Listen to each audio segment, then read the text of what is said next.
Alright, there we go. Don't say anything too bad now.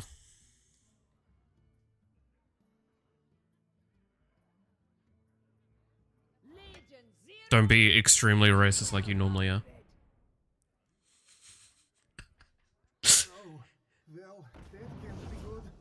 The stars above shall light our way. Nice. Base is the place.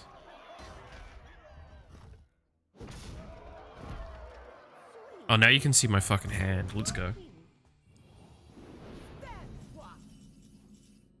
Okay, what the fuck happened to that turn? Oh, shit, alright, I'm pretty sure I'm just dead here, I'm gonna be honest.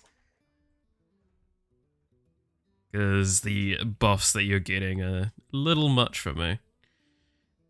Yeah. And I haven't got any of my good board clears. Sad. It do be like that.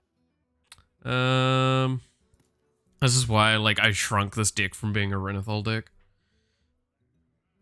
Because I was having too many inconsistent draws, but as you can see, that shit didn't change. Is there a way to remove, like, 20 damage from your board?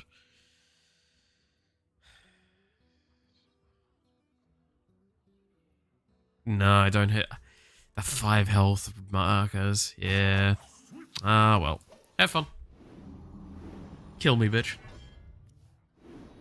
Maybe.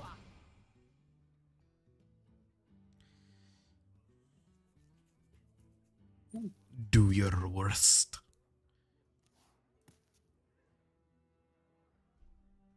Yeah. That's fair. Man, I wish I had that card. I know, right?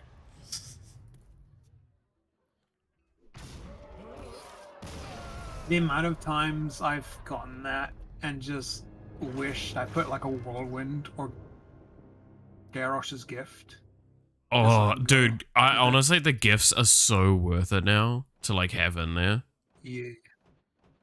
Alright, you go for another one, or? Yeah, we can do another one real quick. Again, it's the stream's warming up. It's fine. You know what? Should I play something that's slightly funner for me? I mean, up to you, man. I'm doing this one. I'm gonna play this, and I'm gonna show you what wild meta feels like. Oh no. I do not mind if you stream snipe this deck. This is one of those decks where it's like fully go for it. I'm not gonna stream snipe it. Nah, I ain't that kind of guy.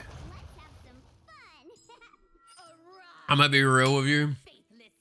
You're gonna see what this deck does faster in game than you would from my hand. That's why I say you could stream snipe this because it's not gonna matter. You're gonna see everything anyway. Want to know why? Oh. Say hello to the worst deck ever. It's gonna be one of those days.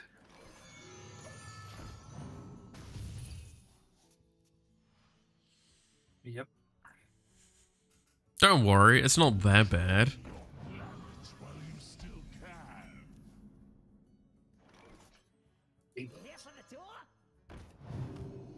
Oh.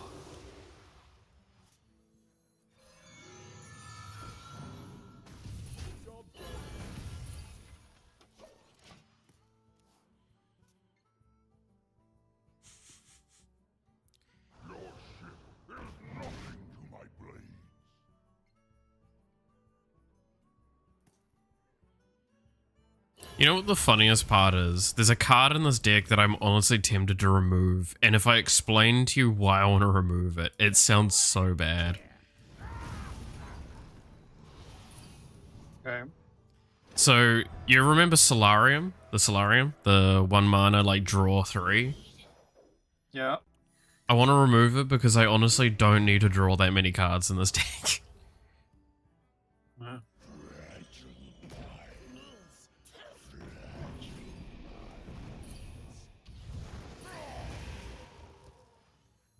Damn, son. Because as you can possibly see with this, drawing cards is not a problem for me. In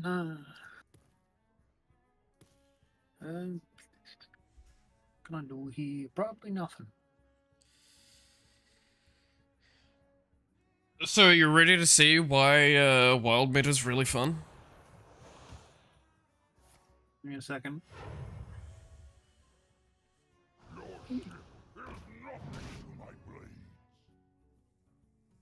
Alright. Let's see it. All right. Let's see if I can plan this out correctly. A little agony goes a long way.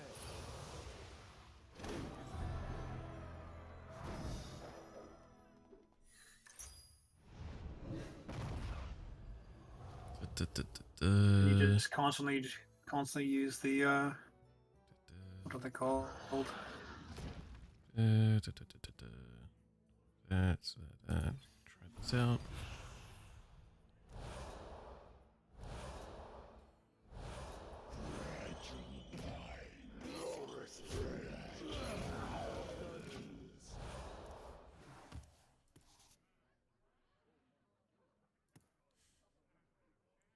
So this is what I mean by like games are determined by like turn 4 or 5 now. It's like I could have put more down. Potentially if I had done that slightly better. I see. If I hit this, for example, that would have basically won me everything. Because then I would have been able to play this. Then I would be able to play this. And then this. And then this. And do this. Then do this. Do this. Do this. And do this. And leave it at that. I also just didn't draw well. This was me drawing But hey, poorly. I discovered this at least. Hey, it's killed you, Dean. But yeah, so I want to stress this was me drawing poorly.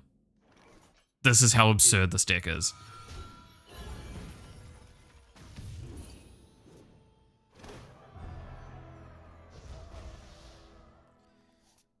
All of Stormwind shall share my pain.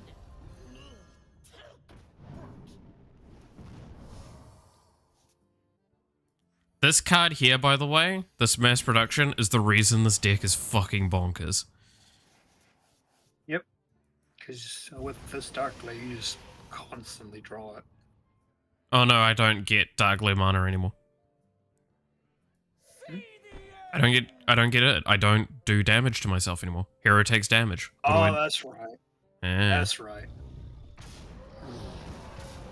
I'll put you out of your misery. Thank you.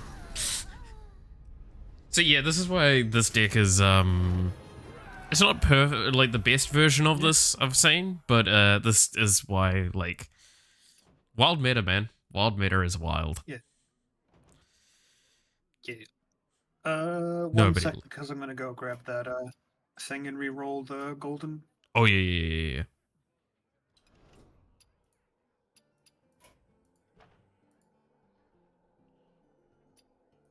Yay! Reroll golden, yes. Oh! I got the Spore Empress Moldara. Oh, I mean that's not too bad. That one's a funny one. Yeah. I don't think it's good, but I do think it's funny, and that's the important thing. But yeah, dude, I hate the fact that like it's the EXP boosters you get are on primary, like on the premium track. I genuinely think that's the most disgusting thing ever. Shit, all these damn packs. I think I've said this like many a times with you before, but like it's just that idea of if you give me a pass, I should not have an advantage or disadvantage from buying a premium pass or not. Hmm. Like that is immediately a bad sign to me on how that's done.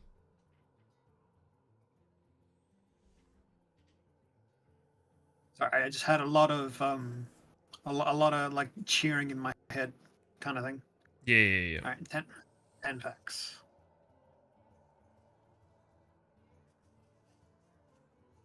A bunch of epics. Bunch of epics. Nothing in them. Cool. Last pack.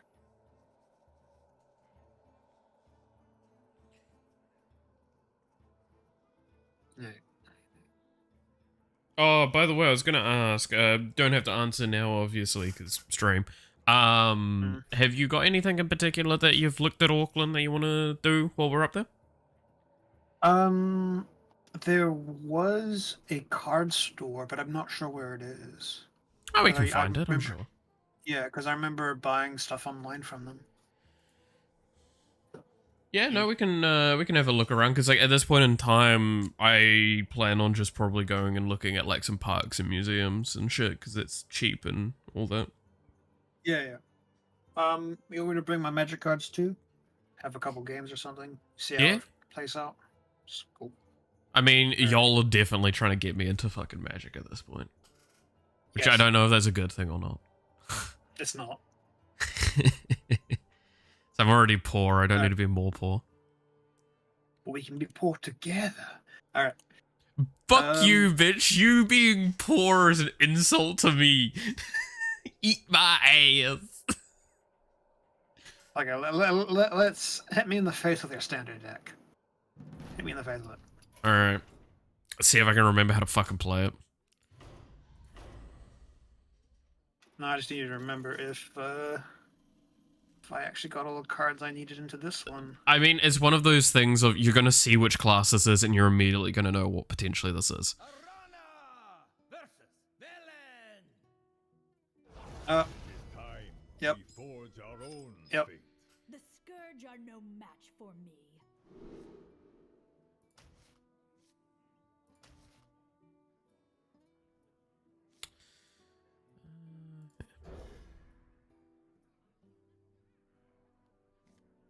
Keep in mind though, this hasn't been updated to like the new expansion, so that's one thing. Okay. Cool. Good to know. But it is still. Yep. Because there's a new thing you do with this current expansion that's really funny, and I had someone try and do it to me, but I had too much armor.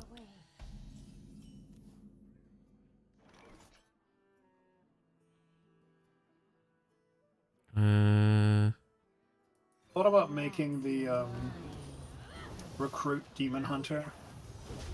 Where you just all like the Oh, the do crew? you know? Sorry, you say that. Immediately you just reminded me of a deck I lost to the other day, and it was fucking nasty. No. So there's a new card that's whenever a minion is, so if it's on the board, when a minion is summoned for your opponent during your turn, silence and then destroy it. Yes, I remember that. It's a 1-mana 3/3. Right? No, This no, is no, it's draining? bigger than that. What? It's not a battle cry. It's a permanent effect while on the board. Oh no! As I said, it was a 3/3/1 cost. I know the card. It's a Journey, right? I think so, yeah. Yeah. So interesting interaction. Even if you silence it, Prophet will still trigger it. Oh.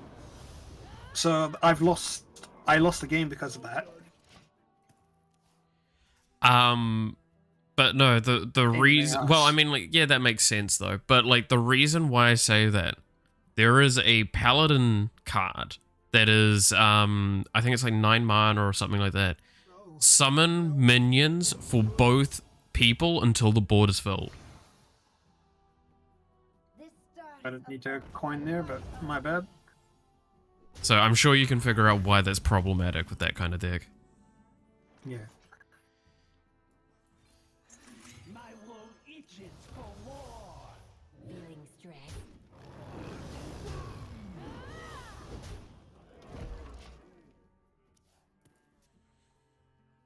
Is this a fun deck to play against him?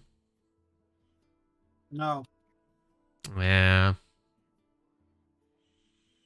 Don't worry, it's only gonna get worse. Ellen, we have a problem. Um.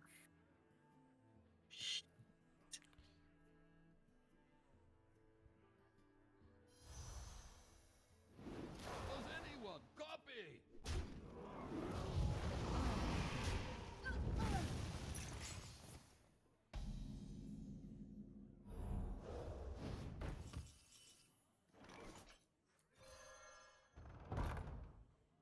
Ah.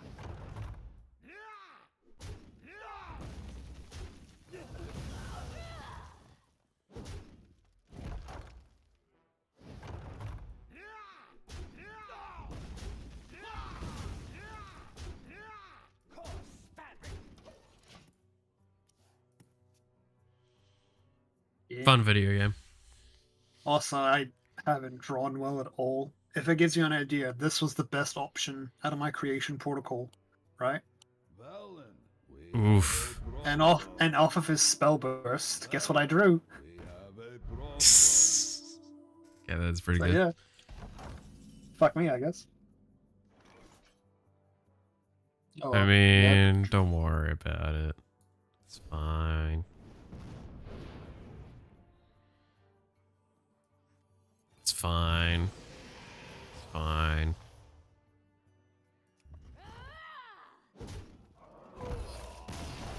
Yeah, this deck's a scumbag build. Yeah. No, there's a change that's been made though. Do you know the 3 mana like glider one where it's like draw 3 for both of you, outcast only for yourself? You do that and then take fatigue damage with yeah. a fucking tourist card. Oh. It's actually a really I'll do good that, finisher.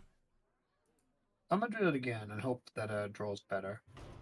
I mean, are you sure you want to play against this deck again?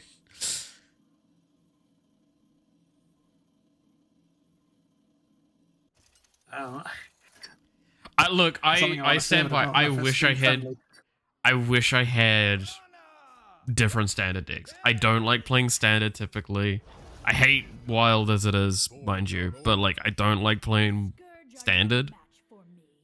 And this sitting here is why I don't like it. Is because it's basically if I don't play this kind of deck, I play a control deck, and control decks suck ass. And well, they suck ass most of the time, but like this expansion, they look a little bit better. Yeah. So maybe I'll be able to get like a deck if I consider it. But it's like, why would I build for a standard deck when I could just keep building my wild decks? Hmm. I wonder what that is. Gee. What could it be? Boy, I love cards. Yeah. Yeah. Remember when this was broken? Did you see what this was before?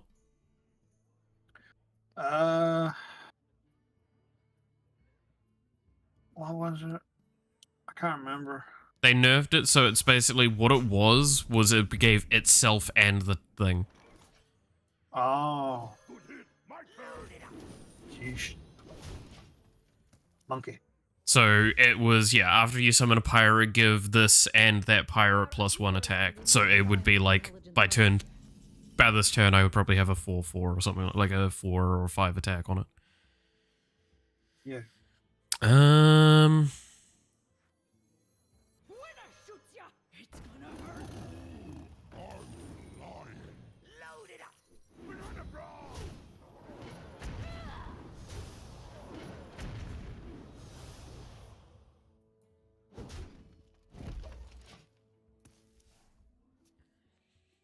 Read.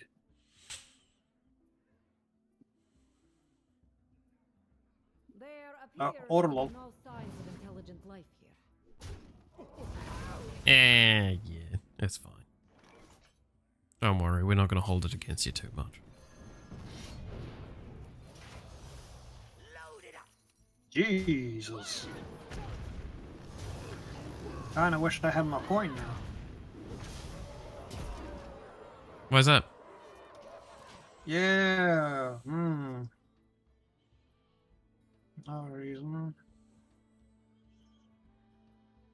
Yeah. Hey, look.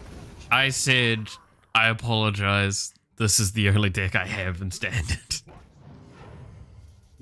Uh, I cannot stress enough how much I do feel really dirty for this. you should. The stars above shall light our way. I need to make some more interesting wild decks, though.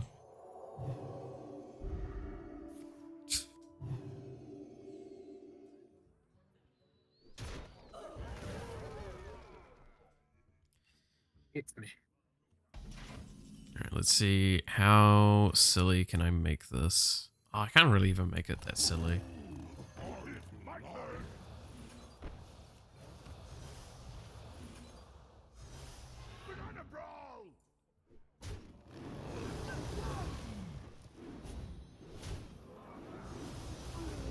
That's the best I can do.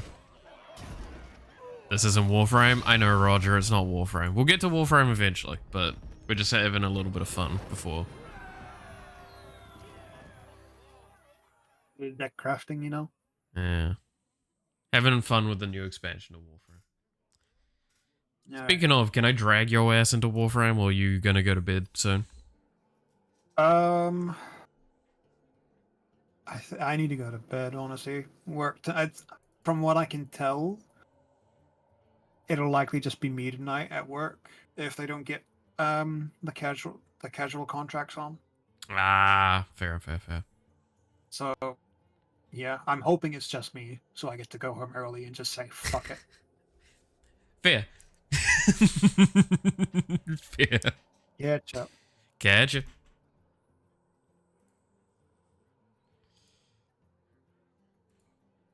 Right, now we'll hop over to Warframe.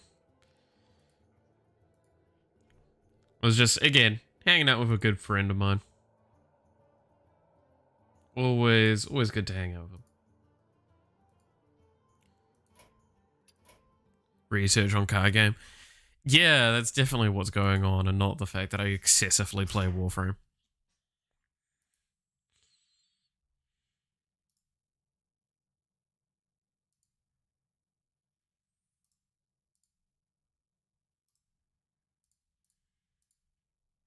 Not Warframe, fucking Hearthstone. Words. Names. All the same. Doesn't matter. What the fuck? I haven't seen that goddamn logo in a long time. That background card thing. Looking for game to capture. Calling names, yeah.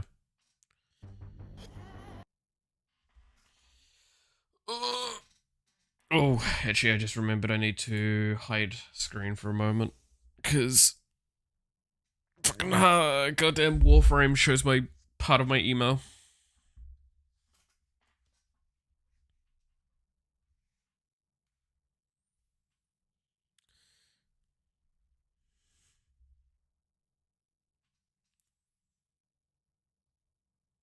You like more than one than the other? Yeah.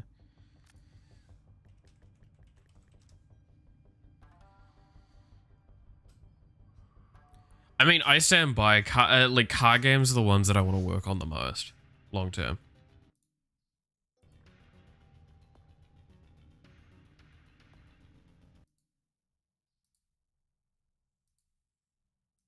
There we go. I really want to work on a card game at some point. I think that would be like my favorite thing to do.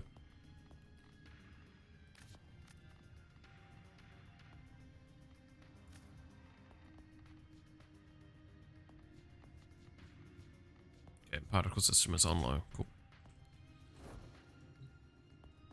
I forgot to turn it off last time. That's why. Railjack today? We could do some Railjack.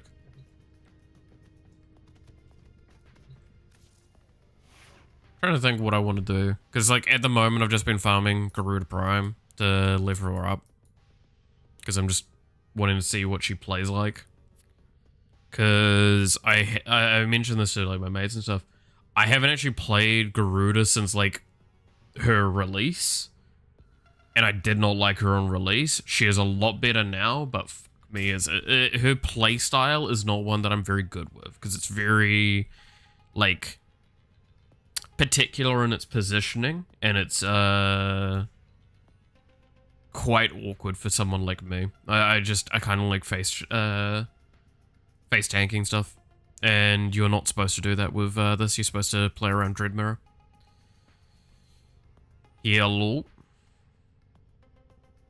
But yeah, so that's why I'm like, mixed feelings on how Garuda Prime. I can make her be a nuke, right? It's not hard, but it's not, abilities. Oh, Garuda's abilities? Yeah, I can go into those in a sec. How am I doing today? I'm doing alright. How about yourself? She's, basically, as you kill stuff, you get stronger and stronger. And also, if you have no melee equipped, you get her talons that she has on her arms as this melee weapon. It's kind of cute. Actually, I'll pull up this, because it's going to be easier to show. So, Dread Mirror is you basically jump at a target and rip into them. Get a mirror, which is, blocks damage in front of you. And you can generate an orb, which you can then throw as a nuclear bomb, basically. And it's really easy to keep this going. But the thing is, so you're stagger resistant while you've got this, which is really good. And the shield amps the orb that you get, which you kind of see in that video. There's a little orb at the top of that mirror, and then she grabs it there and throws it. That's the idea. Is that the one with the particle upgrades? No, this is different. Then Blood Altar, you stab a character, you can do this 3 times, and it creates a zone which has a healing aura, and it's a lot of healing. Bloodletting is you just sacrifice 50% health to get energy. It's actually a really solid ability. So she's all about kind of like cycling her health and stuff. And then her ult is one of the ones I'm terrible at explaining because it's been reworked twice since I played it, which it's now like you activate it to start channeling and you can deactivate it any time, and it's like charge up the damage in the area that it will throw daggers that force a bleed proc, and enemies are more susceptible to bleed that are afflicted by it. But the idea with her is that you're very, very active and your positioning is very particular on how to use the Dread Mirror. How's the stream going? I mean, we've only started and I've been playing Warframe, not Warframe for the first bit of it, so admittedly a bit weird. But she is a very solid frame though, going back to the Garuda stuff. She is very good at killing and very good at chaining those kills. And with certain mods, she becomes very hard to kill. She's just very susceptible to getting locked down at any point. It gives debuffs as an area damage. Yeah, like she's very good at doing AoE nukes and keeping herself relatively sustained, especially with this arcane on her. This is incredibly good, and this basically keeps you cycling around perfectly, which is heal yourself and allies within infinity range for, based on the rank, health for each point of energy you spend on the initial cast or something. So with these, like, this heals me for 50 health. This heals me for 200 health. Like, that's kind of the idea of these. That's really, really good. So she can kind of keep herself cycling around pretty effectively. Because you just like cast these abilities once or twice. And then you bloodlet yourself so you lose half your health. Get 20% of your energy back again. Which our energy is at like almost 800. So you can kind of effectively keep a balance going. Without too much issue. That's the general idea with how she works, and then the range is to like make the Dread Mirror better. Good morning, Mallywelly. Fuck you, Noxy. So again, I get what her build does. I 100% understand it. Don't know if I like it still. That's why I want to get her to max rank, so I can get like a better feel for how it goes. So I could do a little bit of Railjack though to just kind of like level her as well, because Railjack does give a lot of passive experience to your everything.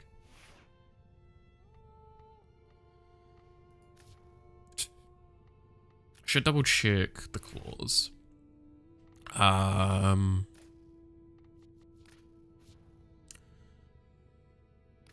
Start putting some more polarizations in.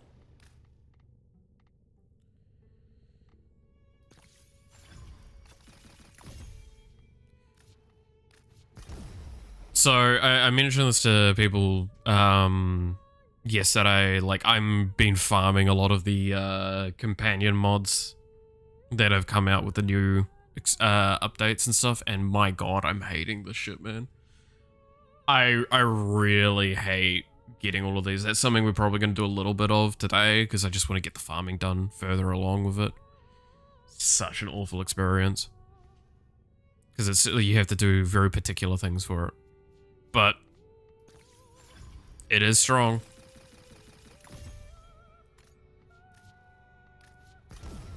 It is very strong. Farming's Kiwi. Nosy plongs on the fridge. God damn it. I know I do, but I don't want to be there forever. One day, I'll get off that fridge, I swear. Dude, this looks like really decent damage when you think about this. Holy shit. Like, if this wasn't a companion, this was like a melee weapon, this is insane. These stats.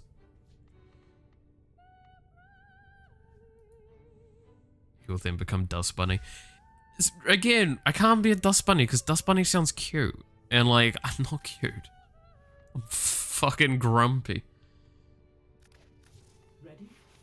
4.5 times crit. Yeah, it's a fucking decent weapon. 4.5 crit with 91% crit chance, 61% status. And like, these numbers will go up as well. Because Burning Claws isn't maxed out, Bite isn't maxed out, Precise Conditioning's also not maxed out, so that's going to have damage go up. And then I'm going to try and get another mod later. Actually, I might try and... I don't know if I want to do it right now, but there's another mod I want to get that will increase status damage. Ally Welly is our fridge femboy maid, yeah. Yeah, you get critical miss of 8%, yeah. Does feel kind of like that. Is there anything on New Loca to get? These offerings are pure. These offerings are pure. Really? This is what we offer. Because it's fucking... This is the syndicate that I actually need to farm up. This is the one that I still don't have everything from. One day. One day I will get... Okay, fun fact, by the way. So this game's designed... if you go in here, I'll show kind of what I'm about to say. You see how...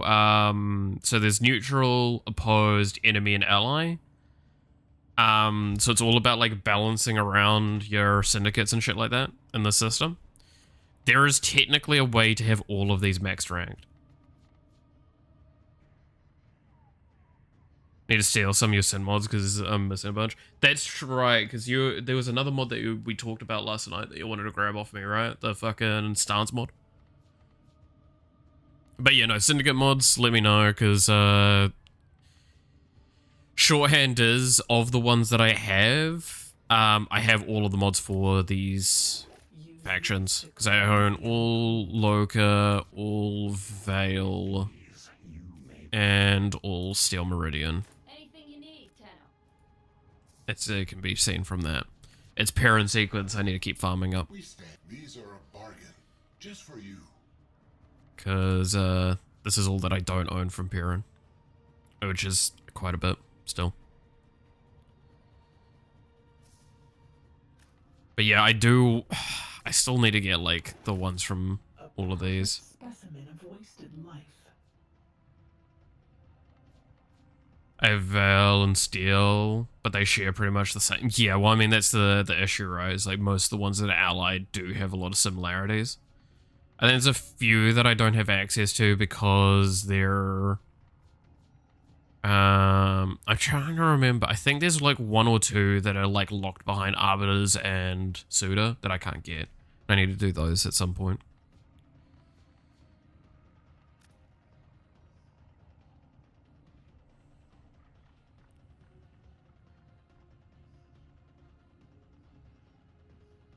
How would I do this? If I was to balance all of them out, it would probably be Loka, Veil, Suda.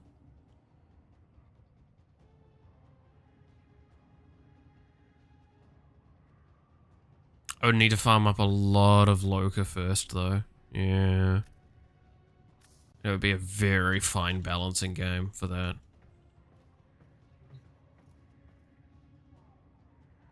I'm sure there's a way to get all of them max ranked.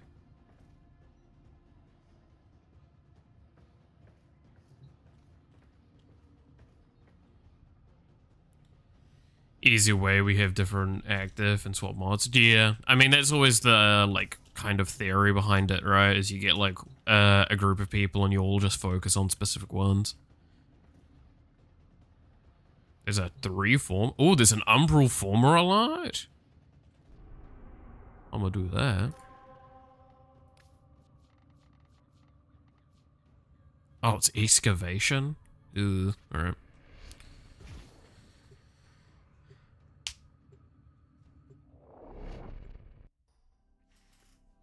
Gotta fucking hate on excavation. Excavation hates fucking being fun. This area is rich with subterranean artifacts. I will help you recover them. Proceed to the marked dig site. But yeah. Did not get as much work done yesterday as I kind of wanted, admittedly. I was not in a good, like, frame of mind for a good chunk of time. I don't have a secondary, that's a good point.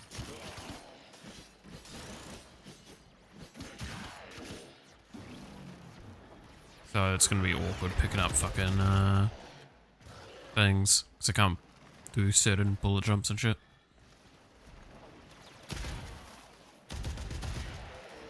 I forget I don't have a, secondary not equipped on Garuda at the moment. Also have an excessively powerful weapon. Look for power carrier foes. Strike them down and bring their cells back to the excavators.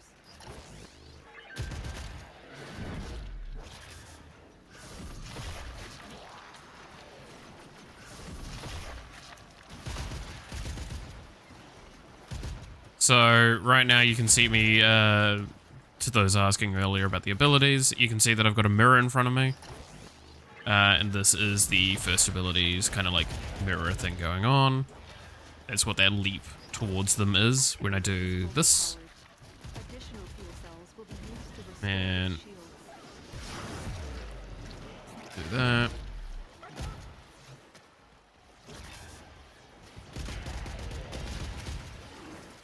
So the idea is that I'm like swinging this mirror around effectively to like block the bullets.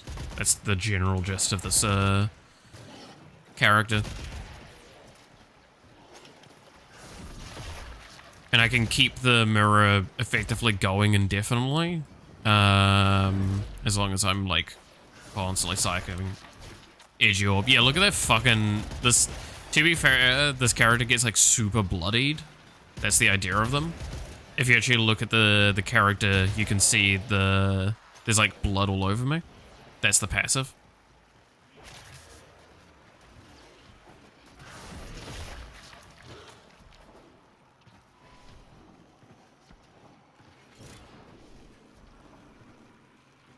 But yeah, the weakness this character has is just they're super reliant on like very constant comboing. I actually need to remove the focus school I have Ready to go. from this because it actually keeps fucking me up. Fire. Because it means I get a free ability, which a free ability is actually bad for this build. Because I need the cost to constantly keep myself healing.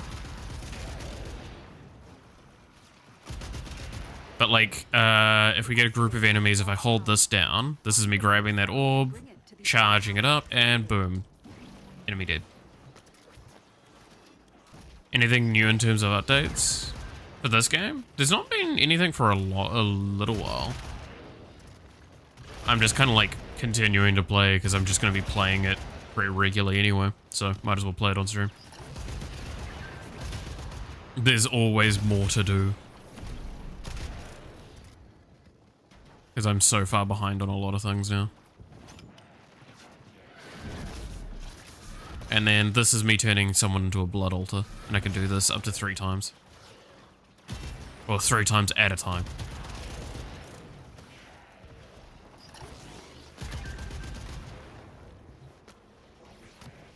Combined with the jumps and slides. Yeah, the mobility is honestly a big sell point of this game for me. And I think it is for most people.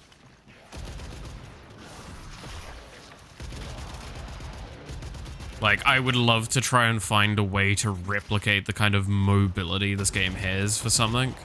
But I just don't know if I could design a game effectively like that. The bullet jumping, just the general mobility in it is so nice. Especially when your enemies are a fair bit more standstill. Because you just feel like you're running circles around them. Feels kind of cool. Definitely an interesting thing to think about with these.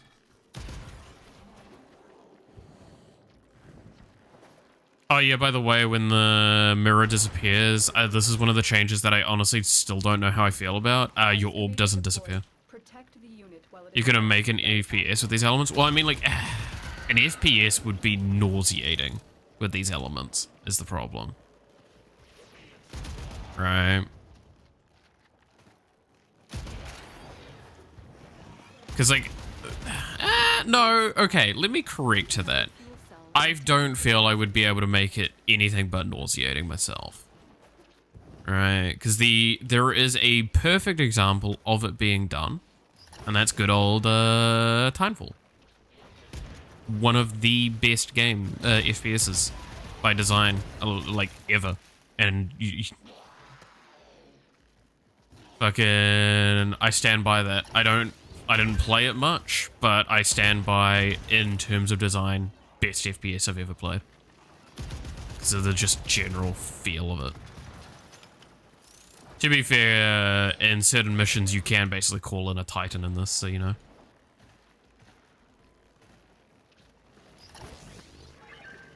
But I don't think I would like to make an FPS.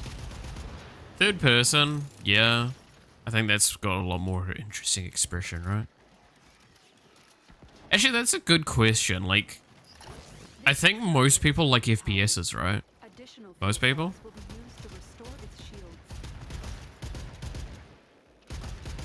I don't know. Like, I know I prefer third person more. Oh, yeah, no, Apex is a fucking mistake. Like, the fact that we've basically been, like, soft informed that, we got Apex instead of Titanfall 3 is actually the most, like, disgusting tragedy. Just without recourse. Like, you cannot convince me otherwise that, like, Apex Legends was the correct thing to make over the next Titanfall. I'll die on that fucking hill.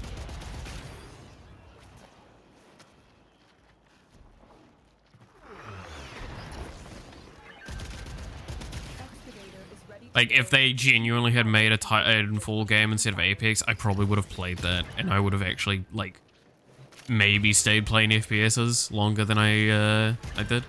Because I could see that being a good, convincing argument for me to keep playing. This excavator is fully powered. Additional fuel cells will be used to restore its shields. Thanks, Lotus. Thanks, Mom. I wonder what a Titanfall 3 would feel like. I've seen some update of Apex that proclaimed to be the original experience. What do you mean by that?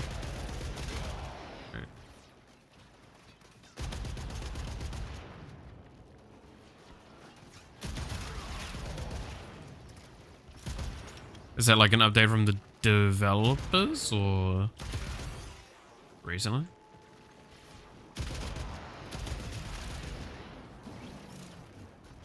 Because like I don't like Apex. I just don't. It's one of those mini games that like I would need a really fun group of people to play that kind of game with. Play the original or something like that for the game. Interesting. But yeah, it's the same with like most of those sorts of games, right? Because I think I've expressed it a lot at this point. Like, you pretty much have to pay me to play fucking like Fortnite shit. And it's not because I think Fortnite's a bad game. I think it's a great game. I think it's a very well designed. They've done a lot of things. They've ticked a lot of boxes in a way that it's clearly really good for business. They've made a lot of movements that have shifted how gaming kind of skins and stuff like that are handled. For, I would argue, the better, in my eyes. But not the kind of game I would play, especially on my own. I don't like playing those sorts of competitive games anymore on my own. It's more trouble than it's worth. Look for power carrier foes. Strike them down and bring their cells Alright. to the excavator. I don't tend to play like League on my own, and if I do, I'm playing like ARAM. Because then that way I can kind of like just chill out and just play for mechanics. Which, admittedly, my mechanics are beyond fucking rusty at this point. And god awful. Has lost power. Find another cell and bring it to the unpowered excavator.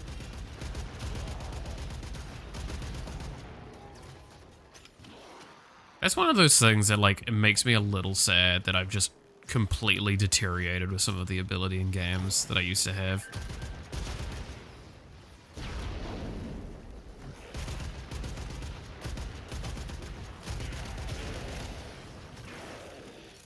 Back then, an original idea, nowadays a problem maker.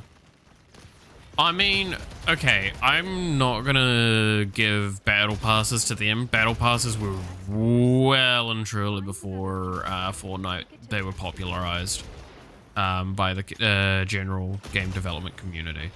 They had been a huge deal for a while. Mainly in China, mind you, but they had already been moved into the West. If anything, Fortnite was just a trend follower of that. Seasonal systems, also, not them. They just followed a trend that worked for it. Like, they're just ones that did it. Not trendsetters nor anything. They're just trend followers for that. You may leave now or continue. The only thing that Fortnite was probably the most trendsetter for, and I stand by this, was the introduction of collaborations and how showing how dances are technically not like copyrightable, so you can just do dances as a cosmetic and have no issue with that. Now there's a moral argument there, but that's about it. They just haven't reinvented. Like, that's the thing, right? It's, yeah, nothing about Fortnite's original, really. Outside of, it's just refinement. And that's why I say, like, I respect them for that. There's nothing wrong with a company just refining a process and making it the most popular version of that. They did a really good job with that. I'll give them that. fact that it's not even a blueprint, it's just a straight up built umbral former. What the fuck? Though I do have a shitload of those, right? I got 10. It's not a shitload, but a lot.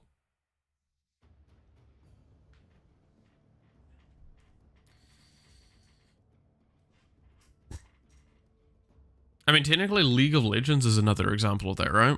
League of Legends didn't reinvent the wheel. In fact, League of Legends is another example of a great thing. Fortnite collabs versus Roblox collabs. Who followed who? Well, if I recall correctly, wasn't most of the Roblox collab stuff like community driven? It's less company driven and more community? Or am I not understanding some of that correctly? Saddle up.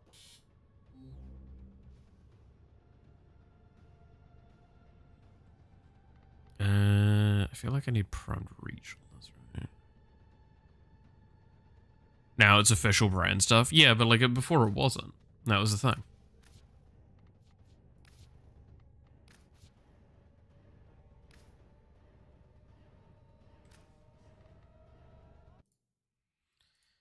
Give me a second. I just want to look at a build I have somewhere.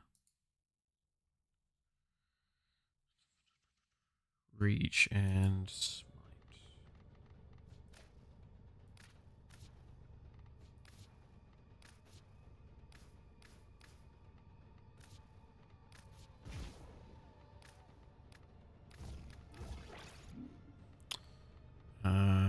So I want reach.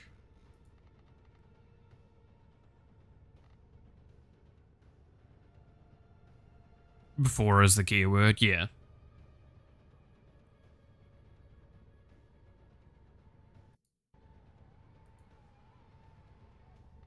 God, that is a lot of range increase. 3 milliseconds when he realized that each time he cleans something, he makes something else dirty.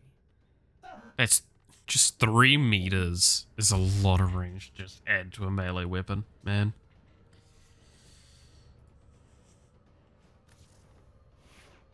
It's so weird to say it that way as well.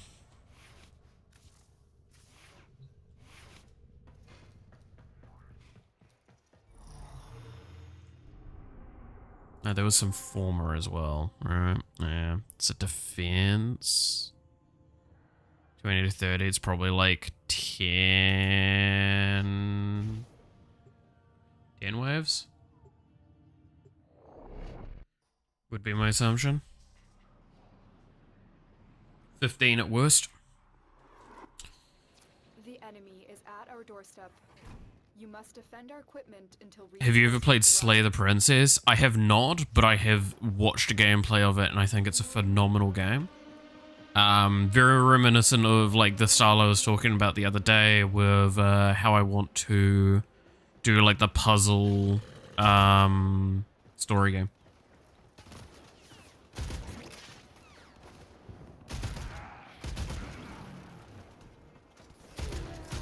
Alright. But yeah, no, Slay the Princess is awesome. It's also the beauty of it is it's a great example of a game that just, you don't need a shitload of programming knowledge to make that game. If you, in fact, I'm gonna be honest, nowadays, if you want to be a solo dev, it's art that you need to learn how to do more, right?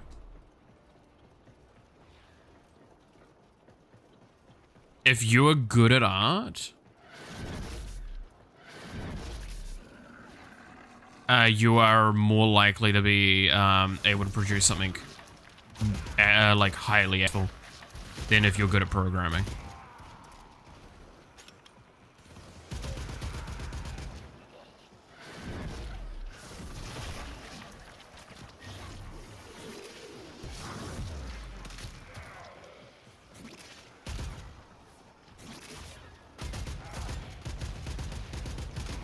When it came out, I saw like 15 minutes of it and just bought it and played most of it. Yeah, like that, honestly, that's probably the correct thing to do. It's a game I would definitely say it's better to experience it yourself than watch it. and it's got a lot of replayability. It's really good for doing one thing in particular, which is making it fast. So one complaint I've got towards even my own game, and a lot of those sorts of games in general, is that a lot of the time they tend to be kind of like 40 minutes to maybe an hour for the main gameplay loop. Potentially even longer sometimes, and that's because like they want to craft a long-term story. That game's much more about telling a tale than telling a story, if that makes sense. And it tells a story by telling all of these tales in conjunction. I'm going to be honest, the thing that probably took the longest with it was the voice acting. And I believe it was a... Was it a husband and wife that made that game? I think was the case.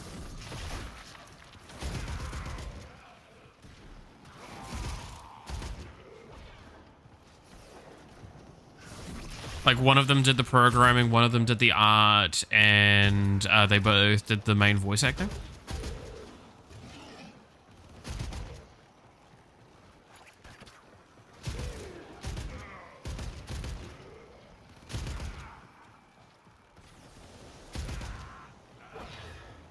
The voice actress for the is a VTuber? Oh, is she? That's pretty cool.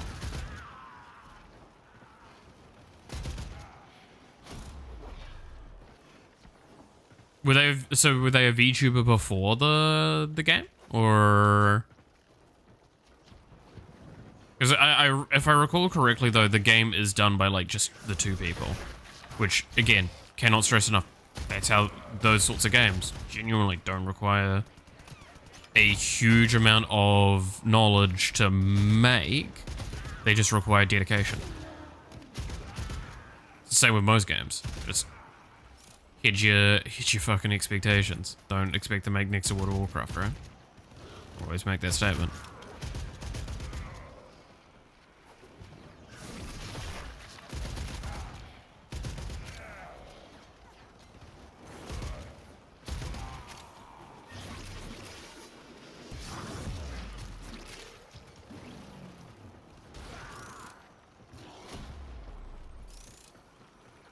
That's kind of cool that they were a VTuber. I did not know that.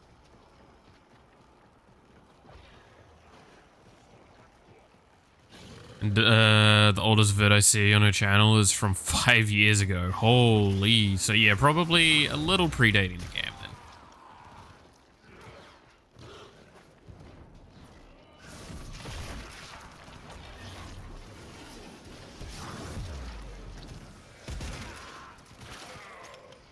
Little predating of it. That's cool.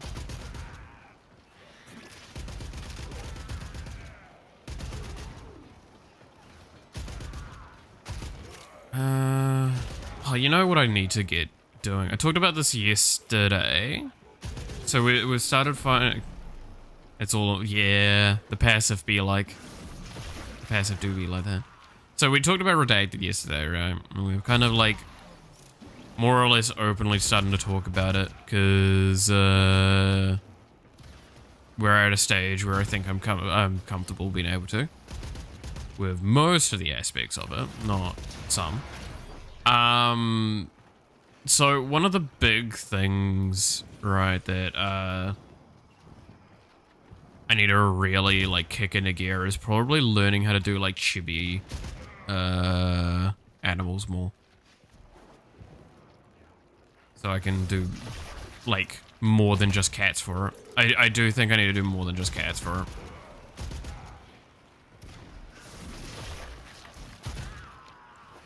Well, I'm still probably going to make cats the predominant, because I think that just makes sense for merchant things. And it's kind of funny, and I do like cats a lot myself. I do think, like, giving options is better, because it means that, like, it gives room for the legendaries to be more creative.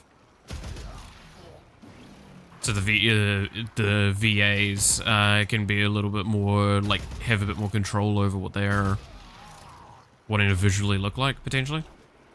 And when I say VAs, obviously the VTubers for it.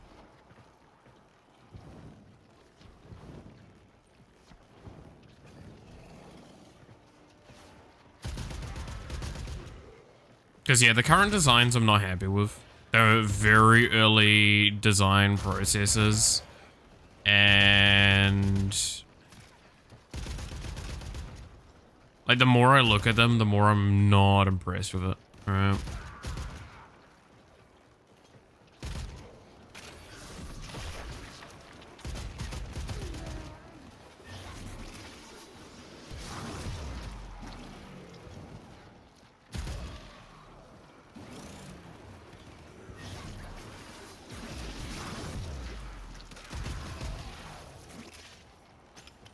Playing Jujutsu Kaisen Phantom Parade? Is that another one of the gachas that has come out, right?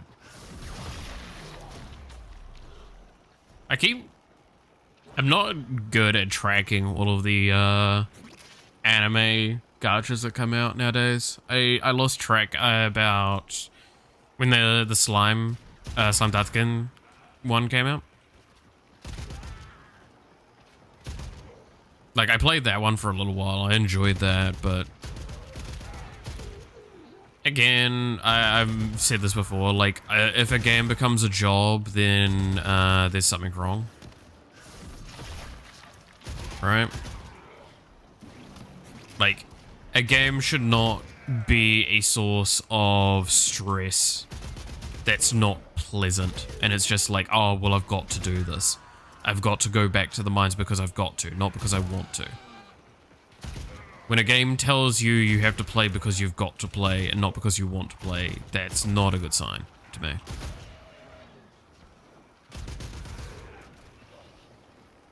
Meanwhile, Warframe... well, Warframe was that for a long time. I'm now able to come back to it and actually want to play it. Right? Like, while I make the jokes fairly constantly about... oh, Warframe, suffering, yada yada yada. I actually do enjoy it still. I'm back to being able to play it without, like, wanting to fucking cry.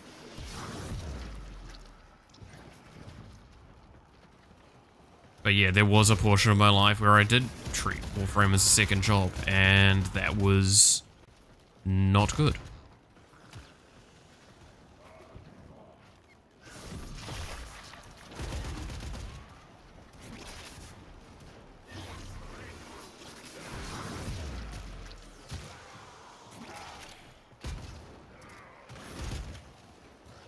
But yeah.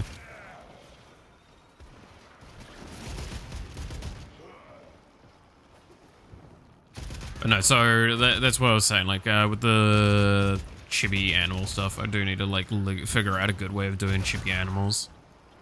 I feel like I need to just do them uniquely and not try and make it, like, standard formatting like I was trying to do with the cats. Because it makes sense if I was just doing one animal, but if I'm going to do multiple animals, then obviously it's just going to be again,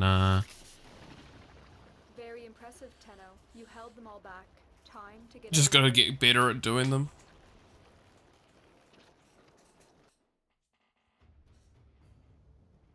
Need to work real quick. Yeah. What happened yesterday at stream? A lot of things.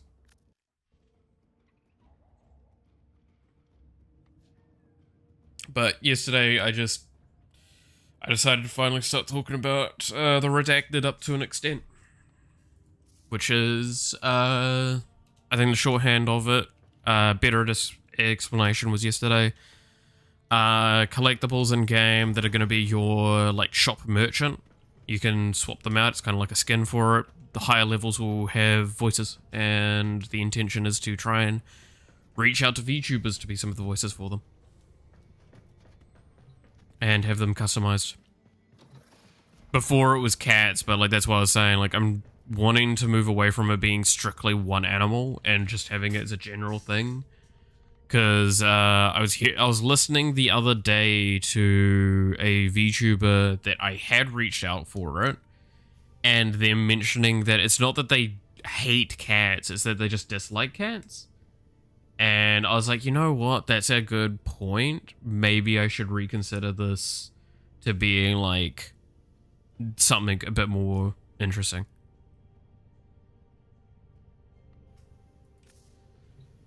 But I can say that I have reached out to VTubers for it, and I have had some mixed results, is what I'll say.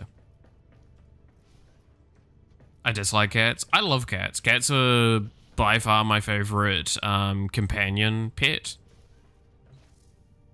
And I use that wording particular because if I say animal, that's not right. I don't really have a favorite animal per se. I love a lot of animals. But if I was to say like the pet that you'd have at home, cat's pretty high.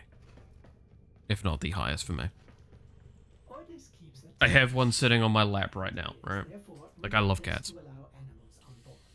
In orders to But each pet has like its own so much as like each individual has its own personality, and then you have like particular ones.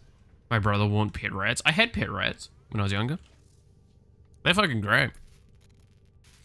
In my life, I have had pet guinea pigs, pet rabbits, pet rats, pet goldfish, pet cats, and I kind of had a pet dog at one point.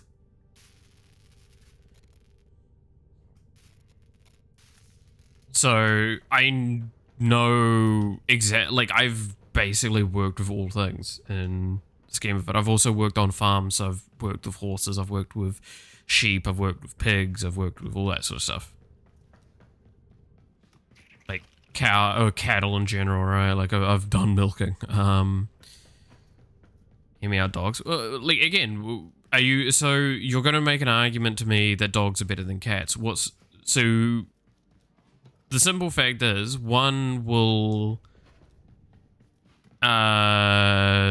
requires you to set a standard and set a consistency. A cat, which is a dog requires like consistent work and scheduling. A cat requires consistency just in environment, right? So it's a lot lower direct maintenance for a lot less like health benefits, but I don't need the health benefit right now. I need the companionship. That's why I love the fact that I've got this cat, because this cat just sits on my lap 90% of the day. That's what I need.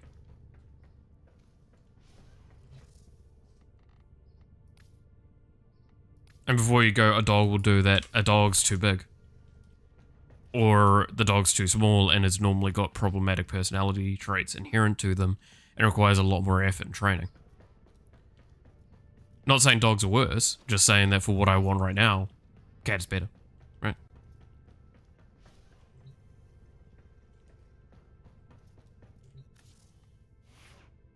And before someone goes with the whole like, oh, but cats are little shits and evil, it's like, so dogs. How about pet hedgehog? Dude, I would. That sounds pretty good. I never had a pet hedgehog in my time. Sadly enough, the only hedgehogs I've interacted with are ones that I had in my garden, or ones that I had to get away from, had to treat as pests in farm areas. I was kinder to them than I was to the fucking possums. Still remember one time I fucking impaled a possum. Nah, only cats are like that. Yeah. See, while I know you're joking, Milo, the amount of people I know that will make that, like, argument, right? Where it's just like, oh no, cats are assholes. It's like, no, they're not. They're no more assholes than dogs. You're just going off bias that you see from, like, online and shit like that. Cats don't even run to the beat of their own drum as much as people try and make it out to be. If you actually have a cat, well, you might call it an asshole, and I call this one an asshole at the best of times. If I can pull the finger at him while I'm walking past him from time to time. But at the end of the day, that's how. Some cats and some dogs are. Exactly. That. It's personality traits. Each of them are different. There's general things that you can expect from them. Like I said, with a dog, you need to actually be a lot more active in putting in the effort for the scheduling, and you need to be the thing that's strict. With cats, while you need to have a bit of a strictness, it's more ambiguous strictness. And because of that, you've got a more ambiguous animal. They might hang out with you, they might not. It's up to their personality. this boy's gotten a lot older, so he's more desperate for where the warm spots are. Midday, he'll disappear when there's enough sun. That's how it typically goes. If I move around too much, he'll disappear and try and find some sun. And then he'll probably come back and sit on my lap. But at night, almost consistently, will always come and curl up with me by the time I go to sleep. And when I wake up in the morning, he's right there. That's what I want. I'm glad I have that. 'Cause I need that kind of companionship.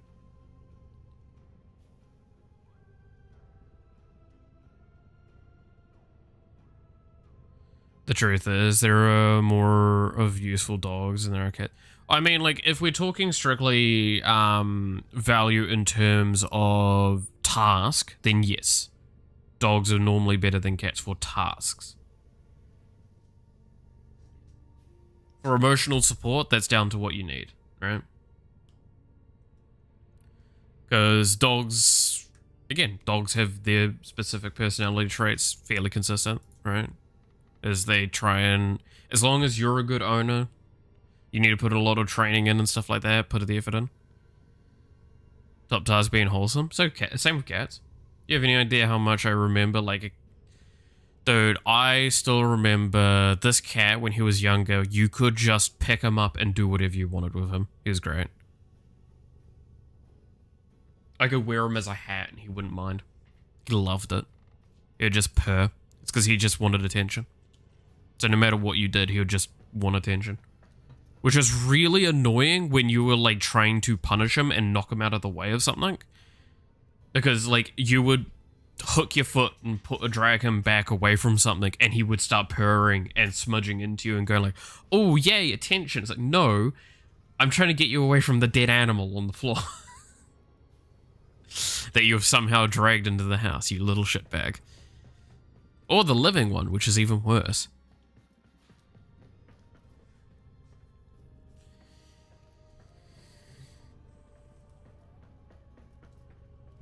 But yeah, now he's very much a lap cat. And there's two key reasons for that. Age and loss of his sister. Right? So yeah, that's how that typically goes.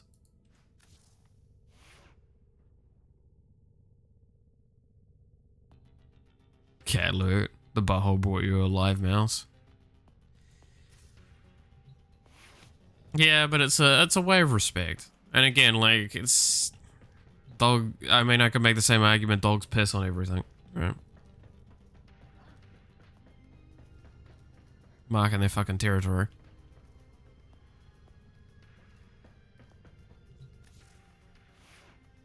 And if you're gonna go, it's like, oh, well, they don't do that all the time and all that shit, or it's dependent on their personality. It's almost like that's what we've been saying, right?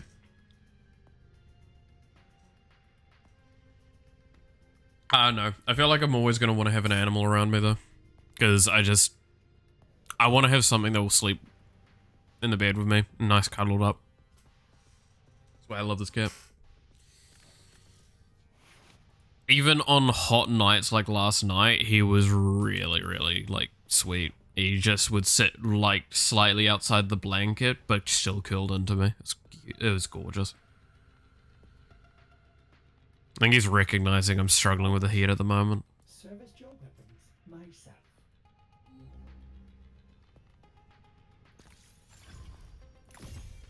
Jeez, I need to get more endo. I need to do an endo farm at some point. What's the best endo farm nowadays? It's still just Elite Sanctuary Onslaught, right?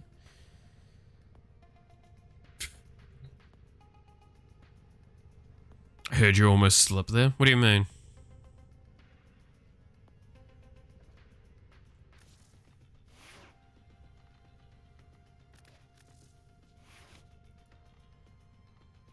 What did I almost slip up on?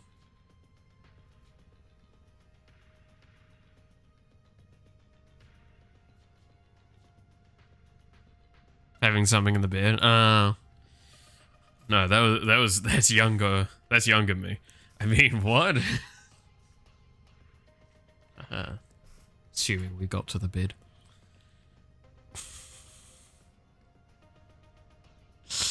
I need to stop with the old man jokes. Dirty old man.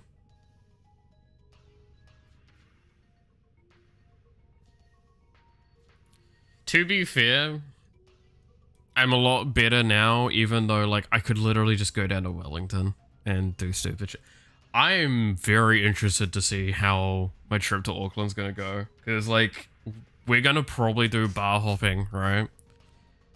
And I'm interested to see how that might end up.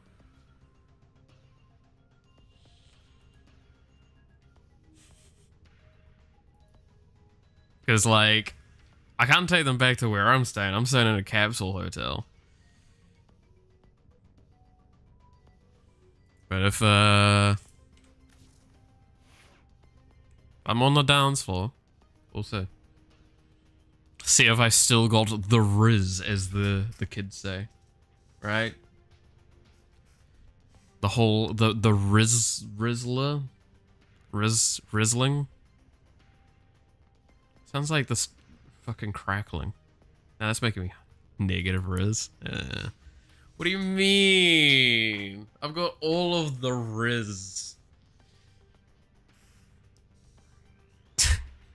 I hate how I said that, and the first thing I think of is one of the worst pickup lines I have ever heard. And it's actually just so fucking bad. It is, oh my god. I want to stress, the worst part is I heard this from Monarch, Multiverse Monarch, Amelie. She's the one that I heard this one from, which is... I'm gonna struggle to say this in one go, okay? I'm genuinely, it's so fucking Alright.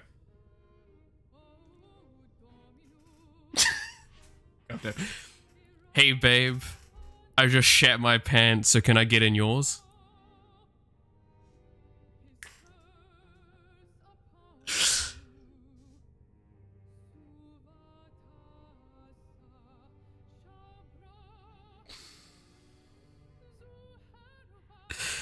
Yeah, that's a pickup line.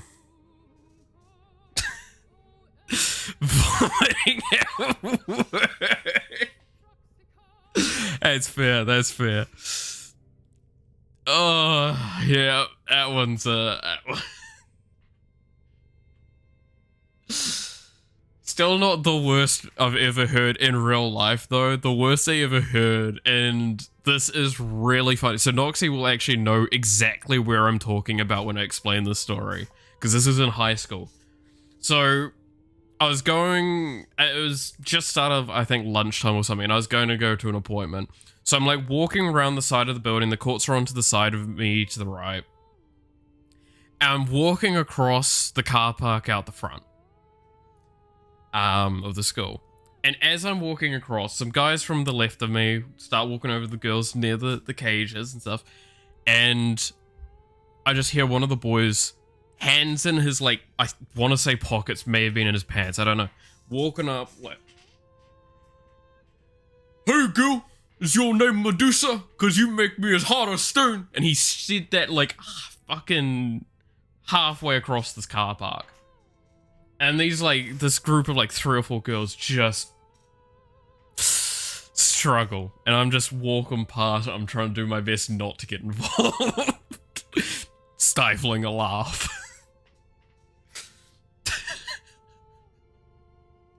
So that's my story of the worst pickup line I have ever heard actually being used. It was so bad. So yeah, that was oh boy. Alleged W-Riz. Like, I'm gonna be honest, that was the fucking stupidest thing. Accent makes it worse. Oh, you know exactly that I'm not... I'm not even playing that up. That's the worst part.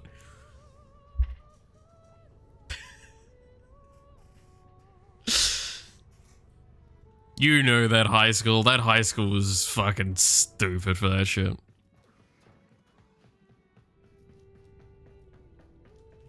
That's what happens when you don't have just a bunch of one of the groups. Have them all mixing around so they're all fucking stupid.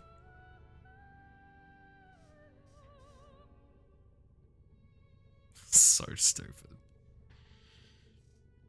I'm still glad I never went to the fucking intermediate that was next door. I didn't go to a better one, mind you. Went to fucking normal in middle of town, which is horrendous, and they do not treat their students well there. To be fair, I don't hear that they treat them much better in the next door intermediate to that high school either.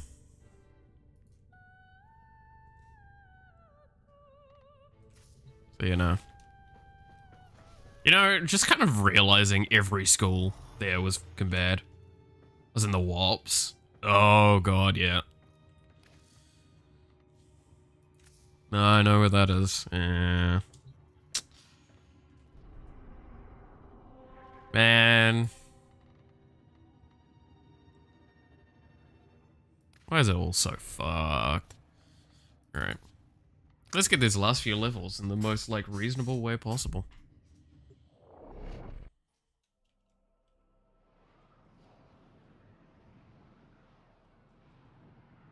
Better than others? True. True. All right. Better than when my fucking ex went. Give our little rabbit a wee head start, and then off we go, hound. The worm She was, she went to up fucking Waverly areas. that they are hostile to I don't remember which the school was, but it was like Orican Neural Sentry is primary, attempting to intermediate approach you from combo, this place. I think. Stand by for life support. Education. Hey now. Hey. Well, you're not fully wrong. I'm gonna call you out a little on that.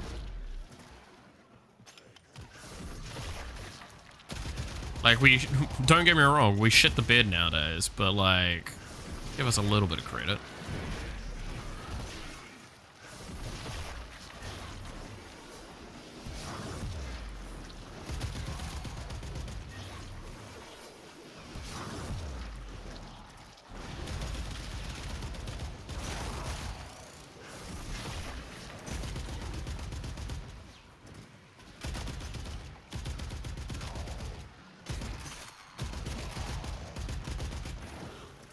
The slang makes it worse? What slang did I use to make it worse?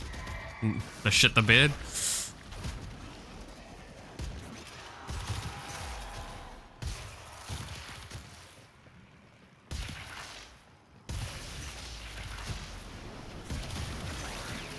I'm not, like, I'm gonna be honest, I'm like half autopiloting my conversation at this point, and I apologize for that. Because this, again, this character sucks because I have to actually, like, use a bit of brain power.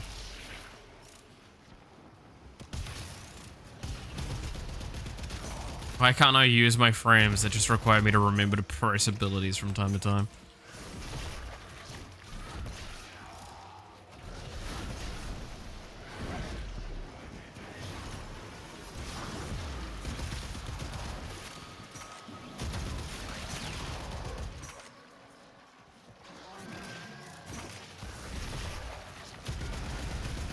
Also, this is so fucking saturated.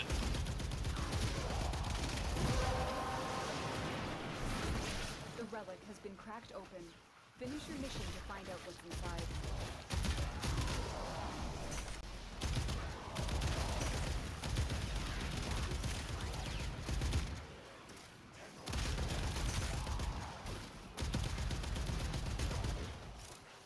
Who the fuck's shooting me now?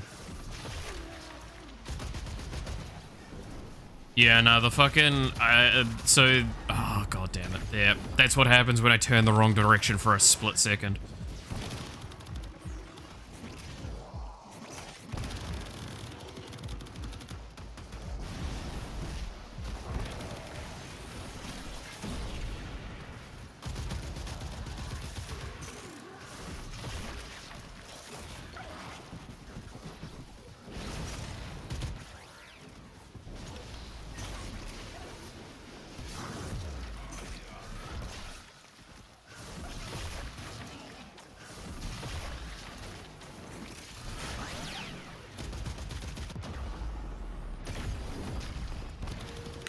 I suck at this so much.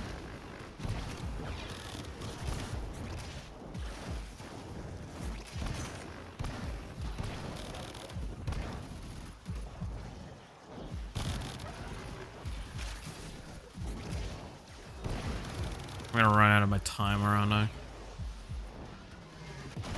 Yeah.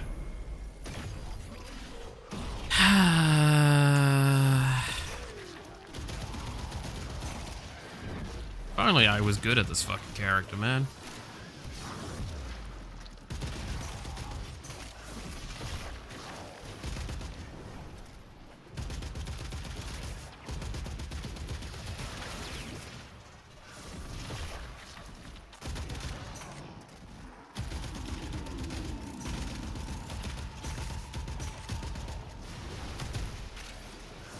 Oculists, if they scan you, sentient fighters won't be far behind.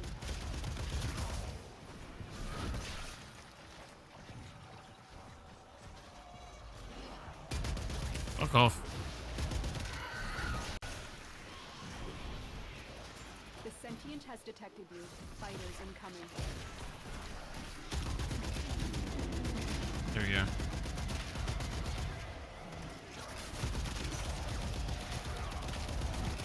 Payday 3 did the same thing. They just slapped a blue thing on the stage map. Ooh.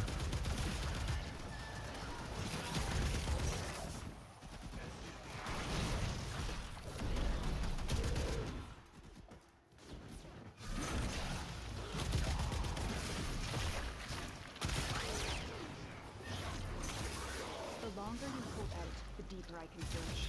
But if you need to leave, The extraction deeper she can search, huh?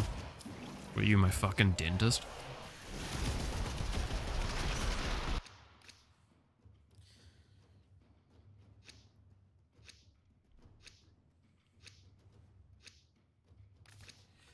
I'm gonna be honest, it's sad to hear that there's just like, catch you online tonight, gotta work. Yeah, no, all good, catch you later, Noxie. they are draining your life support, and fast. It No, limits I hate when there's like straight up a thing like that where it's just like, okay, well now we're just gonna add a mod because it's just so horrendous to use. L stands for loot. It's Warframe in a nutshell.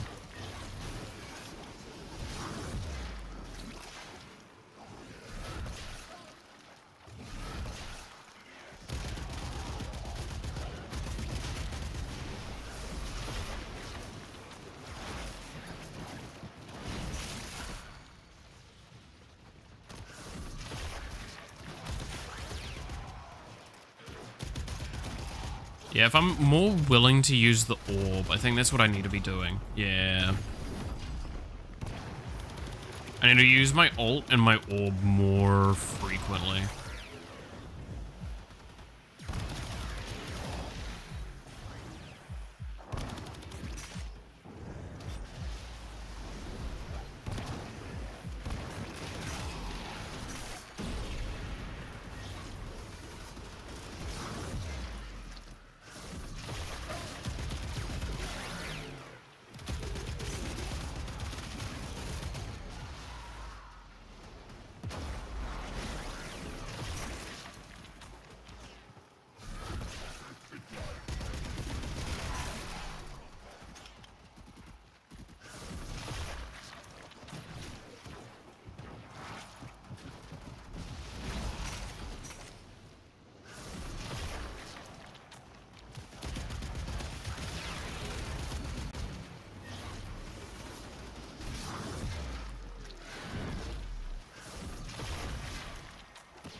So it's a little bit more like this.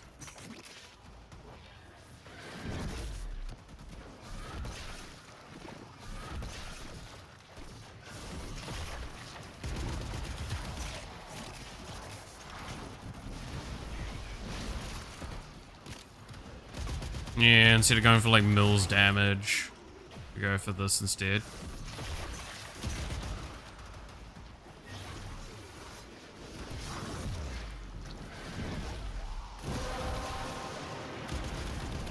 That's it. You opened the relic. Finish your mission and we'll take a look inside.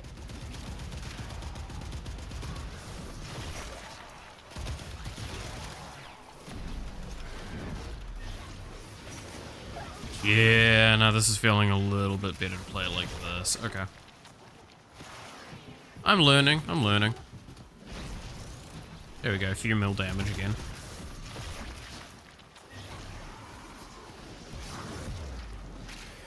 So it's not that I can't get mills damage, we're gonna get mill damage like pretty easily later, though.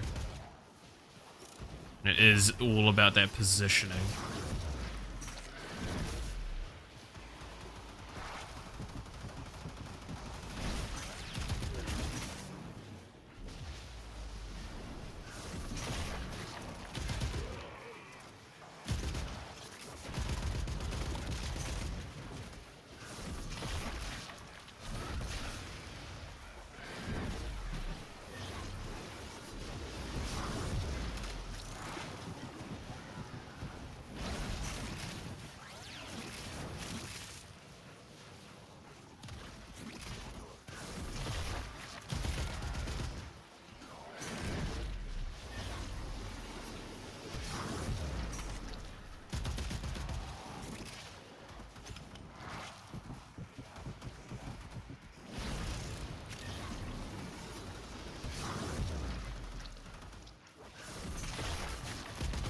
Okay, no, I'm getting a bit of feel for it though. Yeah, yeah.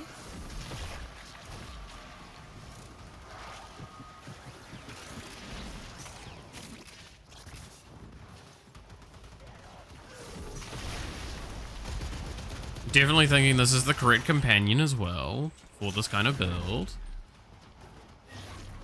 Honestly, the second is feeling like a less valuable piece to this puzzle now.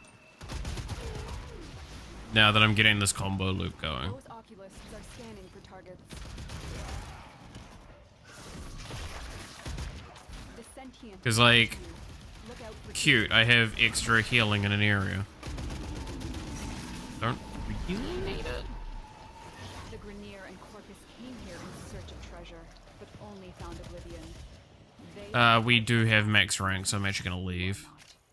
Tenno, if you have a necromech, this would be an excellent place to deploy it. Alright. That's not too bad then. Oh, wow. Yay. Such amazing loot. Oh. These manifestations, they aren't from the neural sentry. Destroy them. They are drawing from your life support. The L. Yeah. I mean, again, it's Warframe loot. What do I expect?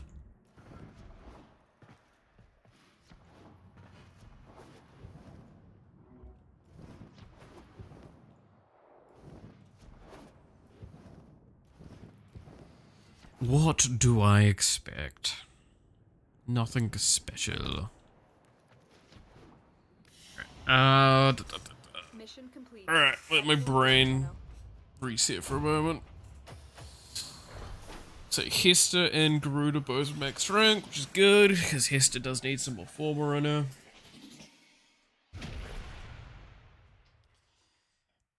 Good old Hester Shaw.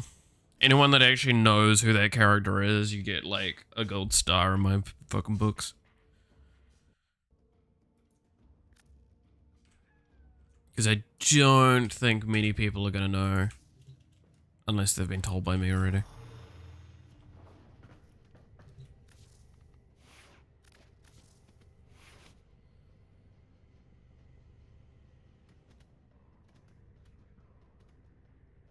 For what? Thunderblades? Yeah. Yeah. It's always the rough thing with a lot of those sorts of games.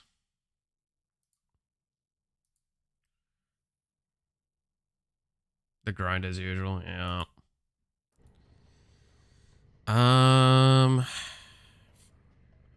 Probably this getting formed. I don't have an aura former, do I? No, I do not.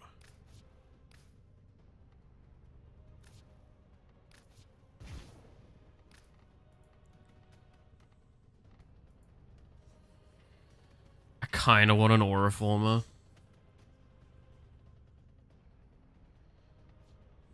But I gotta say, having Molt Reconstruct at a higher level has really made this build a lot nicer. Like, I had this only at unranked before, so it was only 1 health instead of 2 health. Immediately, the 2 health thing has made the catch areas for it so much better. What's polarization do? So you see how like there's the number and symbol at the top of these mods, in the top right of them. So that is the drain. That's the term for it. And then there's the polarity, which is the symbol next to the number. If I polarize a slot, so if we go here, you'll see how these slots, these two here are very clear. This is we nickname it the D polarity, and this is the Y or V polarity. If I take this mod here, you'll see there's a green and red here. If I put it here, it's 16 cost. So there's a 16 drain on my capacity, which is at the moment 60. If I put it here, you'll see it goes to 20 because it's attuned to that polarity. Whereas if I put it here, it's 8 drain. It halves it. So it goes from 16 to 8. So polarity matters a lot when you're doing things. Your aura slot as well is very important because your aura slot, unlike these, so this one is actually 9 thing, and you see how it's gone to 18? That's plus 18 capacity to your entire frame, which is pretty useful. So you can go for more specific builds. Yeah, it means that you can basically put in more expensive mods, potentially, which is what I'm doing here, right? Like this mod here is extremely expensive. So that's the general idea. The other thing as well, if you hover over energy here, you'll see the term here, unused mod capacity increases the Warframe's energy at the start of mission. So the more capacity I have up here that's unused, the more energy I start the mission with. Well, that's not an essential piece, that is definitely something that can be quite appetizing as well. For some frames. But it's the same with like all of these. Like you'll see this one only has 5 capacity. I don't have a mod in the slot. That's because I can't afford to.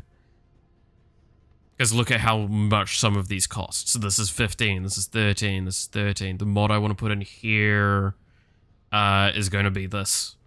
Well, this and its variants, right? So I'm going to want to be able to have another 14 at the very least. That's not feasibly possible with this capacity. So I'm going to put in a V polarity here, which is going to bring the cost of this down from when I max it out from 14 to 7, which means I only need 2 more capacity, which means I just need to have probably this, which this costs 14, polarized 4 as well, and that brings me with more than enough capacity range. It's a weird mini game that you kind of have to play with doing your builds. That's how a lot of the Warframes work. Warframes, weapons, everything's that. Even my fucking Parazon, which is like your hacking and mercy weapon. So when I do like a mercy kill, this is the weapon I'm technically using for it, even though it's just a guaranteed lethal. It means that like if you see here, mercy kills refill primary and secondary magazine by 100%, plus 8 seconds to hacking, and this one is plus sprint speed after hacking. Honestly speaking, most of these, absolutely garbage.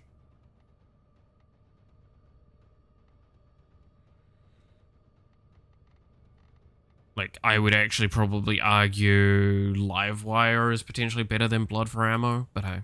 Also, if you're going to ask what these are, this starts getting into a much more complex system.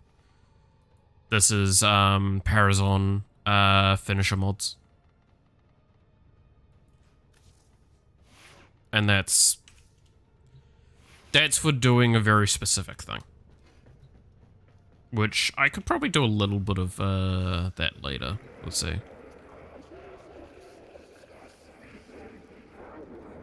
But yeah, then you get, if you want further stuff about builds, there's the Hemlith system here. What Hemlith is once you feed it a frame, you can get what's its assumed ability. So every frame has this assumed ability. Once you assume it in here, you can take that ability and put it on any frame over the top of any ability that they want. You replace an ability with this. So you see how this is assumed already. This is Garuda's one that she assumes, her second ability. The one that gives, like, the healing aura. Tell me once. Yeah, like, this is where it gets to, like, there's a lot of little things with these builds now. But mods are, like, the foundational thing. There's also other mods as well in this. You can see how there's, like, these are the polarities as well down here. Except for this. This is augments. These are ones that specifically target the ability, right? Which...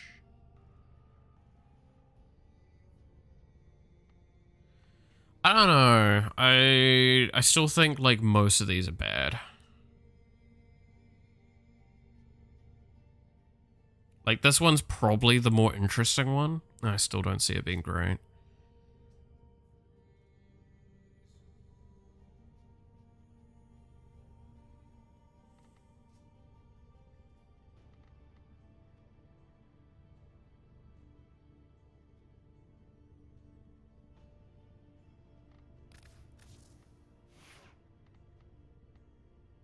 But yeah, there's all sorts of little things. Roomba in the background. Yeah, there's a lot of Roombas around the place. That's my favorite thing about my my layout of everything. It's just Roombas. Now, also Hester maxed out, so we're gonna have a look at you and see what I want to... How do I want to form you further?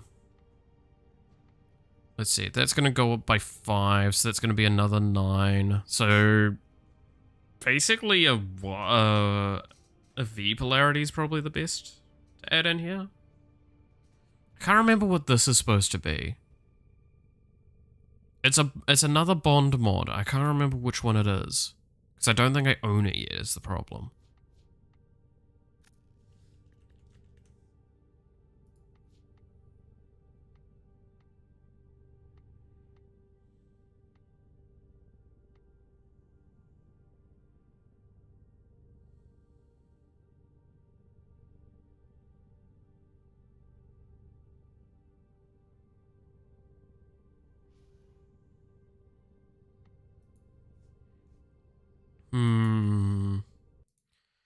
I'm gonna pull up something quickly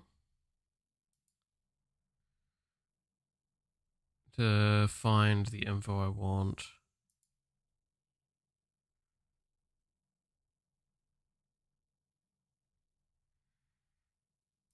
There you are.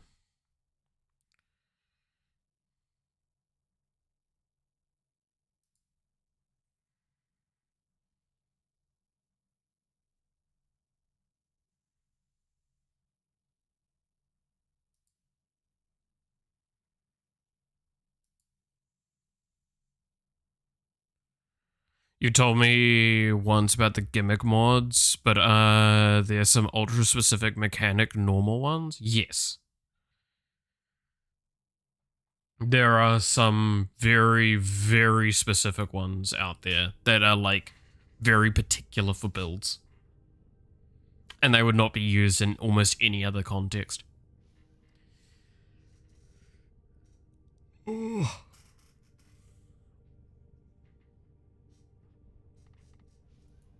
The problem is that most of the time, you don't build for those. You want to build for ones that are more universal. Unless they're like a Warframe build or a weapon build. Right? Because, like, here you see almost all of... This one, technically, these two here are what you'd sort of consider, like, specific ones. But not quite specific mechanic ones. But these ones are normally considered really bad. Just fire rate and magazine capacity. These are not good. These are really bad mods. But they're really good on this build because of the way this build works. But, like, what's a good example of one?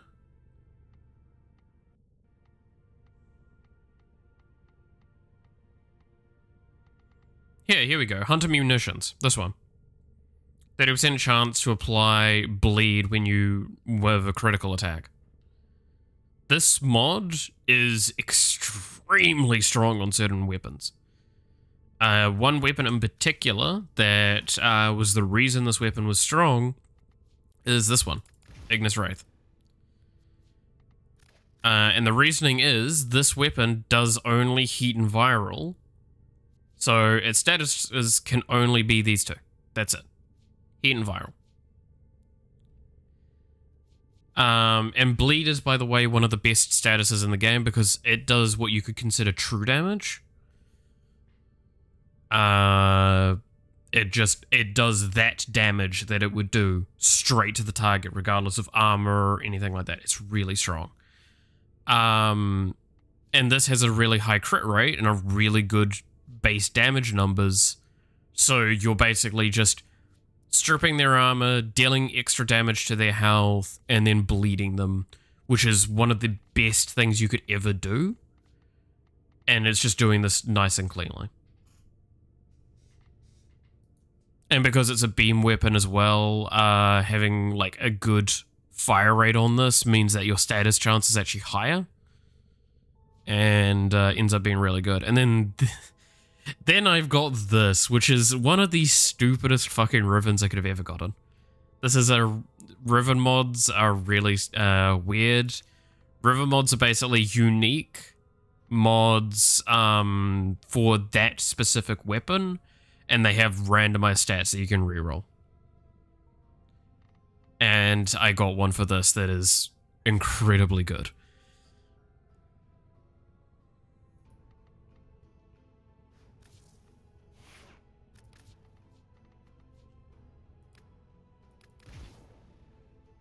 But yeah, there's ways of doing things. I mean, if you want a really gimmicky weapon, I was using it last night on who? You.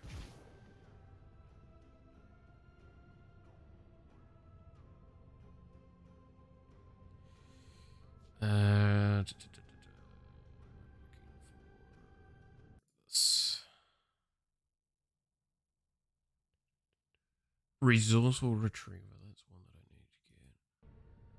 I need to get. What do you consider? It's just pew pew pew weapon? Most. Like Boar Primes are pretty linear fire. So is like most of my top end weapons are that. They might have like some sub mechanics to them, but for the most part, point, click, shoot. That's it. Cedo is probably one of the funnest for it because you use its secondary fire, which fires a disc from the gun that bounces between enemies and applies random status effects and explodes, which, trust me when I say it does a lot of damage. And then it has inbuilt a mechanic that's nicknamed Condition Overload because of a specific mod that's called Condition Overload, which I don't know if it says it in here. Yeah, there we go. Damage increases with each status effect afflicting a target. So basically, by firing out this disc that applies a shitload of status effects, and then applying a bunch of status effects normally, this weapon just kind of fucking deletes shit. The weakness this weapon has is fire rate. I'm not even kidding. That's the only real weakness this weapon ever had. And also the fact that I have this, which is a god roll. Don't ignore the fact that there's 21 rolls on it. But this weapon is insanely strong, and its weakness is its fire rate. There's an argument to be made. I could probably take critical deceleration off for that argument. Like for that sake. But I love this.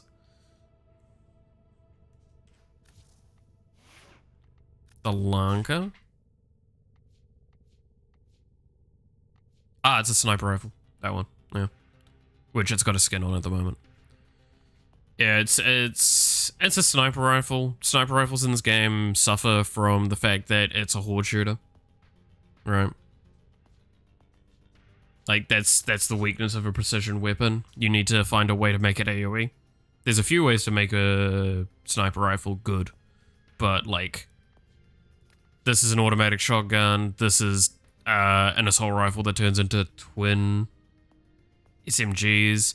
This is a flamethrower. This is an assault rifle. This is a bow that fires explosive arrows.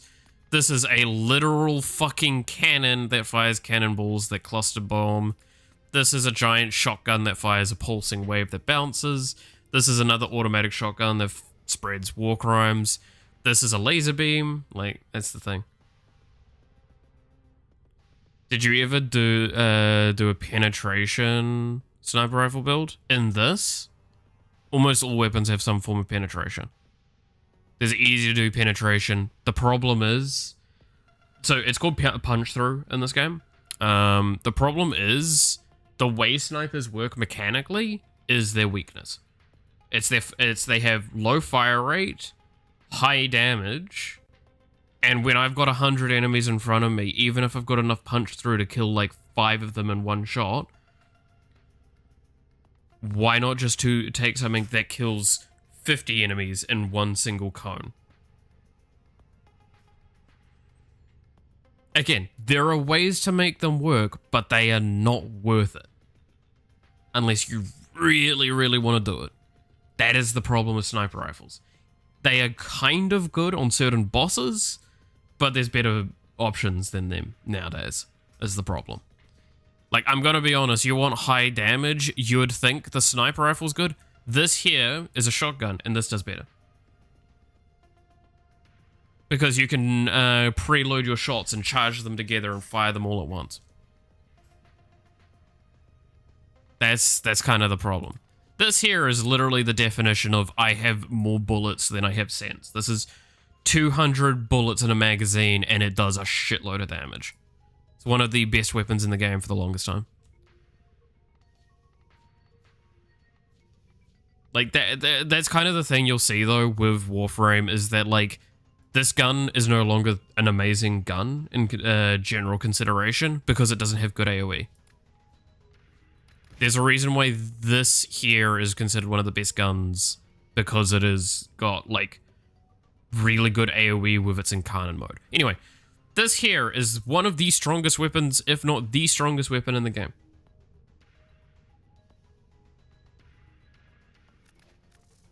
This is one of those, like, secret OP weapons that exist. And it uses a bunch of, like, uniquely weird mods in it. So you've got, like, Spoiled Strike, you've got Volatile Quick Return,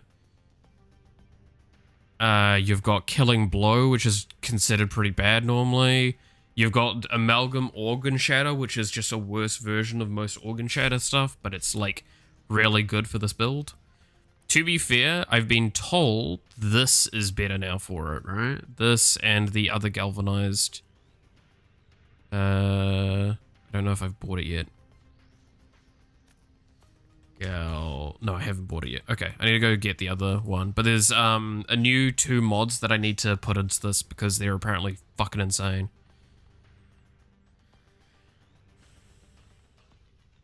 Galvanized steel, yeah. It's better than sacrificial steel. Yeah.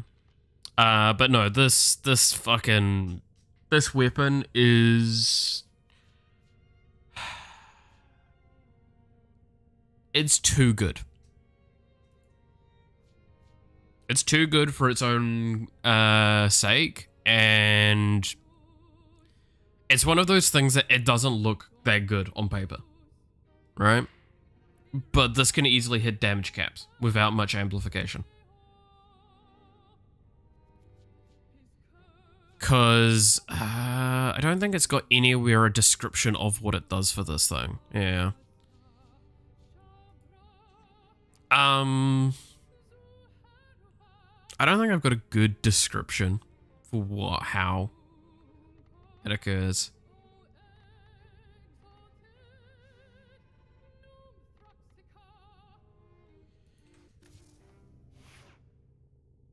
But it is really absurd. This is also one of the best secondaries in the game, in my opinion. The Baby Brahma that I have, which is a custom weapon that you have to make. I don't think I've got enough Vetus Essence to buy the other thing, do I? A shame to see such potential. Oh, shut up. What's the other melee galvanized mod that came out? Because there's a new one, and the other one's the one that's like really good. Okay, I don't want to talk to you guys, I actually want to talk to you. Have you survived arbitration? Here we go, by the way. Here's another example of these are like some weird mods that are like pretty particular. Very conditional, and for the most part aren't good, but some are. Preparation's a great example of this. This one is really good when you're wanting to speed farm certain things. Rolling guard, this one became pretty strong for most like non-tanky caster frames that have like a little bit of shield gating built in. Or like shield gating effectiveness. Because this basically is just a safety net. Okay, I'm looking for, here we are. This one. This is the one that I want. Galvanized reflex. Status chance for, that's not good for this. Okay, so I need 6. I should probably get the last ones of these. Why do I have 2 galvanized shards? I guess maybe they can drop. 6, 26, 46. I need 46. Galvanized scope. It's fucking awful. You have Well, come to no. collect Okay. honors. There are situations, again, depends on your playstyle, depends on the weapons you're using, but it's not that good. Most of the time. So, on headshot, crit chance when aiming. On headshot kill, crit chance when aiming. Stacks up to 5 times. There are certain weapons that can abuse headshot. And there's certain mechanics that can abuse headshot, and that makes this kind of good. The rest of the time, I mean, I don't know if I would slot it in over other things. Because what, that's, at peak case scenario, that's what, a 200% crit chance when aiming that I need to constantly be headshotting for? No, it's not a sniper one. This is the thing, Milo, and this is going to sound so counterintuitive. That is not a headshot. That sort of mod is not like... Yes, it would go into snipers, but other weapons would use it better than snipers. That's the absurd thing. Like, that's the problem with how Warframe has a lot of that sort of stuff. Is it's not even... It's the problem that what a good mod in a sniper is normally better in another weapon. And if it's not, then there's normally just because there's a better mod than it. But like, to give an idea, so that I said that was 200% crit chance that gave, right? Cool. I got 200% crit chance right here. On this mod, for example. Yeah, this is a shotgun mod, but still. 200% crit chance right here. And it's not conditional based on me fucking using the scope. Aiming down sights.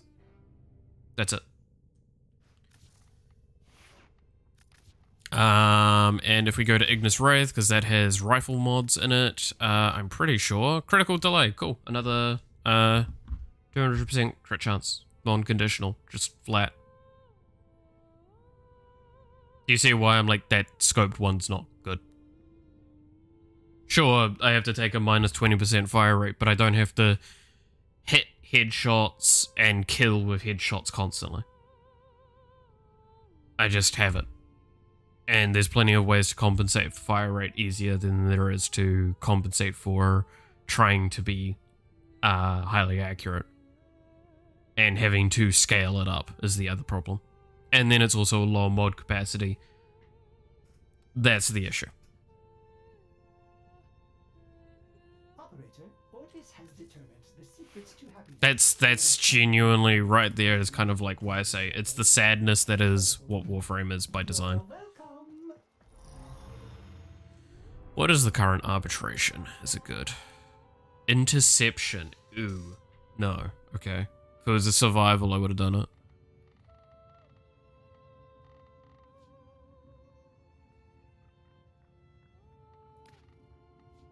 There's not like a steel path variant, is there? No.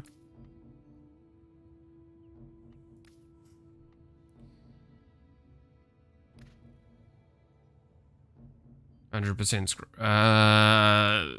mean, there are gimmicky weapons that kind of have stuff like that, but instant reload. I mean, you want instant reload, for example, there is the, I think it's the Nell. Has a really high, no, what is the, there's one in particular that has a really fucking high reload, but it's just a garbage weapon. But there's no stuff like that most of the time. Like this has a, let's see, trying to think if I've got some, one that I remember being like super silly for things. Well, I mean, technically this is a good gimmick weapon here, Grimoire. This is a book. It has no clip. It is infinite ammo. It is restricted purely by fire rate. And then it has a alternate thing where you can, I think if I hover over this, alternate fire releases an orb that travels slowly and explodes after thing. Blah, blah, blah, blah. You charge that up by hitting people and dealing damage with the weapon. At higher levels, it's basically instantly charged.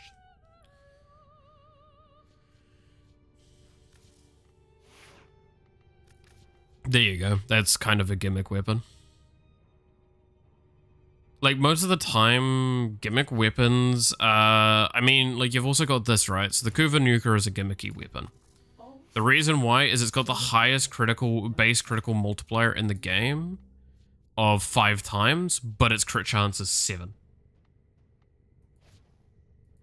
So it's insane of a weapon when it crits, but it's hard to crit. But it's a beam weapon, so there's ways to get it to crit easier and all that shit. Imagine a book melee. Nah. There's already like plenty of other meme things for that. There's do I own it? I mean, there's a suitcase rocket launcher, but there's also, I want to say, where is it? I'm looking for the tenant thing. It's a sword and board. There.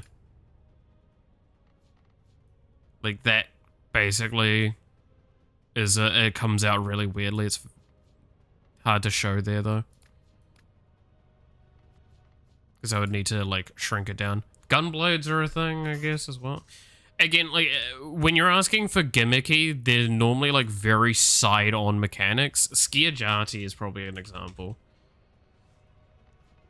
So this one here is, if I recall, it is on finish a kill, go invisible for a portion of time. I might be able to see it in here. Yeah, finishes turn the wielder invisible for 5 seconds. There you go. That's a gimmick weapon. It's a good weapon regardless, though. But this here is probably, I would argue, is a gimmick weapon, but it's just so fucking stupidly strong. Is there an easy way to show? Yeah, there's an easy way to show. If I go... The multitude of creatures you have Go here. immobilized would cry out in thanks. Yeah, shut up, Soul Mariners. I'm gonna show you what is argued one of the strongest weapons in the game. Why have I got skins that make a weapon 5 times bigger though? I don't. There's only one skin in the game that changes the size of a thing. That's it.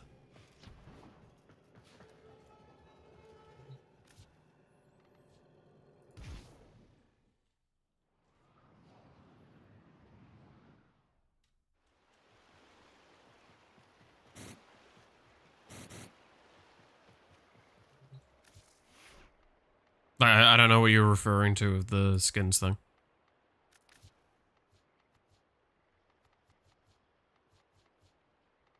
If you point one out, then I'll look, but if we look at that, that's the base skin. This one is not the base skin, but the base skin is literally just that. It's not much of a difference.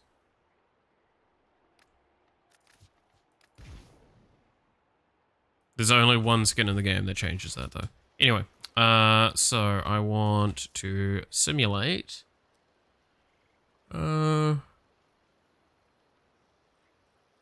Everything is chunky in this game? Not really. Again, like, I don't know what you're referring to with that, because, like, most of the stuff's pretty standard in this. Alright, I'm going to pause AI. We're going to max level these, so they're at 210. This is the max level thing, yeah. So we want... Actually, I probably do want heavy gunners, don't I? Corrupted heavy gunner? Yeah.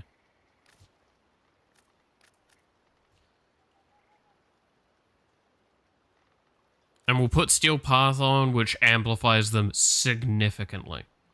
Like, significantly. Alright. Actually, I'm just gonna take you off for a moment. So this is the enemies here. These are very, very strong, very, very tanky. If I do that, and kind of just repeat the process a little bit.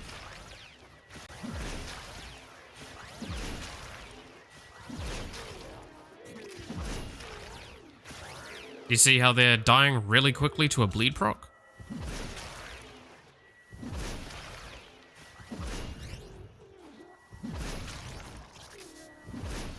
Actually, no, we can make this more clear with not corrupted heavy gunners, but normal ones. What am I doing? Kill enemies, get rid of this. We want normal Grenier.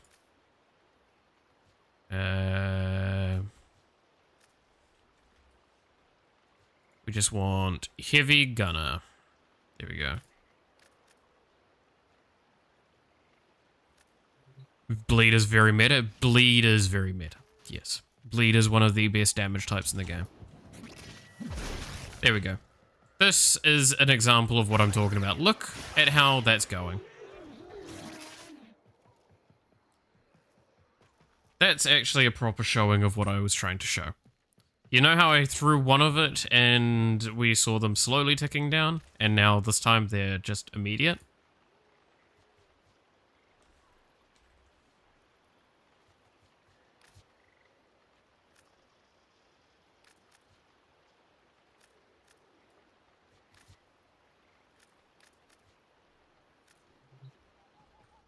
So this is a mechanic that exists. This is one of those arguable it shouldn't be in the game, but it is.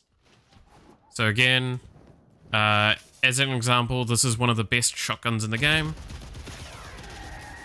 That's me kind of focusing on target and only hitting pretty much headshots.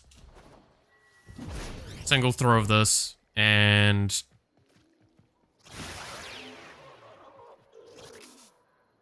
they just passively die to it. In an AoE.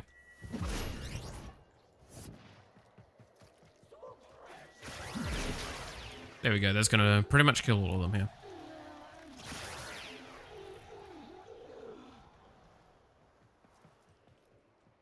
Yep.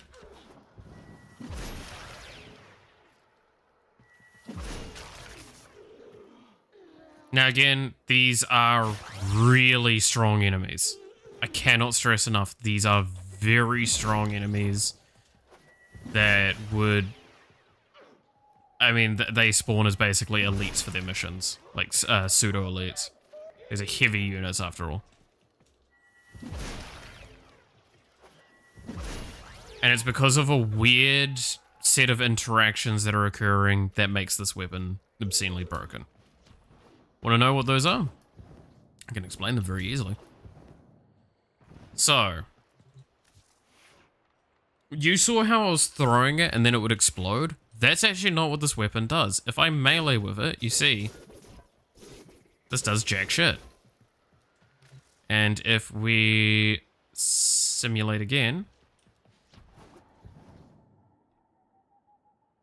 if I go up to this enemy and start meleeing it, you see how I don't fucking damage them at all? Like, look at how little damage that's done. Even this, now it's ticking down. Still not much. And if I just throw this, you see how that didn't actually do the damage that it did last time? This is a very weird thing. If I throw this, it will explode on impact. However, if I throw this and then press middle click, you'll see it explodes immediately. So again, throw this at the enemy, does that. If I throw this and click that,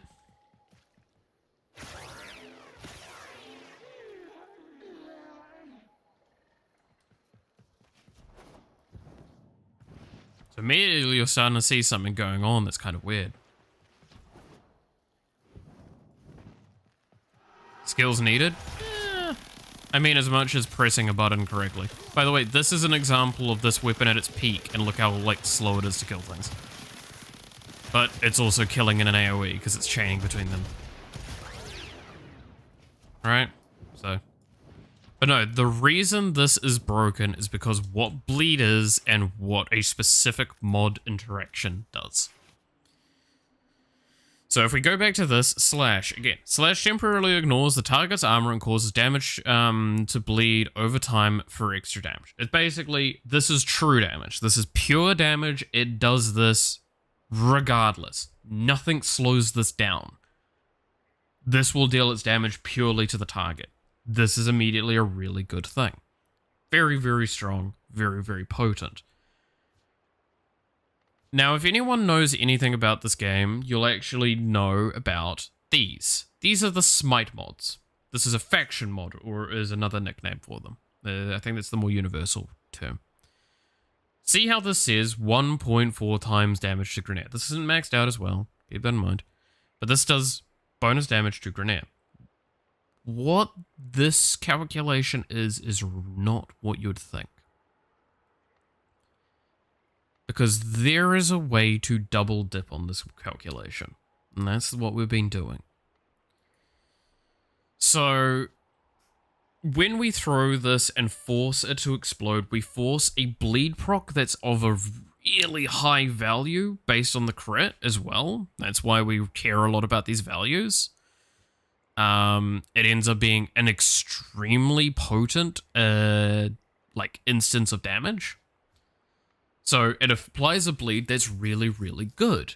Better than any of the other bleeds that we have that we can apply with this weapon. This is why we actually care about like this, because it gives it blast radius, so it means that the explosion we trigger is better. And chance for it to explode on bounce, that doesn't really matter. But this is why we've loaded it with a shitload of just raw damage. You see here, 100% melee damage. Don't care about attack speed. This one, we care about the heavy wind-up because that's what we're doing. We're doing a heavy attack. We hold it down to throw it and fire it off. Then we also have this. It's hard to see this, but this is basically combo. When I attack something, I get a combo gauge. You can stack it up more and more. This means that it's harder to stack up, but you have more raw value. That's the important thing. That's the galvanized mod that we care about, is it gives you even more of this. That's why. But thing with the Smite mods is that they're applied in each instance of when you would do the damage.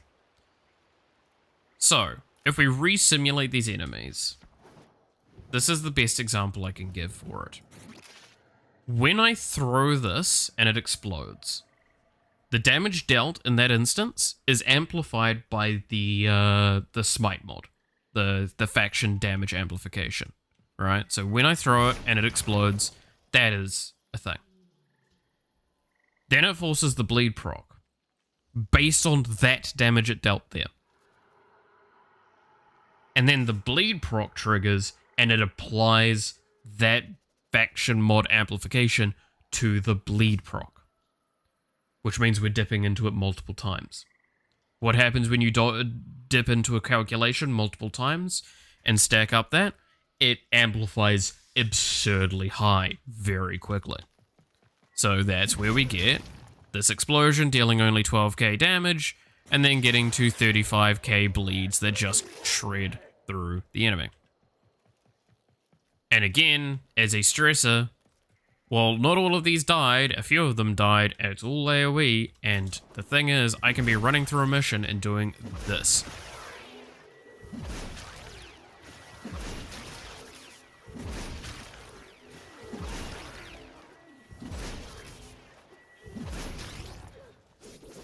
And each bleed will proc on top of each other, so it can stack up.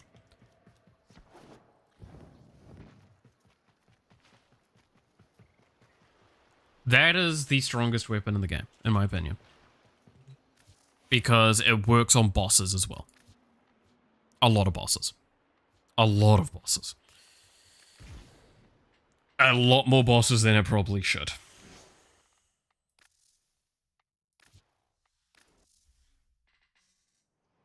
There you go.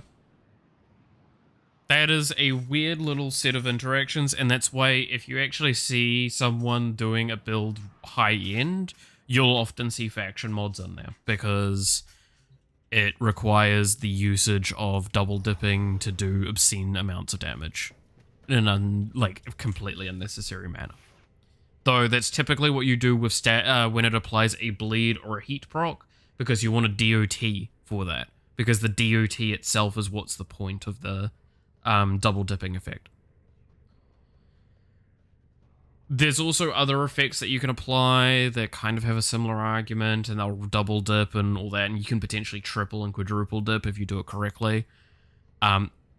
Shorthand is there's a lot of weird interactions with the damage amplification, and it ends up getting to really absurd numbers. Keep in mind as well, I was not amplifying this external to this damage in any capacity. There are more than a few ways I could have done that. The first one off the top of my head is I could have used Nourish, which is this assumed inability for Nova.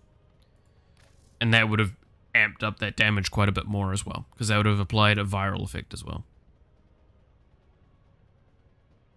Need to go to an unexpected meeting. All good. 2-player combos we could get with good builds. I'm gonna be honest, there's very few combo builds anymore. Like that. There's quite a line division in this game in terms of how they do a lot of the power rating. Where most of the time a frame is internally synergistic enough to do all of its shit. There are a handful of cases on a handful of missions where that's not the case, but the rest of the time, if you want to do something, the frame does it. If not, the weapon does it, right? So the only other case scenario against that is when you do a specific mission archetype a specific way, there is a really good frame combo for that. Which is, so it's Elite Sanctuary Onslaught, and you run Vauban and Sarin. The rationale behind this is actually really simple. So Vauban, he is this dude, and this is the build for it. If I go into here, I can explain it very simply. This is his ult. You'll see that it's got Bastille and Vortex. There's two effects to it. If I tap and throw it, it creates Bastille, which is basically an AoE that lifts up enemies. And you can see how there's a number of affected enemies and all that. And then there is Vortex, which is basically if you hold it, it will collapse it and it will suck enemies into the location. Perpetual Vortex is part of this repelling Bastille thing that I have here, which basically means if I throw a Vortex into a Vortex, it will extend the duration of that Vortex. Then I assumed Spectre Rage into it, which is Gara's assumed ability.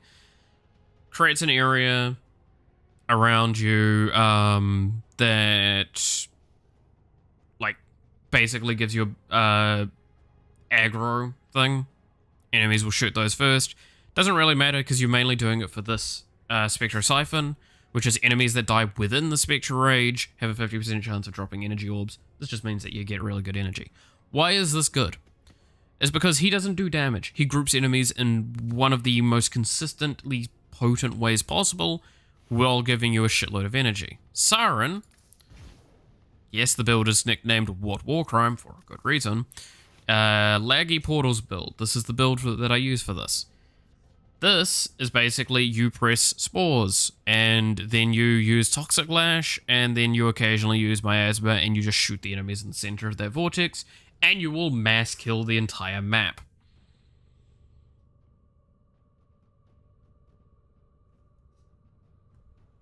That's it.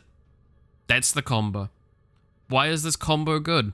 When you want to farm your weapons, and when the Siren wants to farm Focus, it's great.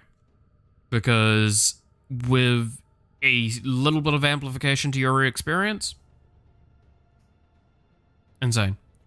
Once again, how the entire map? How? Because in Elite Sanctuary Onslaught, each map tile is a single room. That is the point of Elite Sanctuary Onslaught, is you kill enemies in a room for a portion of time, kill them effectively enough, and then you move on to the next room through a portal. That's it. That's why you have a little bit of range on this, because it means that the spread range on this is 30 meters, which is a room size. A average room is around 30 to 50 meters in Warframe.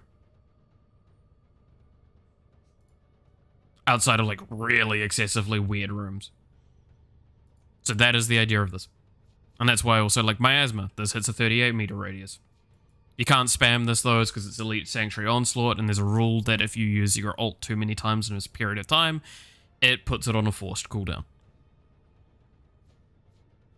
And since this does corrosive damage, it's pretty good, because it will strip through armor. And then you have Toxic Lash, which also gets spread with the spores, and then you just have like, say, the Cedo, which applies damage very easily in a targeted location, or the Ignis Wraith, and you just kind of spam that and kill shit very, very quickly and easily.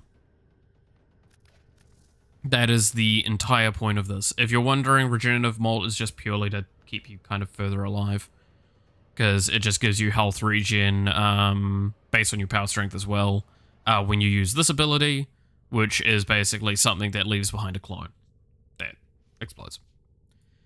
This is an extremely efficient farming architecture, but it's very specific. If you're wondering what Elite Sanctuary Onslaught looks like, by the way, we have played it before on stream, and I'm going to switch to a build that does it really well, which is this one. It's a weird nuke frame build, because I just like this build, it's very funny. If we go in here, and we go up to Syndicates, and we go here, this is Elite Sanctuary Onslaught. I'll only do like a couple of waves of it. I mean, I could do the 8, because I technically need to keep doing 8. So this is the entrance to it. And we enter the conduit. And you'll see on the left side all of the stuff that you really need to see.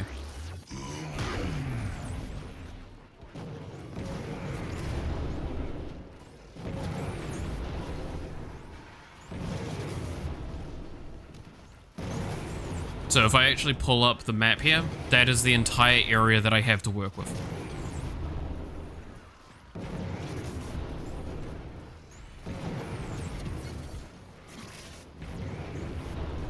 And you can probably just guess from just eyeballing it. Something that can travel 30 meters means that it's the entire map. In most cases, when you hear someone say entire map in Warframe, it means room. Because we're lazy and we don't like bother explaining things better than that. Saying nuking a room doesn't sound as appetizing as well when you say nuking the map. but in this case, it is the entire map because the entire map is one tile. Or one tile room.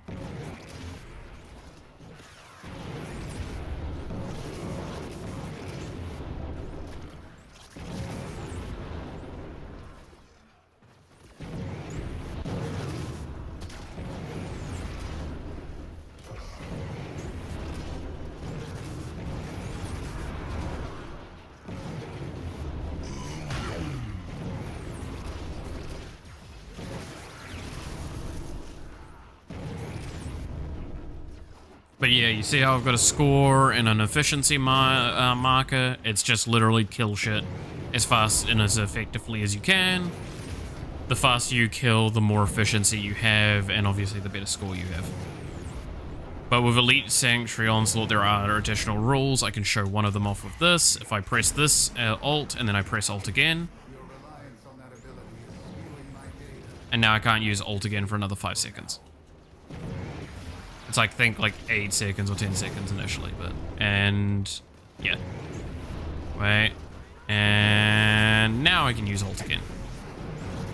So it's basically don't spam abilities back to back, or it will call you out on it. And Alt is the one that it matters the most for. Which is why builds like this one is really good, because this is about spamming your first ability, which it doesn't give a shit about. And then you're fully reset when you go through this. My energy has gone back to 200, which is my base. All of my abilities have turned off. And I have to start again. And it's new enemies and a new tile.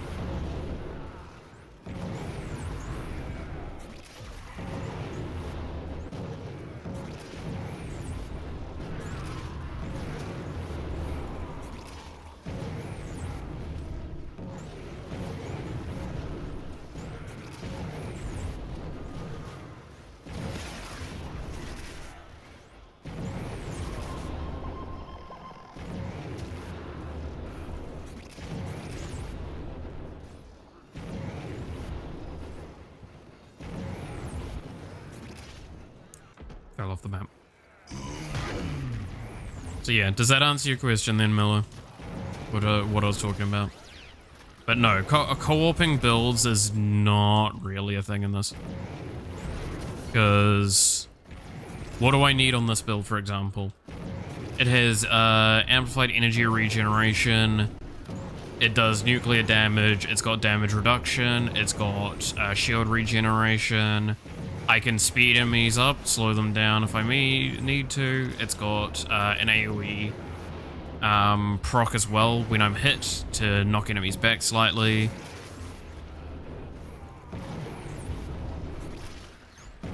Like, what am I missing? Oh, and by the way, the buff that I give, that gives the amp and the viral damage and shit, that gives it to the team, and they can also give me that. So it's like, just makes it slightly more absurd.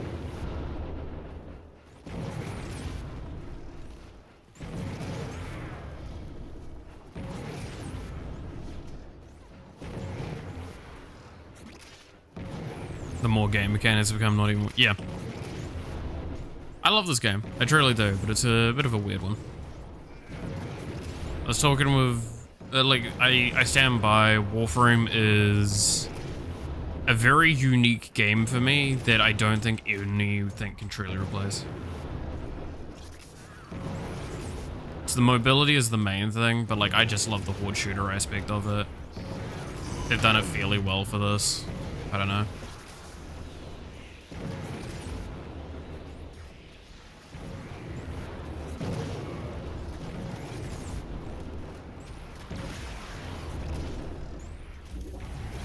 Ooh, I think that's actually the list that I want. Proceed immediately.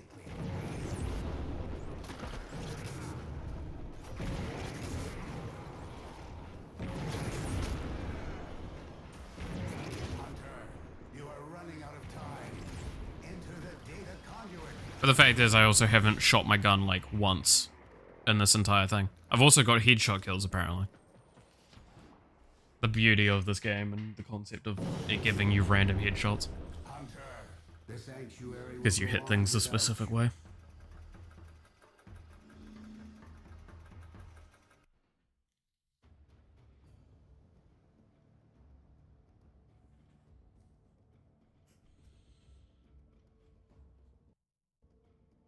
But I will say, Mello, though, and this is kind of like a general statement as well to anyone. The problem you'll also have is I, one, have been playing this game for a very long time, so I know mechanics weirdly, and it's harder to explain some of them sometimes. That's why I try and do it visually. And two, this game is fucking old. Surprisingly enough, there's a lot going on because unlike most games, it takes an evergreen approach. What does that mean? That means when something's added, it stays. There is things in this game from 7 years ago that nobody plays, but they're still there. You can go play them. Very rarely do they just remove something from the game. They've done it a couple of times with certain things, but like it's always there. So there is a lot of mechanics, and because of that, there's a lot of weird interplay that needs to be accepted. Yeah, support charges. I was gonna check which one I have equipped at the moment. So I don't actually have it in the gear wheel.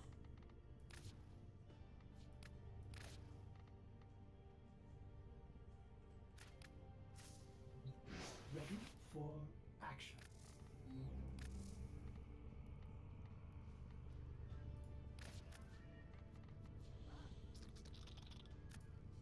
Oh, yeah, it was that one.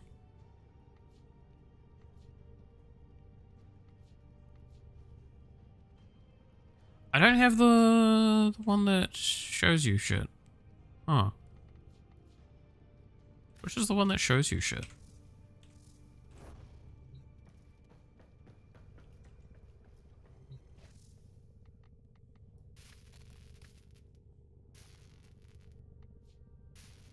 Oh, I could build this finally. Project complete.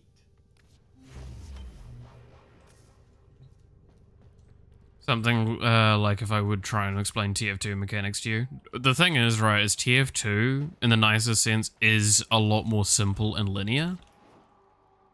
On purpose. Right?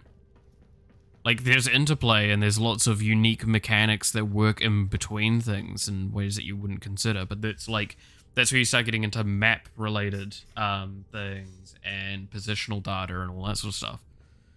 And at the end of the day, I would not really call that mechanics to the game. That's just game knowledge. Operator, As well. Otis has been interfacing with It's the fact is, presets. at the end of the day, like, Forged any game that's been around for like 10 years, though, has the issue of if you've played it for a long period of time, then it gets absurd. You say Warframe isn't even like that? No, I'm not saying Warframe doesn't have knowledge problems. That is actually one of its biggest weaknesses, is its knowledge problem. It's the fact, though, that there is mechanics that are, like, unique in how they interact with each other. Like, mechanic is an actual game function thing occurring, right? Like, it's something in the game, it does something. It itself is a construction of the game, not a knowledge thing. There's knowledge of those mechanics, and that's fair. But, like, map positioning, I wouldn't call a mechanic. I would call that a knowledge thing. There's a mechanic argument of, like, if it's positioned in these situations, this creates a unique effect. That's a mechanic. Because that's something occurring based on an event. That's why I'm saying, I'm not saying anything negative to TF2. I'm saying it's definitely a knowledge game. So is Warframe. And the issue is that games that have lasted for long times have that as a problem, is that they create a huge knowledge expectation, and it keeps growing and growing as the game continues to exist. So it's harder and harder to get into them and harder to find the mechanics. Warframe has a benefit that its early game is its best time, because it explains a lot of the key mechanics to you fairly well, and it treats you fairly nicely. TF2 is just an example. I know what you're talking about. Yeah. It's just, that's why I say, like, that's the problem with Warframe, though, is that while its early game treats you fairly nicely, all these sorts of things, the sheer fucking amount of things that are occurring in this game, and can occur, is so hard to track. Like, I haven't even talked about, I don't think on stream, fucking hunts or targets, because I don't fucking have any because I clear them out most of the time. I think we had a stalker one once, but like you can get targeted by a specific group and they will turn up in your mission and try and kick your ass. If I do certain missions, they'll turn up. Stalker is the big example. If I beat a boss, he will mark me, and then he has a chance of turning up in my missions to try and kill me. If he kills me, he leaves. If I kill him, I get a reward. Alright. Try explaining that in addition to fucking everything. It's like, it's just too many things going on.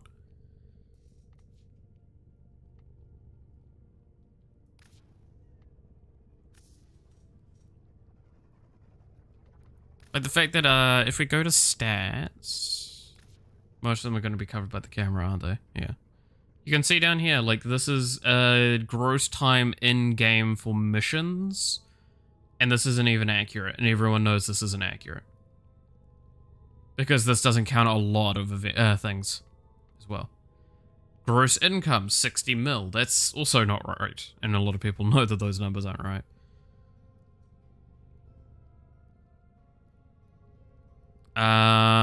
What is a funny stat to show? Most of these stats are wrong is the problem.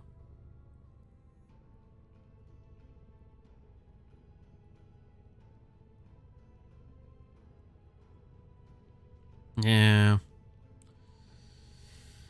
That's the issue. Because, like, they don't track sometimes, and if you fail a mission, I think they revert and shit like that as well. It's really weird. They might be better now, but yeah. But like, I've killed millions of things in this game. Millions and millions of things. The amount of missions I've come out of when I'm just bored, and I've come out of it with like thousands and thousands of kills, and that's even in a team. And I'm not the highest damage. Alright, that's kind of the point.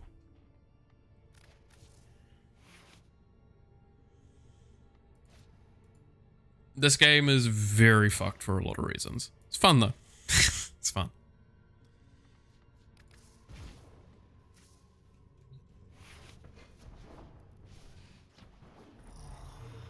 I mean, fuck. What is it? Call of Duty as well? Is that? Want to see one of the worst fucking missions in the game? Tenno, good see you.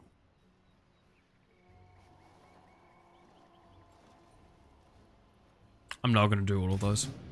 Moving out. I'm gonna do some of them. Fuck, I don't even know if I'm gonna do the without dying or without being veiled. Because that shit just gets annoying. So this is what I would argue some of the worst missions in the game, because it's just so slow.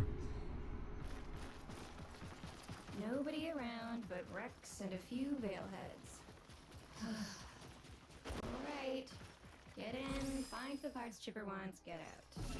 This a Thumper station. Thumpers all dead? Probably. Sure. Some of your Grenier friends are locked up here, if you want to say hello. Okay.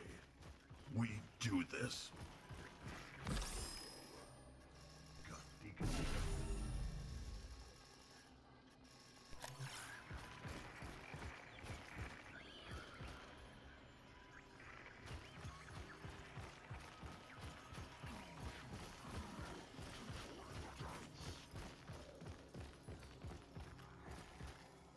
Oh, I see one of the things over here. I want this.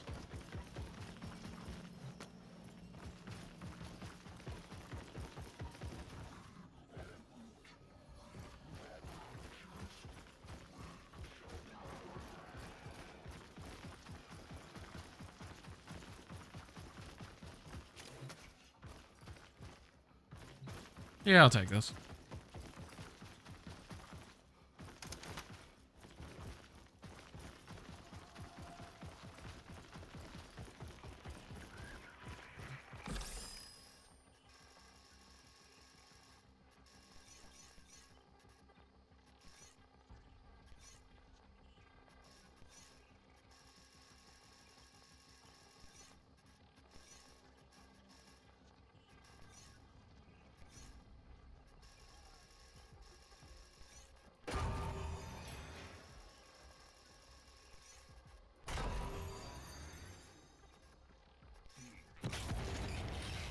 There we go.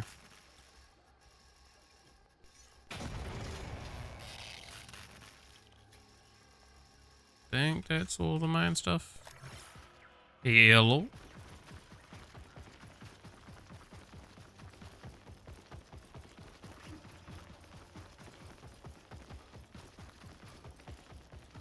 But yeah, I've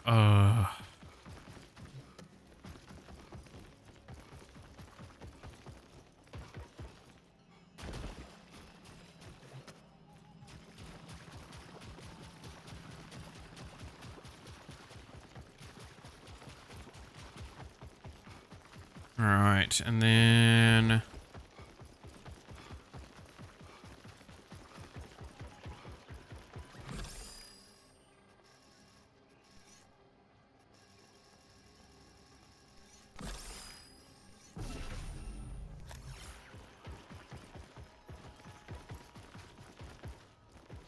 Is this one of the people that I need to save from a cage? Yeah.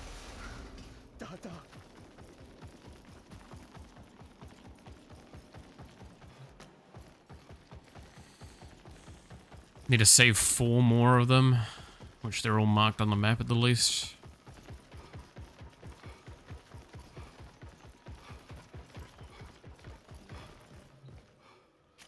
Which one's that one? Nah, electric car's a bit. Cool. There is a stock here though. Gotta grab that. By the way, if you're wondering, this entire mission is done for those stocks. That is what you're doing these missions for. Got one.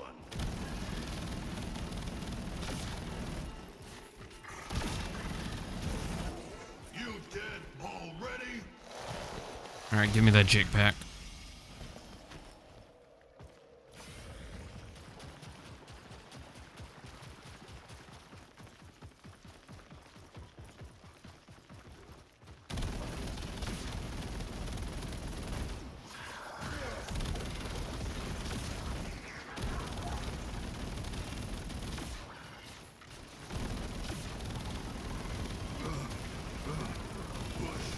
Through pain.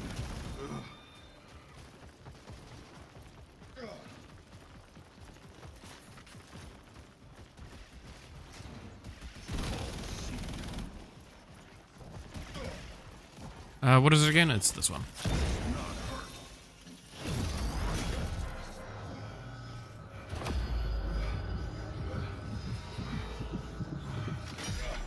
Time to fight.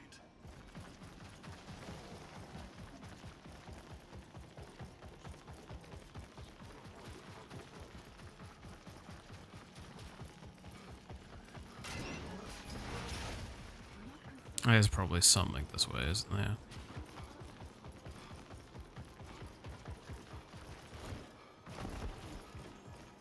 It's a drone.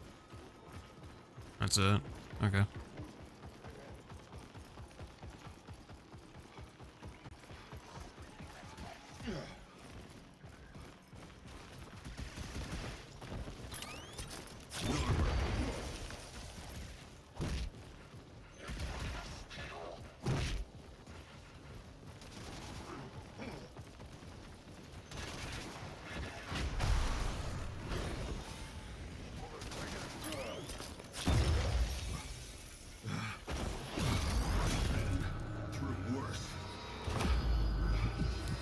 Come on, buddy. Clear here. We go now.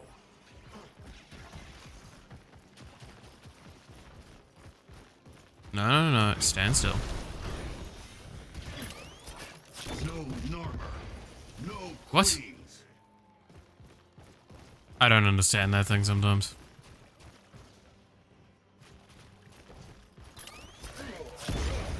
There we go.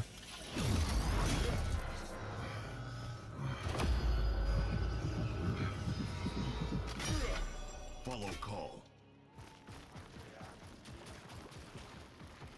Nice and easy.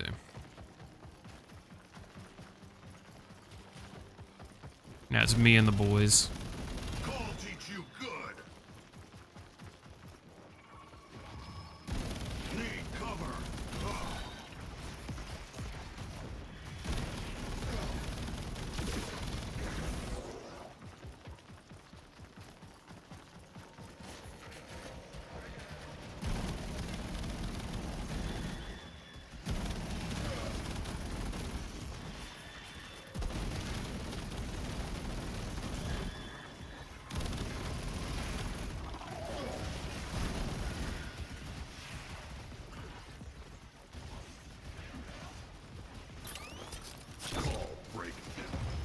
Damn. Come on, buddy.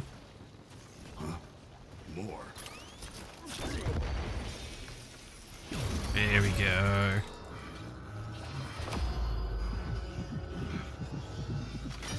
Ooh, nice and easy. No, I don't want a Tonk. Too inconsistent.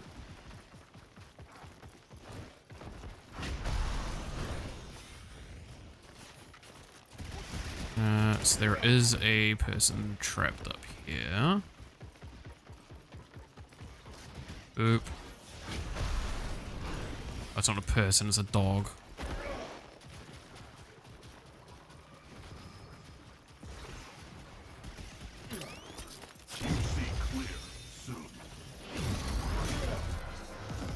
Me and my mini army, let's go. Again, this is like... I wish this was more interesting.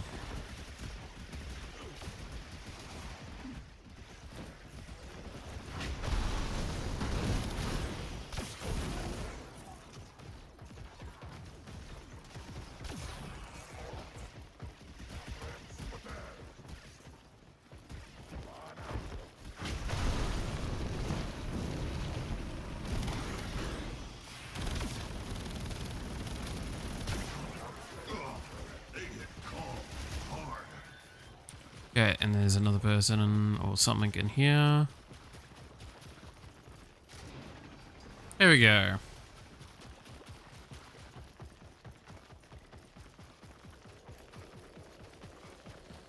Probably not going to get the under 15 minutes, am I? Yeah, I don't think I am.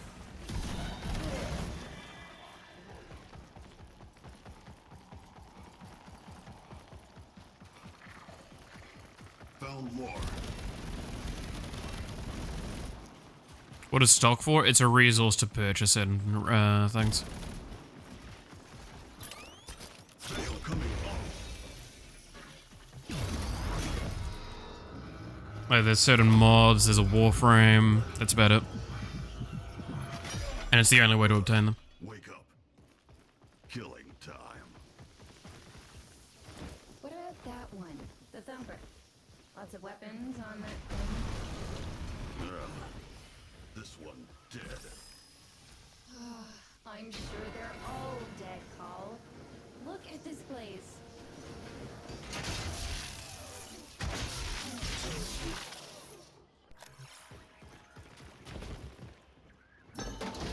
Dead. See? Not really. Can we hurry this along? But yeah, that's the only reason to be doing these missions is for stock. And also you like Carl that much, but I'm gonna be honest, I think all of us are kind of sick of him at this point.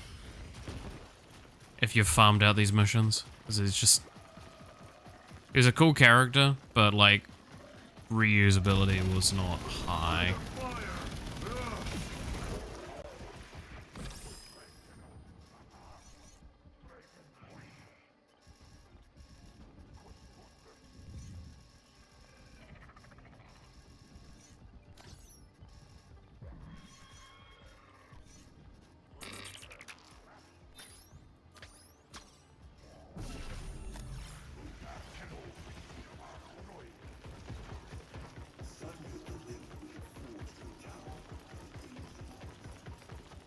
Call, looks like there's some bigger firepower for you ahead. Can you carry this? Call can carry. Now this is a good gun.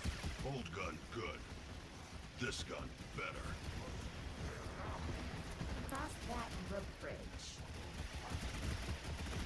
Is there anything over here I should see?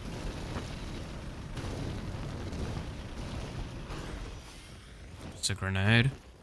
Okay.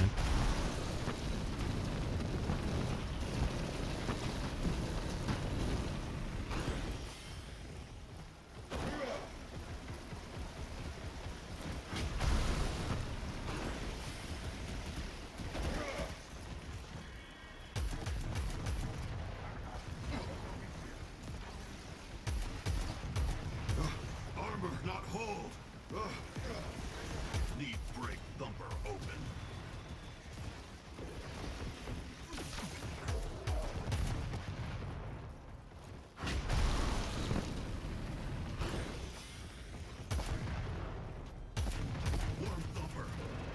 Chipper want? Locomotor core. That behind armor. Just making notes. I am learning so much from you. Shut up. What a bitch.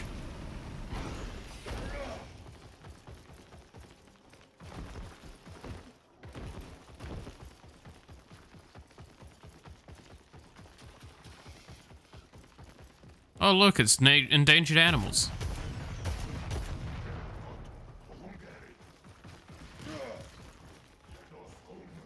Alright, here's a really horrendous boss fight.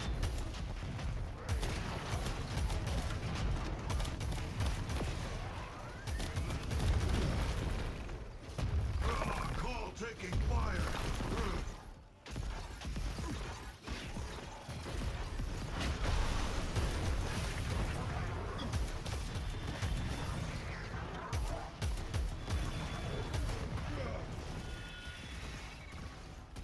Should probably use grenades.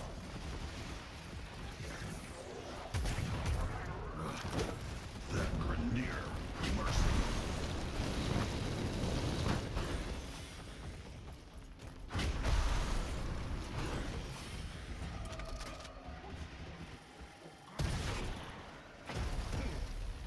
I fucking missed.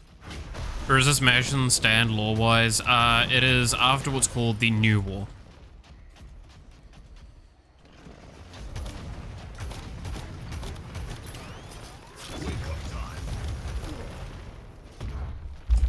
Which was a fairly large-scale story event that occurred a year or two ago.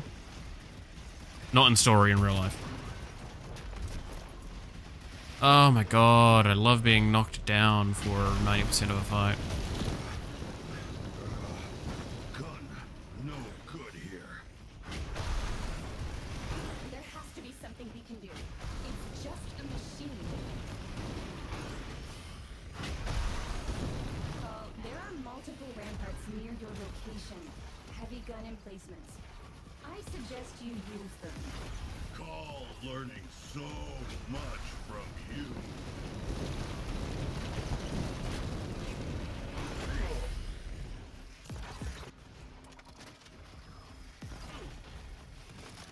See, this is the worst part of this boss fight, man.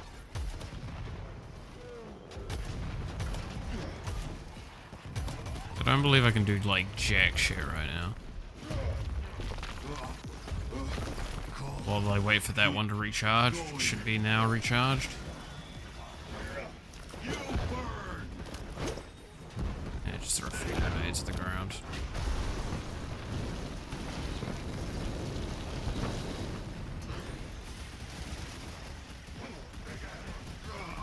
Need blood! Call hurt it bad. Now, call finish job.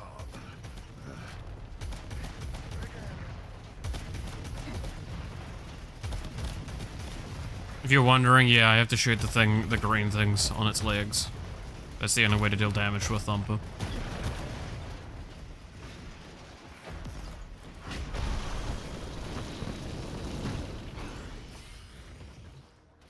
But this mission makes them even worse than normal. All you. Because I have to do this rampant bullshit.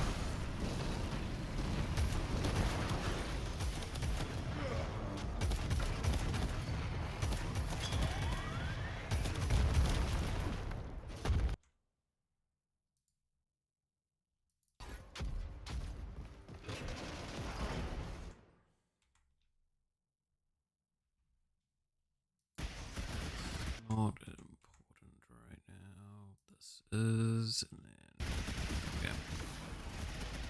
Where was I? There.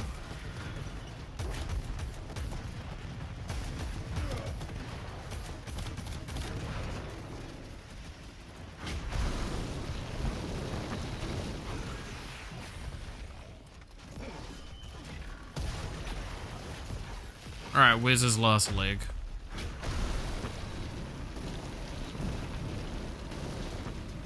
This one.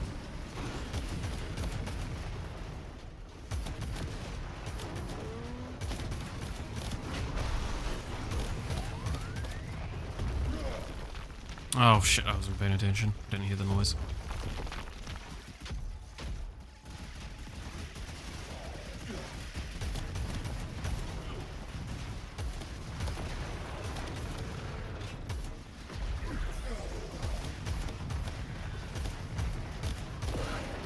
There we go. Okay, I admit, I'm a little impressed. Go on then, tell me. How did you do that? Shoot in the right place. And not die. Alright, now I leave. And not do this mission again for a while. Because it resets every week. And I just can't be asked doing these missions, man. I hate the Carl missions. I loved Carl. These missions ruined him for me. That makes me sad. Nothing special here. No. And there's 3 captured Ostrons that can fucking figure out how they're gonna get out themselves. I'm sure they'll be fine. Me and the boys are leaving.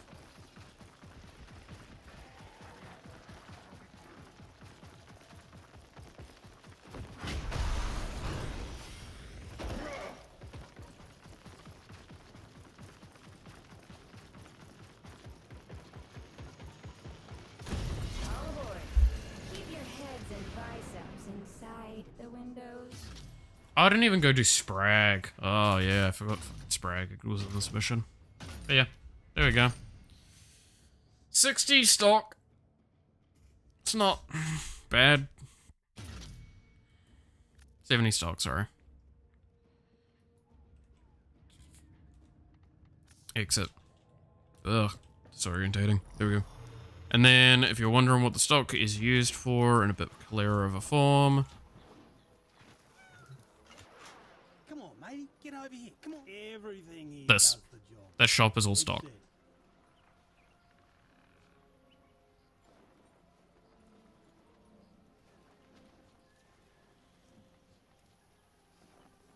So I need a lot more stock though, because I need to get an entire new Styanax so I can assume him, You having a go? Pick something. and then I want to get the cosmetics as well, right? So Well, la-dee-da. oh, eat my ass, Chipper. Worries.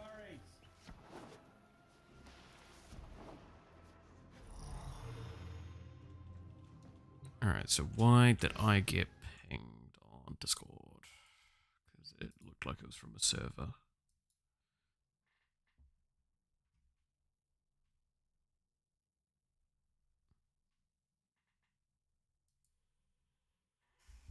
Small Rust projects. Basic calculator, game engine, operating system.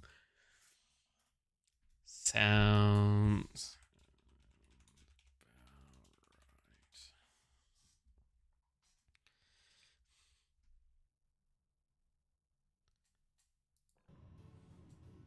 There we go. But yeah, again, this is kind of there is an example of the evergreen nature that Warframe is, for better or worse. Again, there are probably plenty of people that love those missions or enjoy them. I am not part of that list. I am openly not part of that list. But also, and this is the benefit, I'm not going to say it should be removed. Right? Like, I'm not going to sit there and go, oh, it should be removed out of the game. No. It's fine. Leave it there. I just don't want to play it. That's the best part of Warframe as well, is that there is so much shit to do. If you don't want to do something, don't do it. Don't get me wrong, it does hinder you getting certain things, and you'll have to grind it out eventually and suffer through that experience. Did you hear that? It said Otherwise, doesn't fucking matter. cosmic background radiation is a riot. Cosmic background radiation is a riot. Oh, you're so funny. That's right, I still need to get a weapon Exilus adapter. Which I think is these ones in here, right? These may help the flow. Yeah, those. I can get one and make one if I sack my progress on parent sequence and go back to Steel Meridian. Sure. If I switch back to... So, again, I switched to Red Veil because Red Veil is allied with Steel Meridian, and that's how I actually generate my Steel Meridian standing. Alright, what can we help you with? Alright, but you owe us. With these, you may punish our enemies. Use it to spread our way. Our enemies will fear you with that. There we go.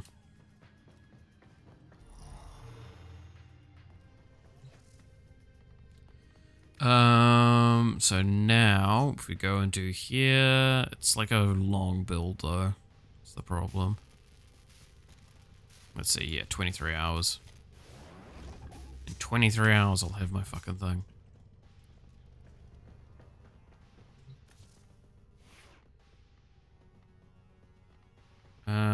Swap out you for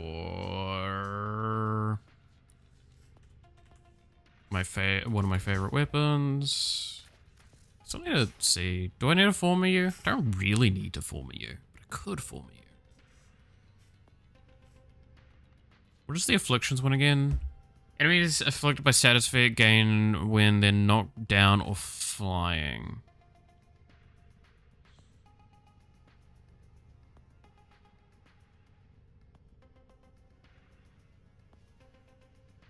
On melee hit, gain 70% crit chance on your next heavy melee.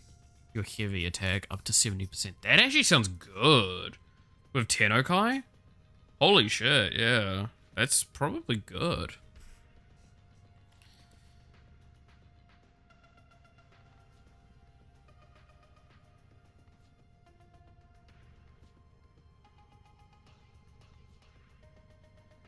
Hello.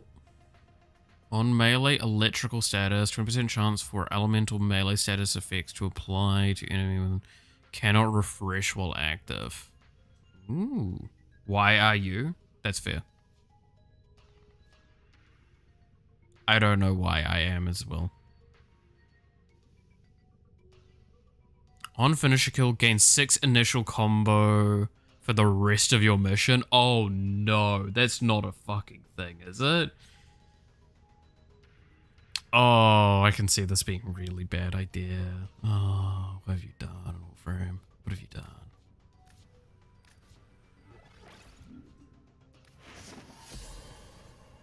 I like the idea of this, because if I go Tenokai, then it'll be good.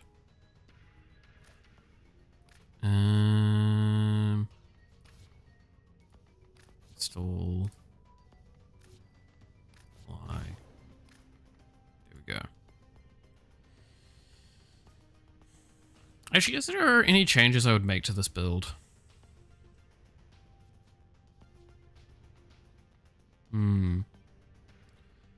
Oh, and would you look at that? I've made a rule, and I'm going to say this to you now. I'm not here for door-to-door salesmen, so you can fuck off.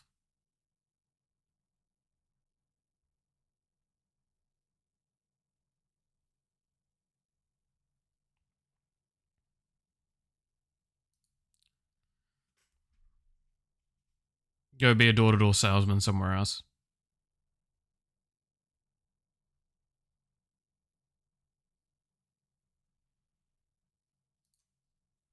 Have fun.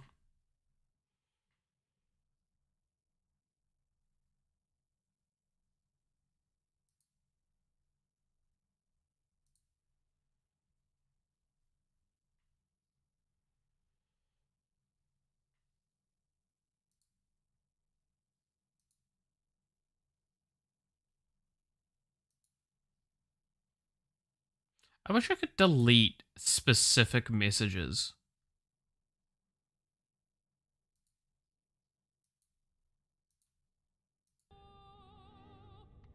Instead on restream. I can't do that. I can only block the user.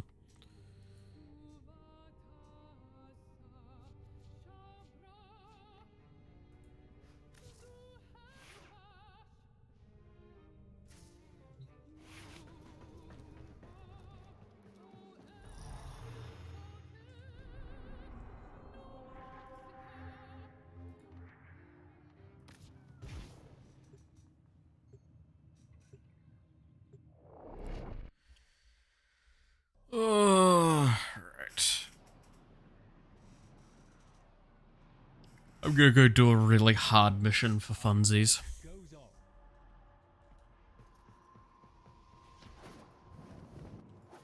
The voices in the walls. Hey.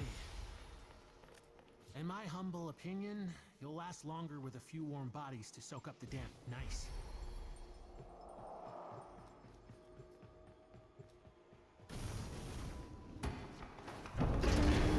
This is depressingly like one of the harder baseline missions in the game, outside of like Steel Path and Direction. Because it's basically got Steel Path and Integration.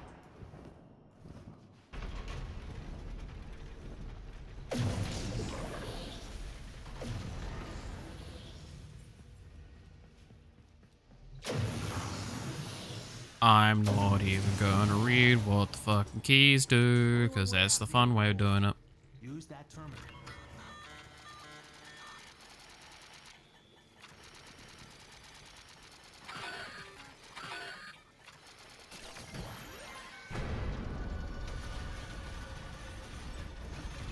God fucking damn it, it's always like this.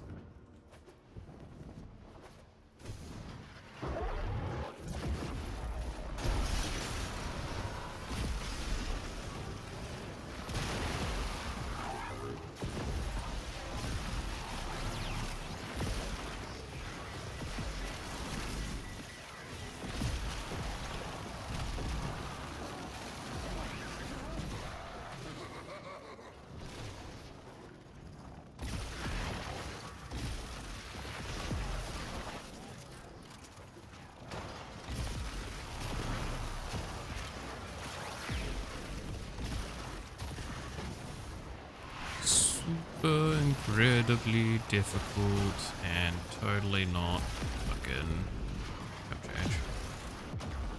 Oh, I think I killed myself there.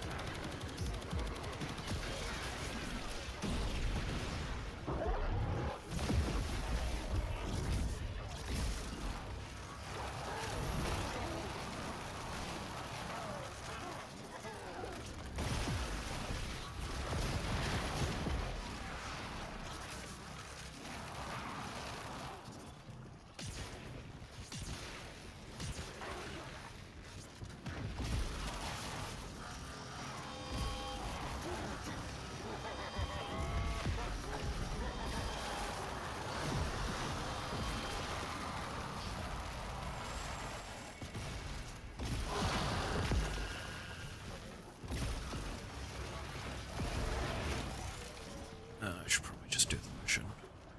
You doing the AFK frame again? I mean, technically, yeah. Just not doing a mission where I can AFK in.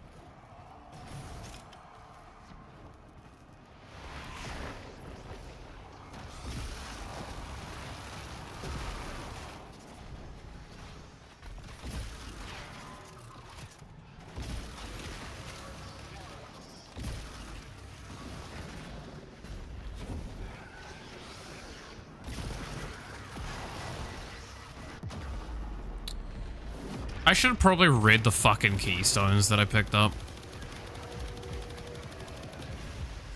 That would have been the smart thing to do.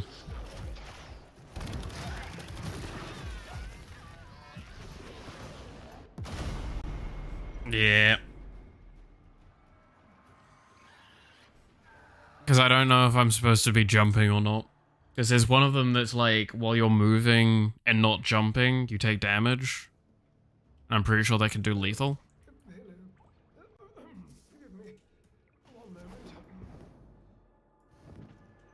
Pick a better frame. Is there a better frame? Nova. Nova.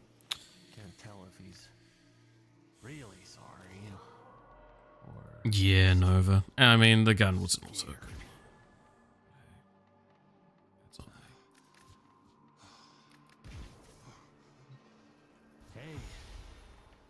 Don't want to tell you your business. All right. What's his is ours. Maybe it was dealing damage, instances of damage, which is not good for that frame, because that frame does a lot of instances of damage. Alright, let's read the key glyphs this time, before I fucking run into a mission like a lunatic. Activating ability inflicts 50 damage on you. Cool. Lose health every second, killing enemies restore health. Cool, that's easy. Lose 2 health when moving, jumping pauses the effect. That one was the one I think I might have died to a few times there. High current electricity targets the bearer every few seconds. Maybe that was also killing me. Ready? To leave the anchor hold, access that terminal.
Come on, you fucking bugger, die.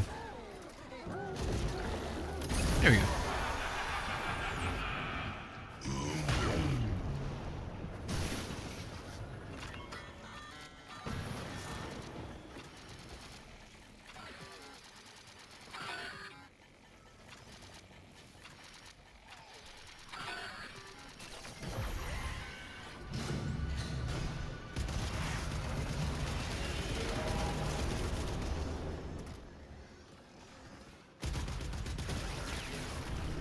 This is such a weird fucking, like, request to just basically be bunny hopping around the place casually.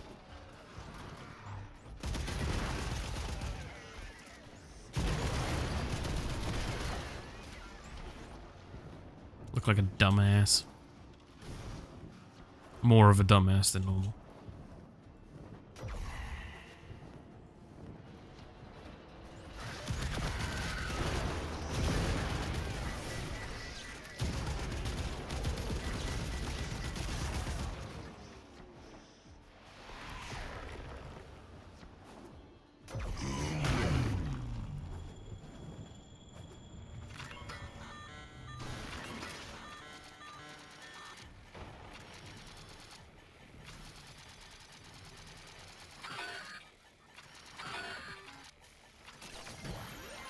There we go.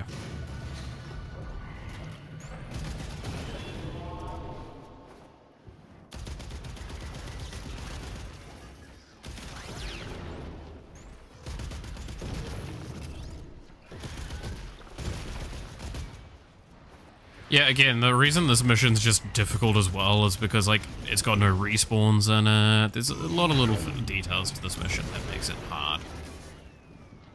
Not even just the modifiers.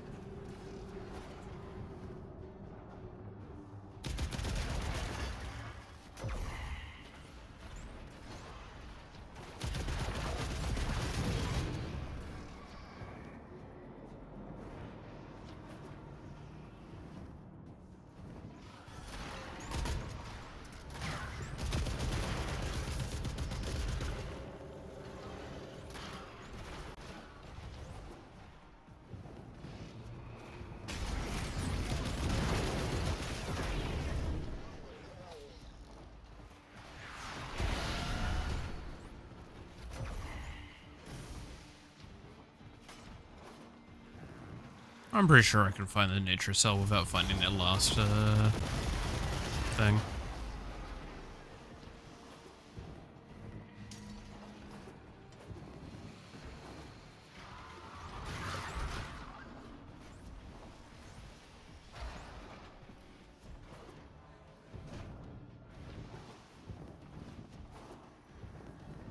Unless it was off that room that I just went past. Yeah, it was probably off that room I went past, wasn't it? Wait, is there a door on the left side here? Oh, it's a secret door. I don't want to do secrets right now. Don't really care.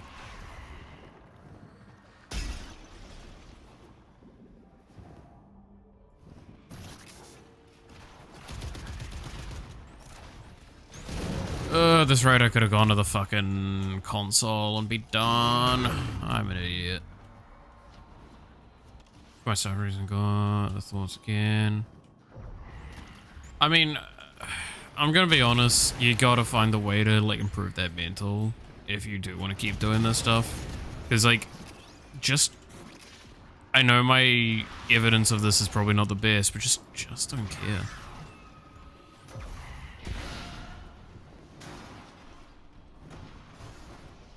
There we go. Using the key glyphs will open the Netracell, so be ready. We ain't done. Local threats are triggering a security override. Clear out the hub and lock the door.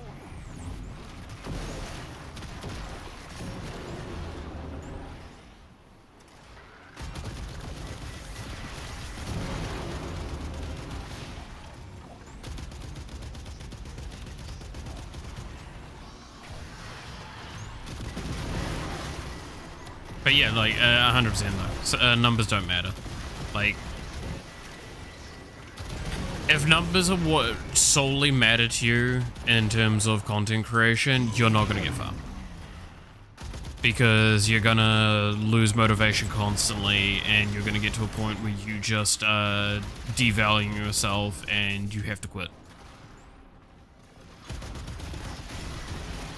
Now, again, content creation is not for everyone, but I do recommend it and at least giving it a shot. Same with university, right? Like, same argument. It's not everyone is doing it, and sometimes you're doing it because you see the fantasy, not the actuality. Like, there has to be a level of the passion for the making, right? And you need the passion for the making to override the passion, the anxiety from the lack of success.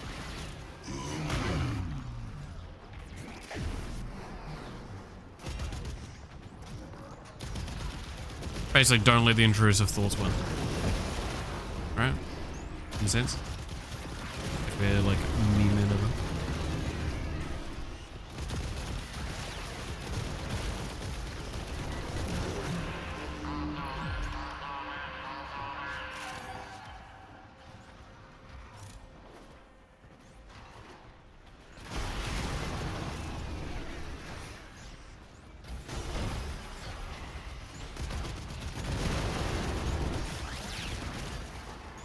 Oh, well, I killed it with AoE. Nice.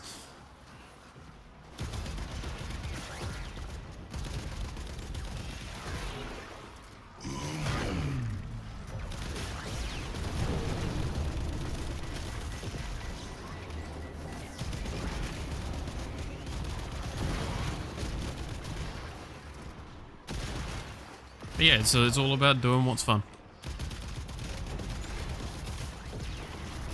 Do something more, yet I still need to learn this stuff. Yeah, I think that's an issue that everyone will have, and this is universal, right? Is that it's just the idea of, well, I should be better. And it's like, well, use that. Use that desire of, I should be better to be better. But don't think too much about how you need to be better. Think about how it's better. It's awesome to improve. That's why it's good to have a way of tracking your progress. So, in fact, just release shitty videos now, or what you might think is shitty videos now. You'll look back and you go, yeah, those were shitty, those were cringy. But realize, like, how fucking Gura, right? When she did her, like, 1 year, she fucking hated listening to herself. She shat on her original, like, debut stream. And to be fair, especially from her perspective, for good fucking reason. It was very disappointing. Especially when you compare it to what she's like now. In terms of value. Yeah, but it's the same argument at the end of the day. Like, you're not going to be able to convey exactly what you want right off the bat. That's not to say that, like, you're incapable of it. It's that you've not found the way to do it yet. Which is very normal. Again, it's the best way to learn things is by doing them. So just do the thing, and I wouldn't say fake it till you make it, because that's, again, like makes it out like you're not trying your best from the get-go. Do what you can, try, and then review, reflect and learn. All right. You'll be surprised at how much progress you make in a short amount of time, as long as you're, like, consistently doing that. And if you're not making a massive amount of progress, that's fine. That happens. That's when you talk to other people and you ask for advice and you go, hey, I'm feeling like I'm not progressing as much as I should be right now. Can I get some assistance on this concept?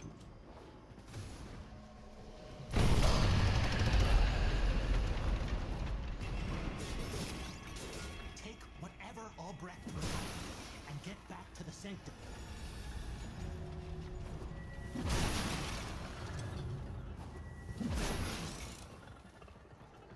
No, for these, I'm doing it. Yeah. Like, go for the long haul and figure out from there.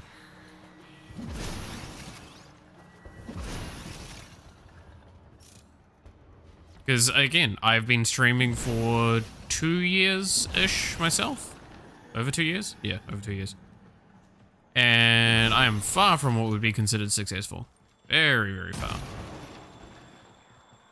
But do I look like I'm losing motivation and hope? Maybe. Maybe I am. I don't know. I don't think I am. But like, I like doing this, and I like, and I want to keep doing it. Bet you can make use of that. Whether it's monetarily viable, keep in mind, right? And this is probably the best example of this that you're gonna really ever get. Did you know that only about 1% of YouTube content creators actually make enough to, like, live off of YouTube content creation? Yeah, like 1%. Maybe even less than that.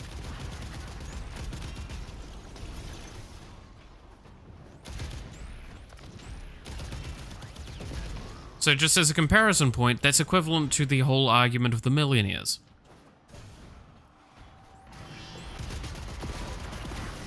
Do you think you can become a millionaire overnight? Under most normalized situations, no. So it's the same with content creation. It's constant, painful suffering and work to get to the end of it.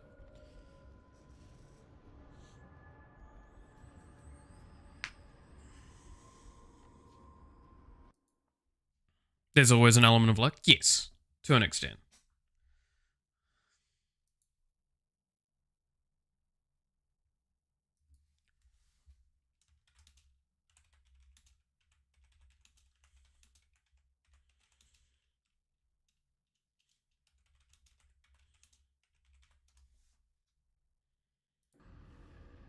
Gambling, we might say, yeah. But, like, it's... Okay, I will not deny there is an element of luck, but there's kind of that whole argument. There's so many things that go into it because it's an element of luck, an element of skill and ability, is because you need to have the ability to capitalize on that luck. That's kind of the point. And then you also need to have the skill and ability to enable that sort of situation to occur.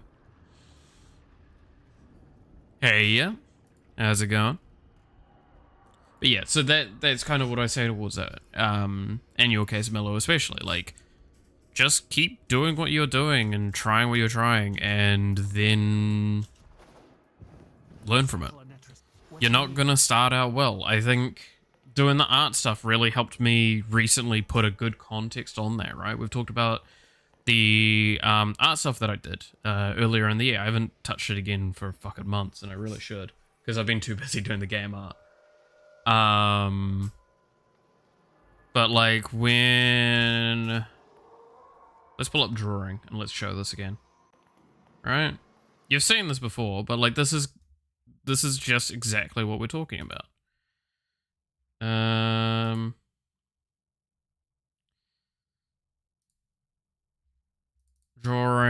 So if we go to the first drawing we did, well, I did, which is Jinglue.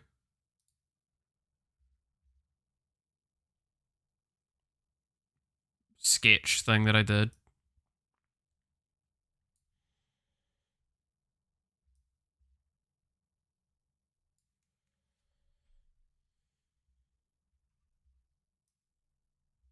It's that, right?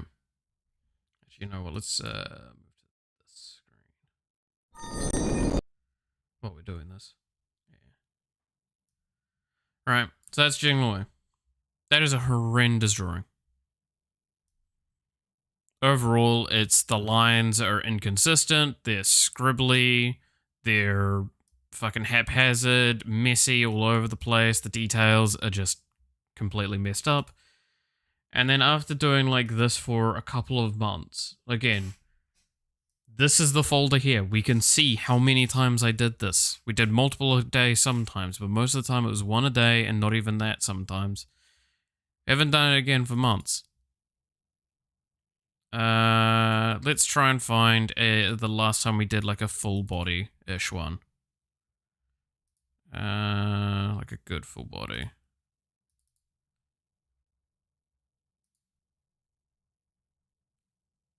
God, it's actually really hard to see these.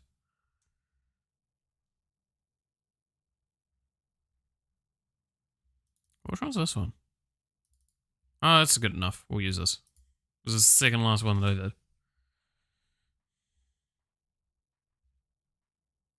Alright. And this took me like 40 minutes, I think. 20, 40 minutes, somewhere in that sort of time frame.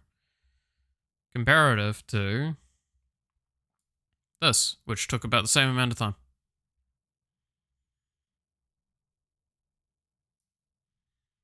This was within the same year, and this was with lacking practice at moments.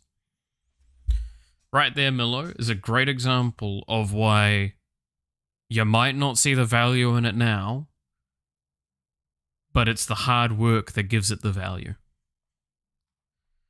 It's the perseverance, the constantly working to improve. That's what makes things valuable. Because, like, there is a stark difference between those two pieces. And I acknowledge this. Right?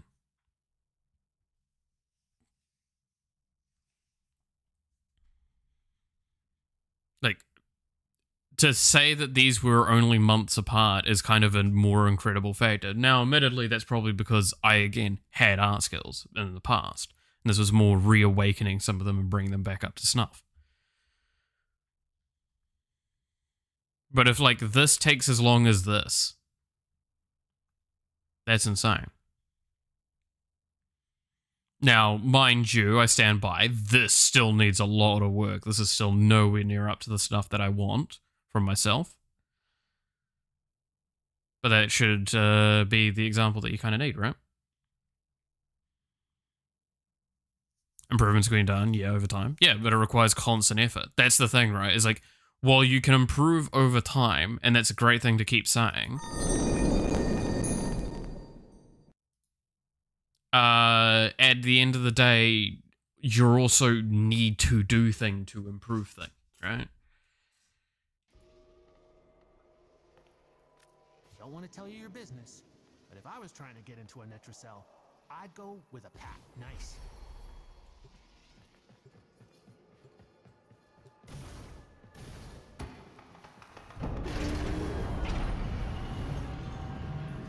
It's difficult. It's difficult though. Again, I'm not trying to devalue how hard it is to like actually go through this process.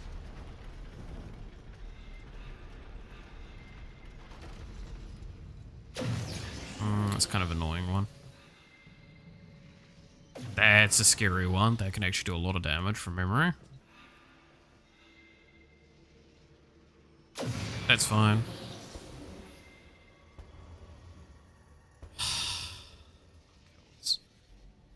You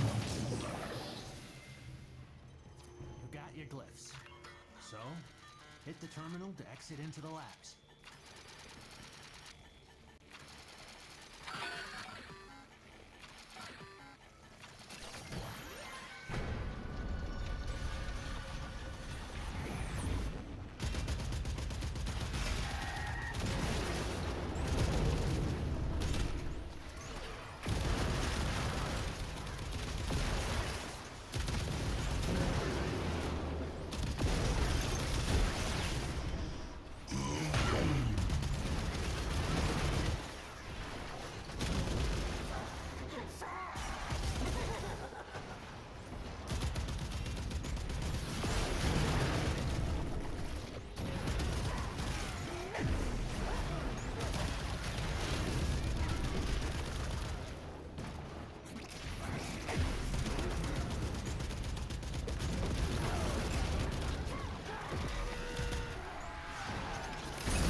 But yeah, again, I do feel kind of mean for the way I'm saying some of this. It is difficult, and it is extremely difficult in a lot of cases. It's never going to be easy to just do a thing. But it's just, you need to find a way to learn how to do the thing. It sounds really stupid to say that, but you know what I mean.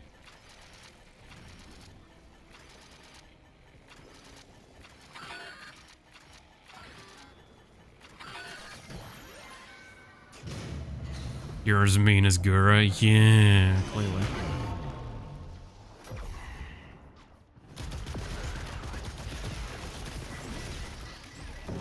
I mean, I could be more direct and mean. Do you want that?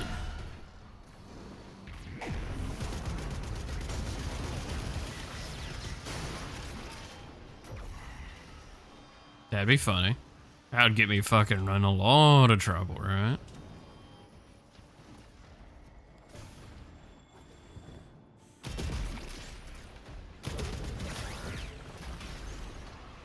But yeah, it's a weird one.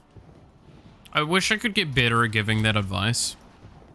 That's some advice that I don't think I'm still quite good at giving. I'm still lacking in the department of explaining some of that stuff and helping people through that. Which, I mean, like, that's kind of the thing, right? It's like, I've talked about how, ad nauseum, one of the big things I have going for me is that I am good at giving advice. And the fact that I could sit there and reflectively say, I'm still not good at giving that specific advice. Kind of a sign that, like, still more room to learn and improve. Mouth the life coach. You have no idea how true that fucking is for a lot of the shit I do.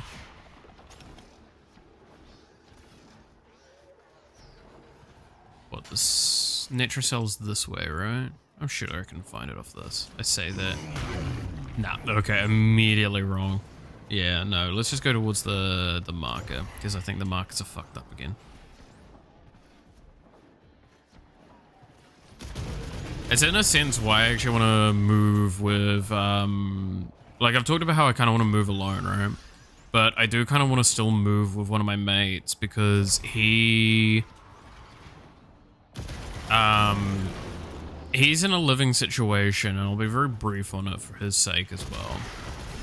But he's in a living situation that isn't going to allow him to grow in the way he can. And I can see that he can't. Like, it's going to stunt him more and more. He's doing better and better. Like, he really is. But it's because he's actually, in a sense, already starting to separate himself. And I just think that that last final, him being removed from his environment that he's currently in, would get him the last distance he needs to make that final kind of improvement. Seriously, is that jump just... Alright, well, fuck you then. I'm using the old technique then.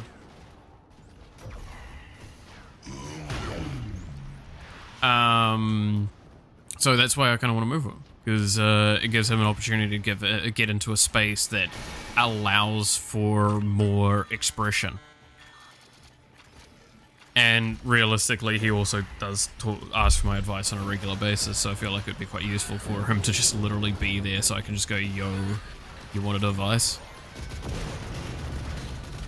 Alright.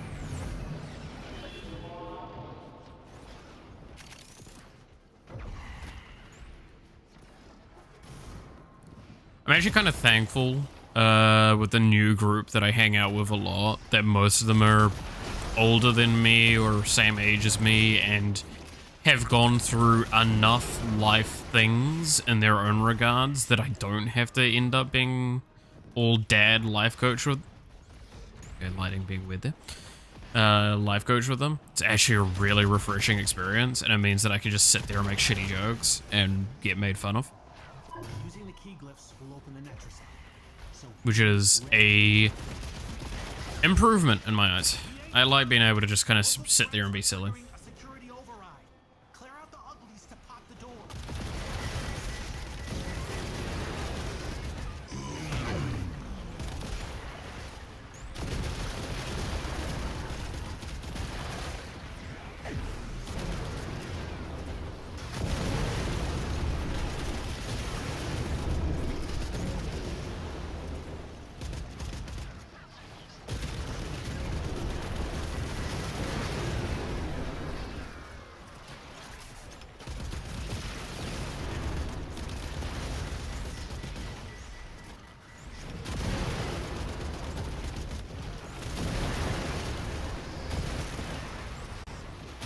Because, yeah, it seems in my natural state I'm still the kind of person that just likes to be made fun of.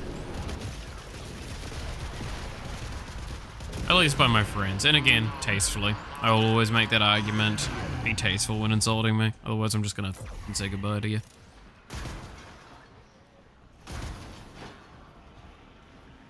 Oh, whoops. I forget that that's a blocked off area. I sit here with you, my online friends. They wouldn't give me any good word or even direction to solution. I mean, again, that's why I say, like, to be fair, that's the advantage you get with someone like me. But it's the difficulty to say, and I'm not gonna say that, like, people haven't experienced their own lives and stuff. It's that it's hard when you've not been put in a situation to express what you've experienced and how it means, like how it plays into things around you.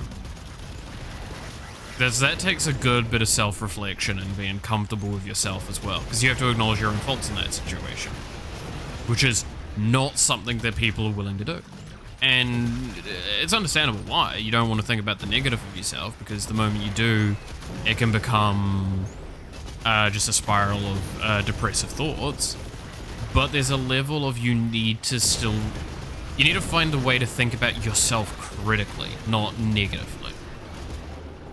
Like, I look at myself and I go, okay, this is what I need to do, this is how I get there, and then I do it as much as I can. If I can't do it, I think about how I can't do it, and I think about how feasible it is.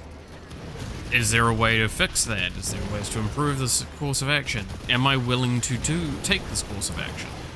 Well, it's not an easy thing to do. And it does, in most cases I've heard, it requires people kind of having others to help with that. Therapy, counseling. Which is definitely something that is, not an easy thing to, like, always go and do. It's actually something that saddens me. We've talked about this as well before, Miller, you and I, with that stuff. But it's like, yeah, no, going into it in a more, like, universal thing, there's still a lot of negative stigma around that stuff, and how people don't want to go because they think something less of themselves is the people who think less of them. Whereas at the end of the day, sharing emotions is a very normal and fair thing to do. And when you fail to do that, it's actually a problem. You just need to find the right people to do it with. Just don't do it to everyone. Don't go to the random person on the street and go, hey, here's my daily problems, because they're probably not going to give a fuck, and they're probably going to treat you like shit.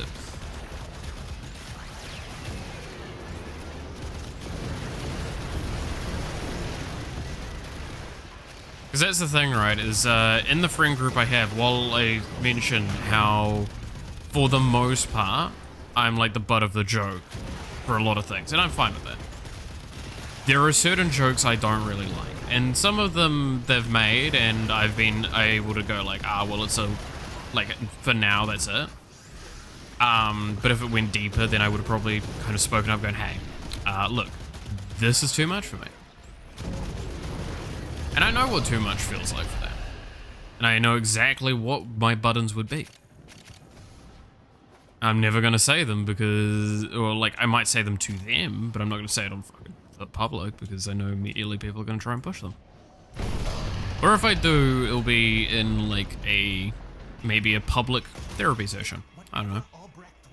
Never know, maybe I'll talk to Dr. K. That'd be cool. I think he's a cool, swell guy, that man.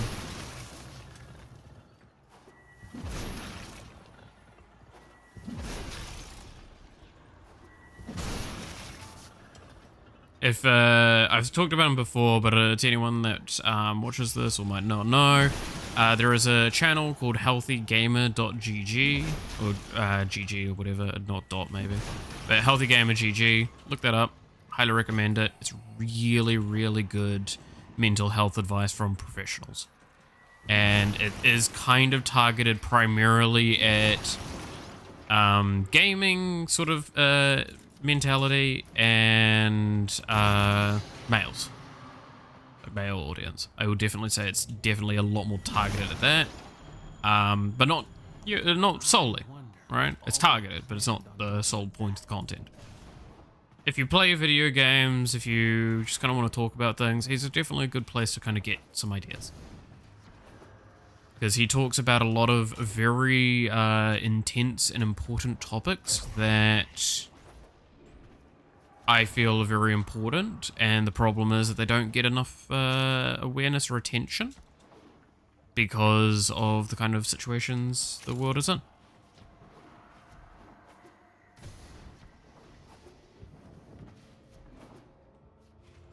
Now, I want to say it's not that I 100% agree with everything he says, but he's definitely helped me figure out in my head what I am thinking, what I want to say, what I want all that. Watched a few videos on his channel. Yeah, the better part is, honestly, the fact that he does a lot of YouTube shorts, and those are really easy to consume, which is something that I think is the more valuable thing in the modern day, is like having an easy, quick way of consuming his content, because it can help bolster your mental. What'll it be? The old man kept a lot of weird. Nice.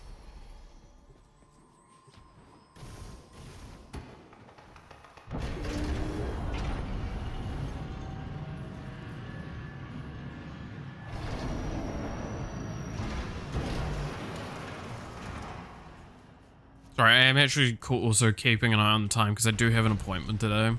I didn't mention, but it's like, it's later to the extent that it's unlikely I'll run into a time thing affecting it. But I still should probably keep an eye on it, right? I fucking wish I didn't have the knife step one. Oh god, this is gonna be an awful combination. Ready? I'm gonna be bleeding out constantly. Access that terminal.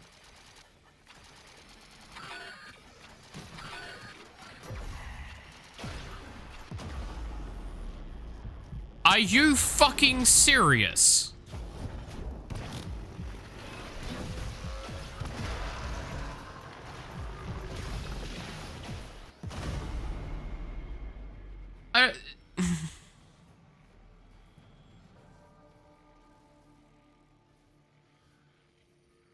The mission hadn't even started yet.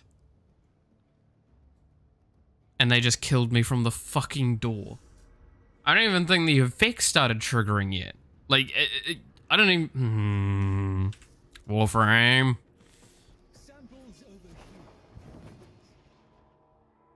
A well-made game. Yeah, that was a bit of a well-made game moment there. Bit of a bit of a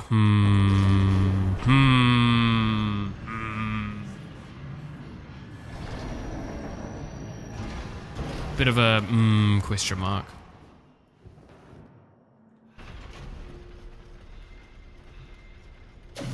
I like that one. That's a bit of a painful one. That's a great one. Hey, I can fucking walk on the ground normally. To leave the anchor hole, access that terminal. Right, maybe I'm gonna not get killed by the door this time.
There we go.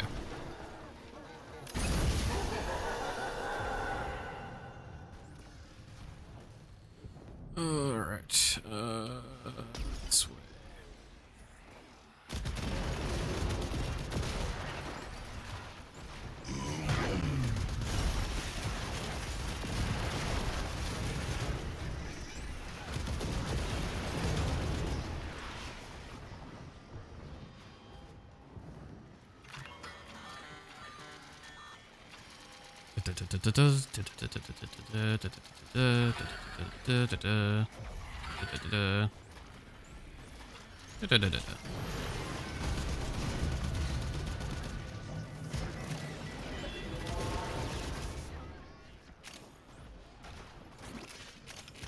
Oh.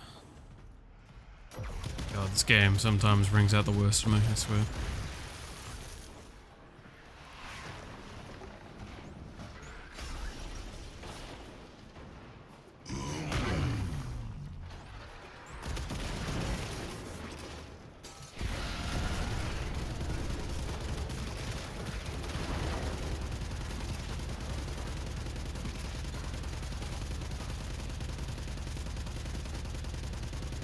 Infinite ammo and higher fire rate. Good lord.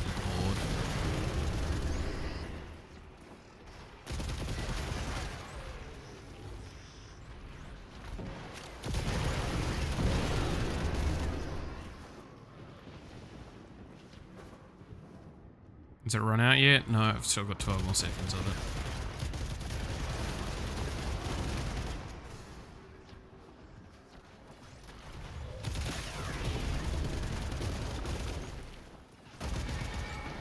There we go. It's run out.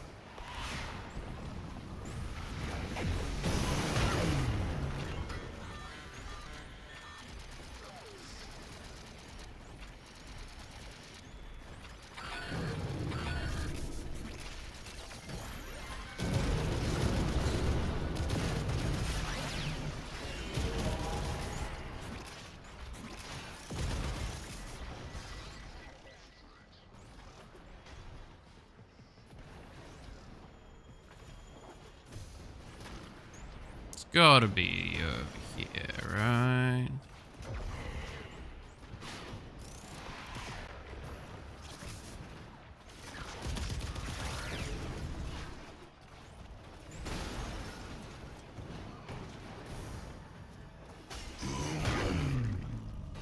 I can't be honest going back to that previous thing.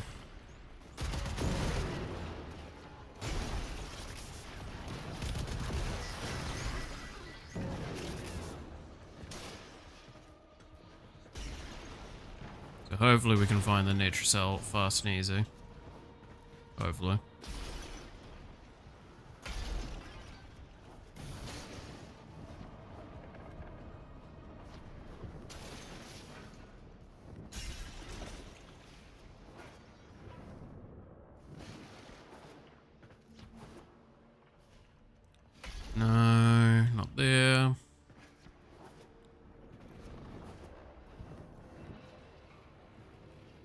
be over there.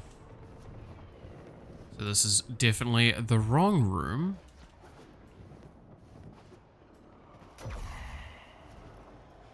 Yep. Let's pull up the map so this is easier to track. Well, easier to track for me. Probably going to be more annoying for you guys. Oh well, you'll live.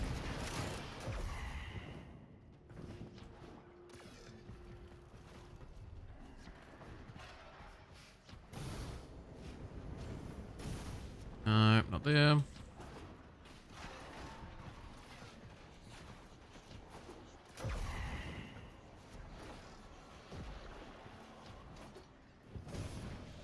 There it is. That's the metro cell. Open it. We ain't done. Local threats are triggering a security override. Allow the others to pop the door. Okay, now it's time for me to be stupidly hard to kill because I can keep killing things, and that makes me great for this modifier.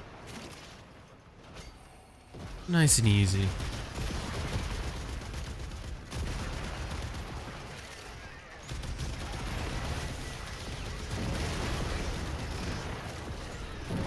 Yeah, I'm gonna be honest, I still wish they, like, did some better cleanup logic for waypointing and navigation in this game.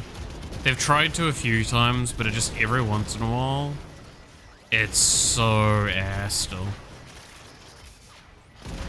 I truly, truly wish they, had better systems for that. But I understand that that's, not an easy ask.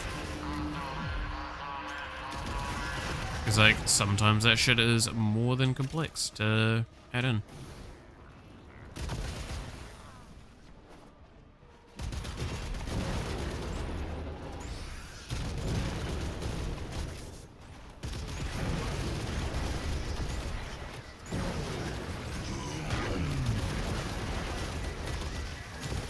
Especially when you get maps like this, where, like, how are you supposed to navigate some of them very easily already? As a challenge, adding a waypoint that can correctly navigate you is let me decide.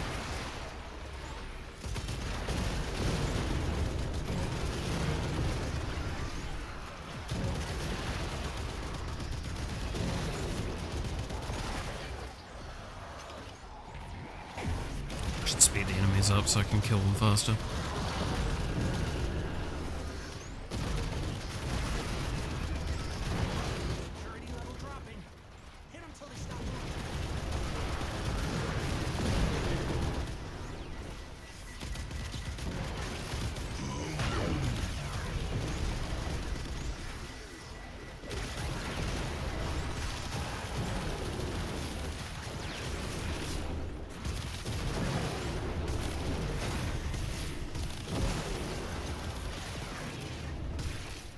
Alright. Oh, where's the necromite?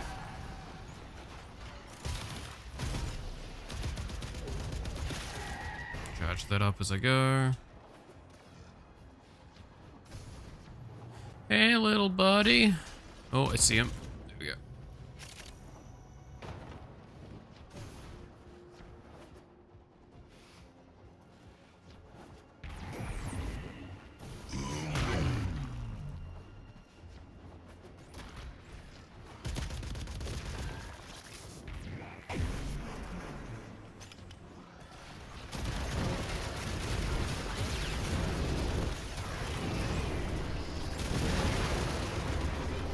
God damn. Not bad, not bad.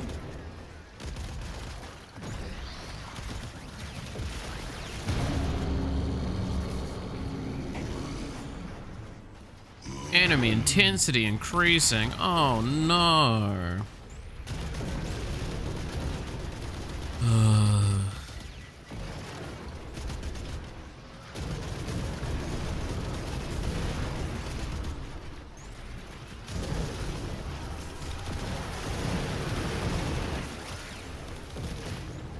Reminder, this is like some of the hardest mission stuff in the game.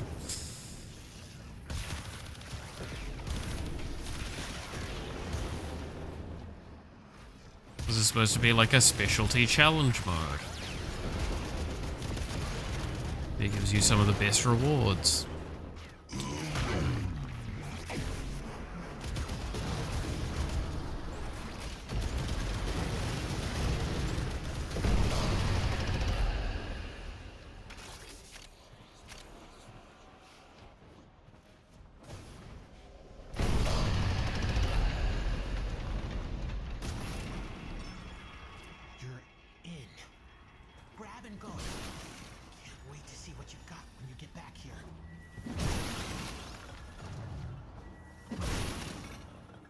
Honestly, probably don't need to be breaking these crates. I'm just being like extra particular with getting the resources because I don't want to have to get as many things in the future. If I can choose not to farm resources, I choose not to farm. Farm now, not later kind of mentality.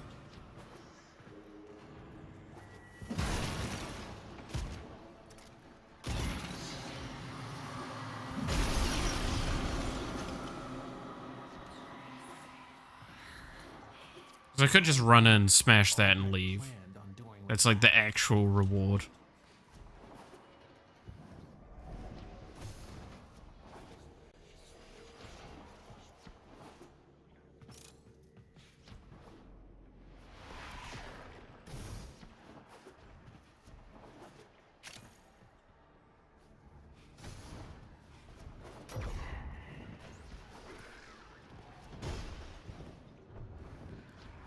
Ooh, I'm feeling fucking a little tired, actually. Not gonna lie.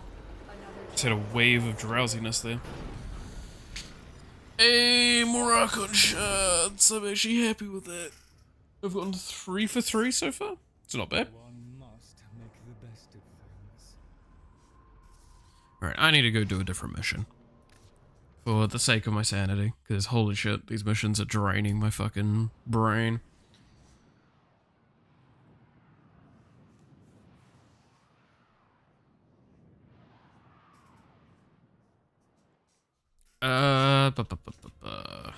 Let's go look at what I have for thing. Naught. Because is it this that I need? So I need the blueprint and the systems. So I don't actually need the lift in 15. That's actually annoying. Nautilus Prime Systems is on the Axie. And this Meso N17 is where we get this. Okay. I might do some of those then. So try and get an Omnia. So do both. What is a fun frame that I could do for it? No, I'm not going to do Garuda. Because I don't want to fucking play her right now. I want to play something that's more my style.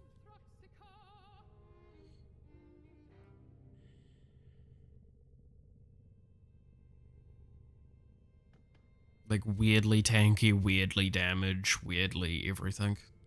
That's the best way to play. Your rally. Oh god, how much do I hate myself?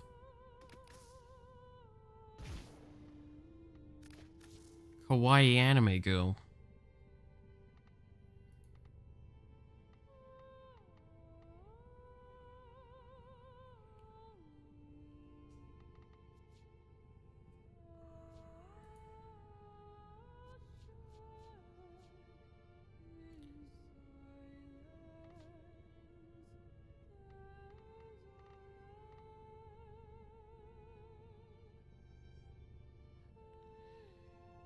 Bit chilled, milady. Do I have a... I need to double check. Because, like, I don't have a good build on her is the problem. Because I still need to get her prime. And, in a sense, because of... Yeah, like, I haven't touched her since she basically came out. Ready to kick.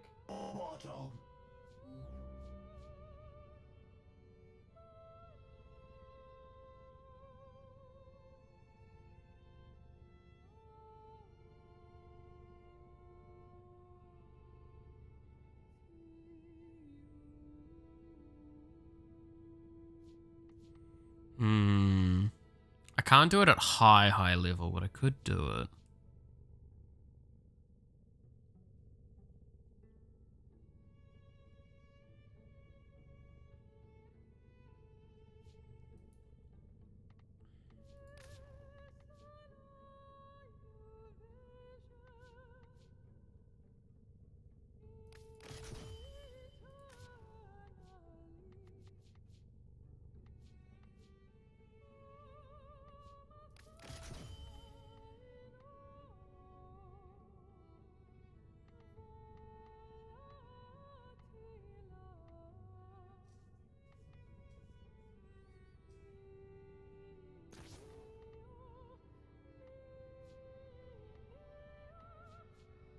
The irony that I believe you do... No, it's red damage? I thought it was fire damage. That's electric. That's electric? Okay. Huh.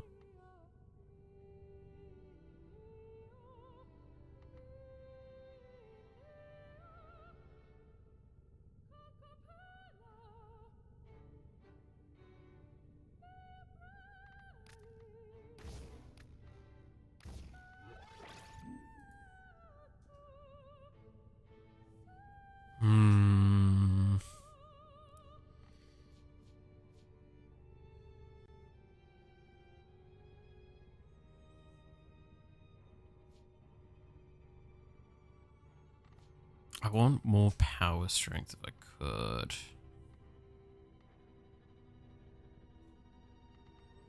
But there's no way to, like, sneak that in. Yeah. That's probably the best I'm gonna get.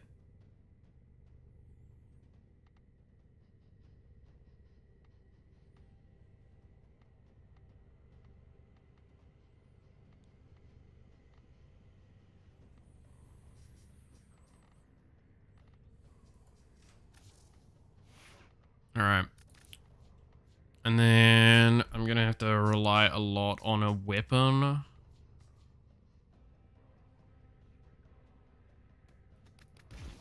Bring out the old Ignis Wraith.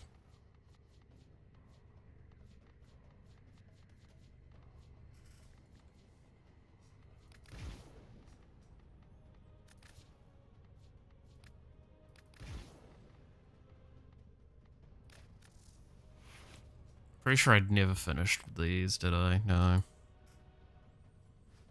Maybe one day.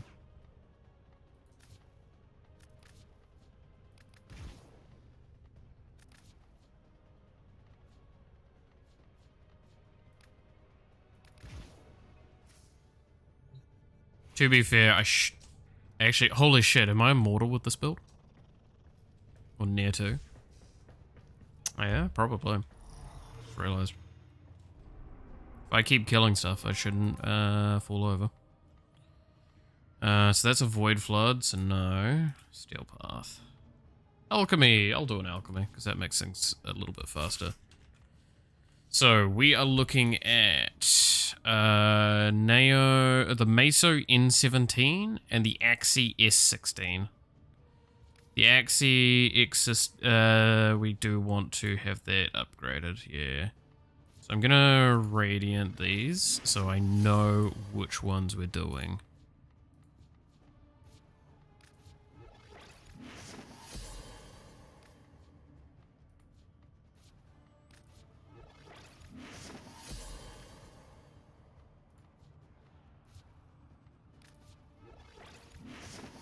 N17, S16. I need to remember those.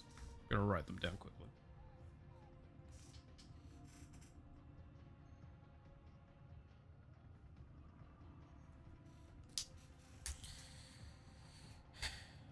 Alright, let's try and get this Nautilus. Now, I don't think this is gonna be a very strong frame to play like this, but should be pretty potent. As long as, like, a Venomous doesn't come along, which undoubtedly will, and I will probably fucking die.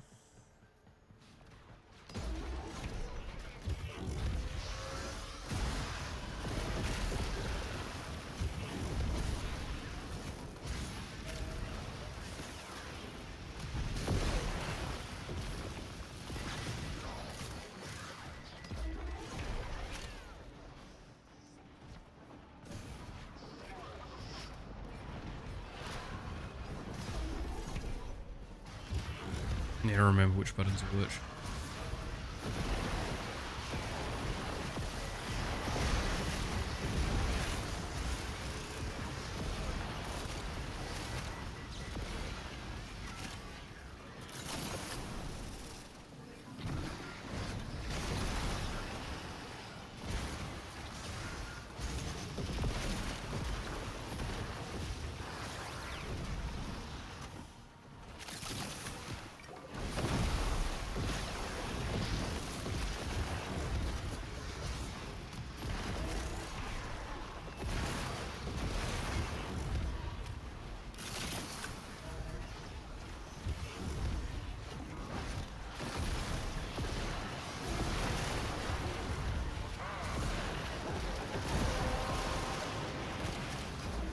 The relic has been cracked open. Finish your mission to find out what's inside.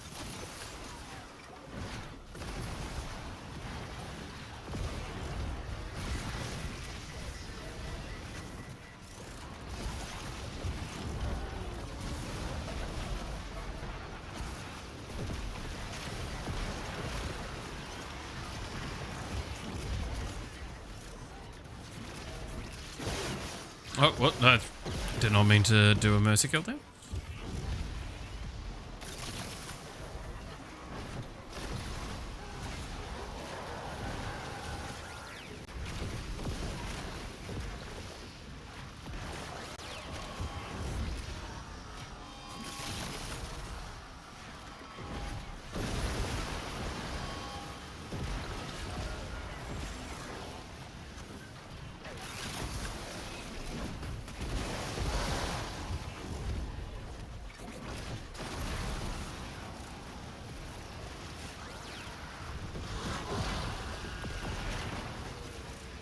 Yeah, Ignis Wraith's still a good weapon.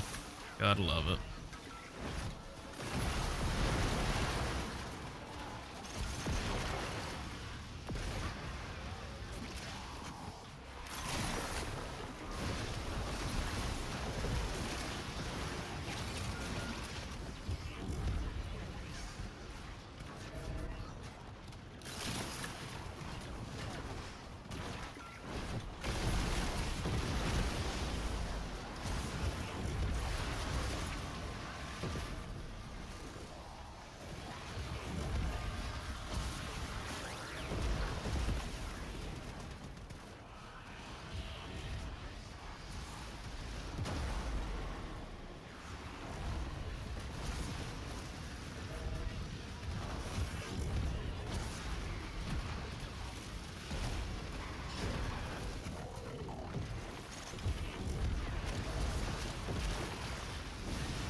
God, I need to lock in a little bit because this dude cancels my abilities.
God damn. Alright. I forgot how much, like, I have to actually actively think with this character. I urge you, keep the crucibles firing. Should opposition grow too great, of course, return home.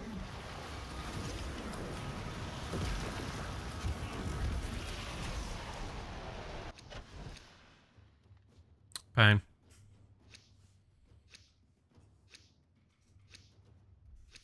Not what we wanted.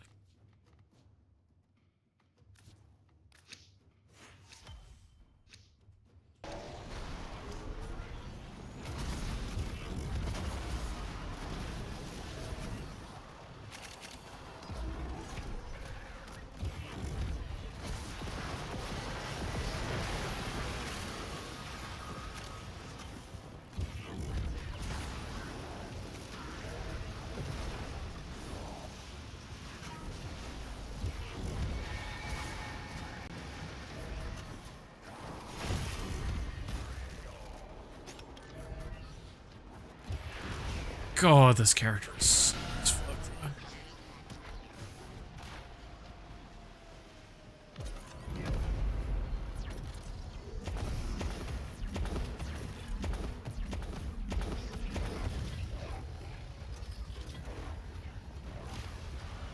Okay, I can't use another weapon while in that.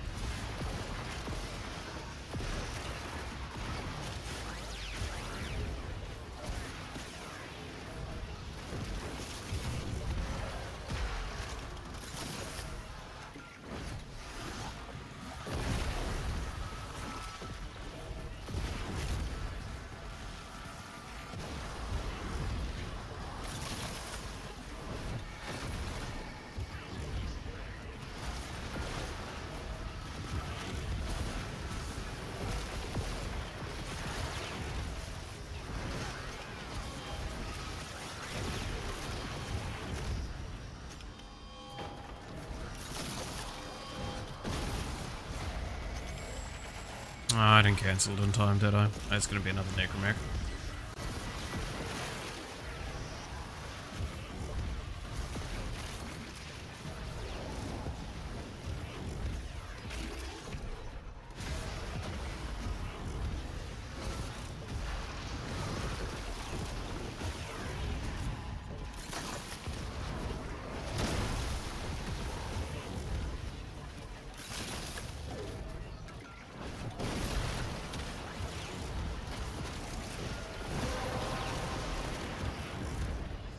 You have collected enough reactants to open your relic.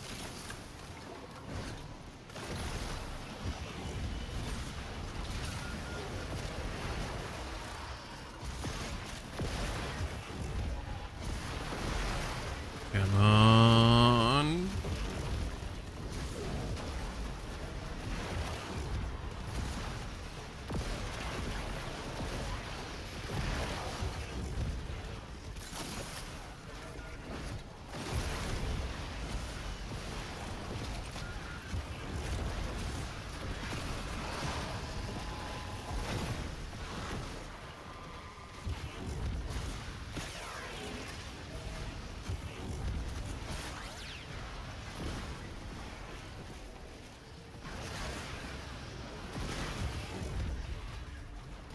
Alright, I would really like... I have the painful need to see sometime.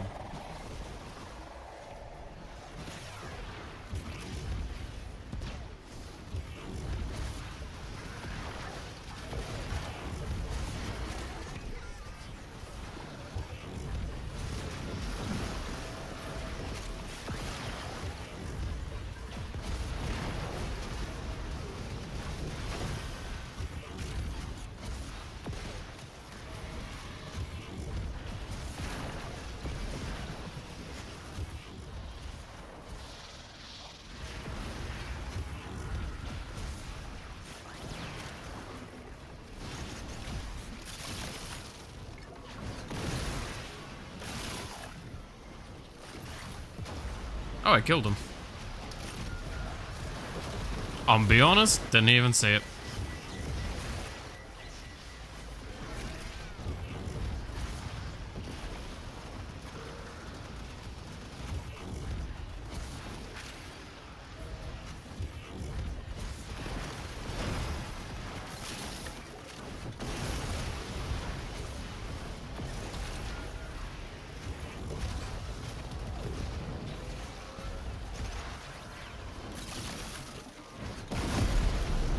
Right, there we go. Fucking hell, this is a lot harder than I thought it would be. Because this character is not well built yet. The problem of a unformed, unprimed version of a frame like this.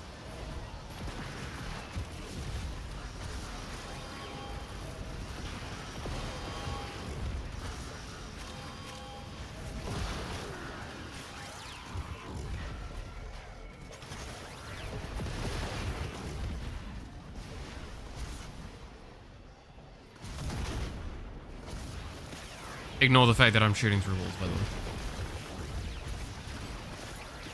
Just this weapon be like that, you know?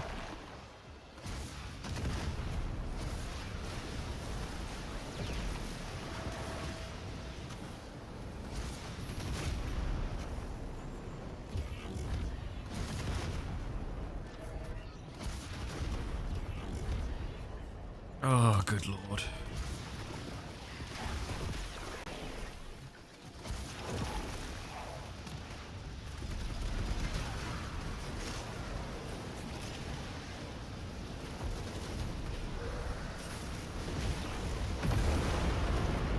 There we go.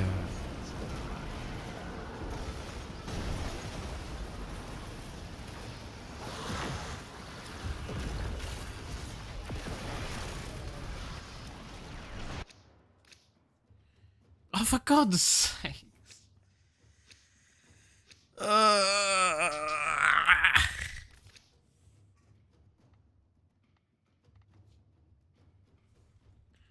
Was that the last one I had of that? Okay, so it's the S16 now that we want.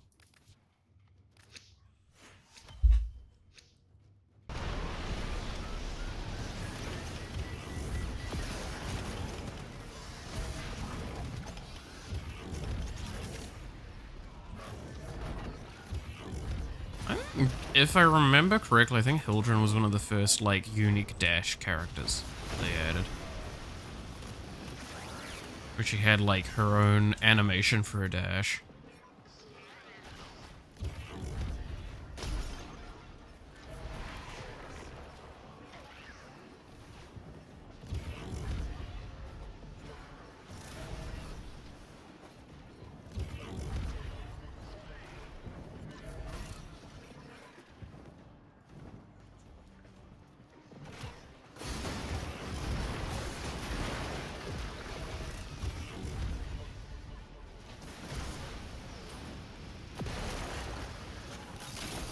Need fire and ice for this one. Nice.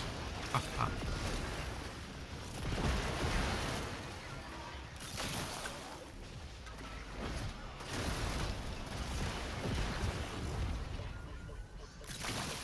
Let's concern about fucking procs then.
God fucking damn, I genuinely, the visual passing of what is going on right now is just dropping.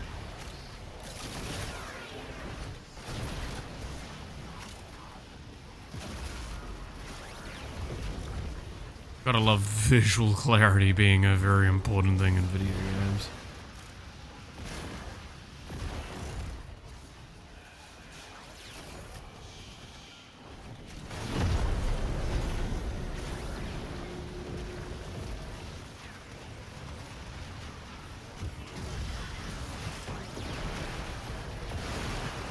Oh yeah.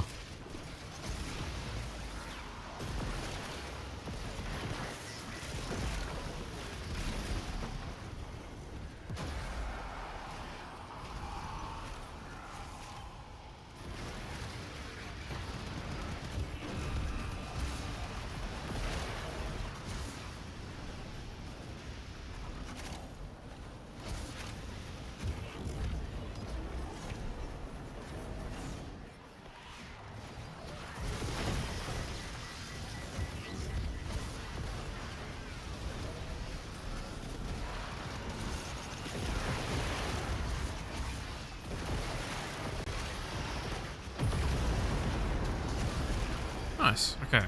It's, what, one more we'll need to do after this one? And then we're done with the relics that I wanted to at least farm? Unless we hit the thing right now. Why would we? Why would we? Why would it ever be that easy? Give me the thing I want. You some bitch.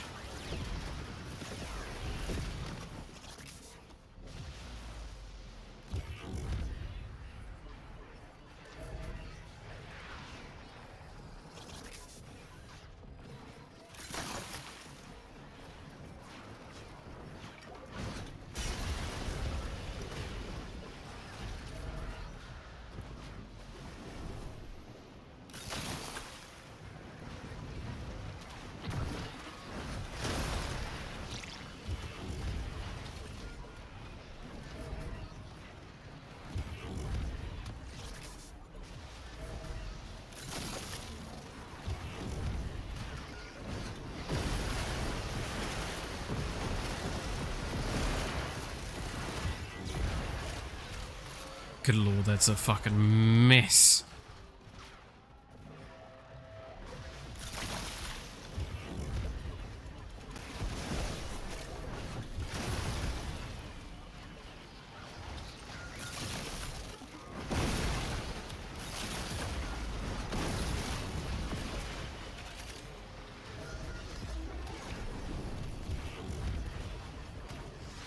Doesn't help that, like, it's just fucking a generic ass light show at this point in this game.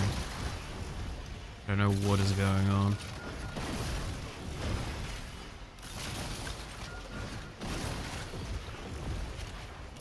Trying to do my best to, like, cast my abilities correctly. Pretty sure the moment I stop doing that correctly, I'm fucking dead.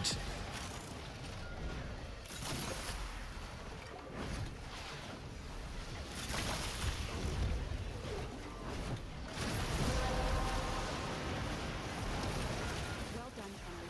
The door relic is open.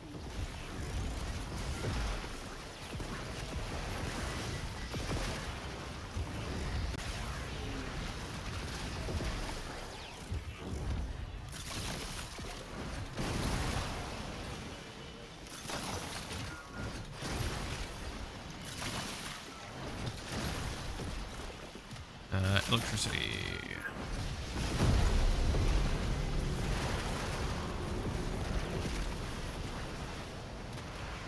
I just immediately popped one of the vents. That's annoying.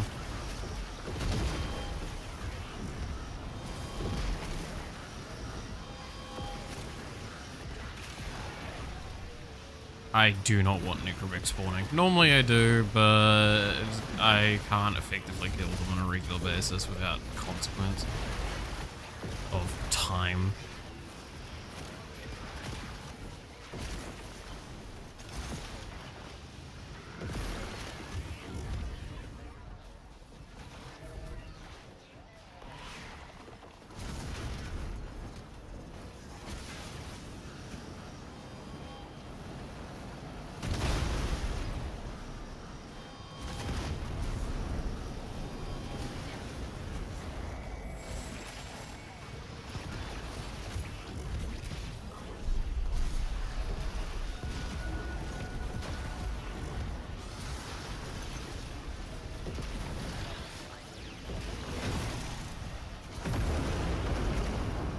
Alright, I'm going to the exit now. Regardless of what we get as a reward, that was the only relics I could pop. And wait for the exit timing, or the relic timer. Oh shit! Hey, we got it! I got one more part for Nautilus. Now I just need to get his fucking blueprint. Oh, 1,200 endo as well. Not gonna complain about that. There we go though, so now I'm one part away from having Nautilus Prime. That makes me feel better. That makes me feel a lot better. Because that means I could target farm the relic. The problem is, I believe the best farm for that specific relic type is not easy to target that specific relic. Because I can do the errors, I think, loosely. Because now we just need, it was the Meso, right? No, Neo 17. Oh, it was Meso 17. Yeah. Meso N17, this one. So I need to find the best farm for just specifically Meso relics. Because I don't want to have like any loose relics outside of that getting in. Like just any, because there's a farm that I can do that gives me Meso and Neo. And that's kind of the point, right? We don't want that. We want specifically Meso relics.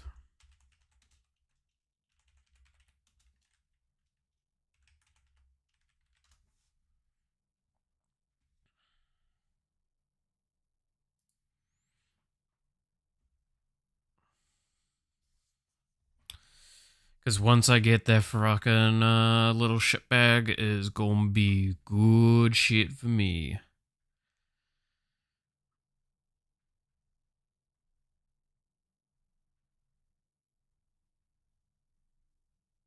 Okay, here we go. So there are two ways to do it. The first is the disruption.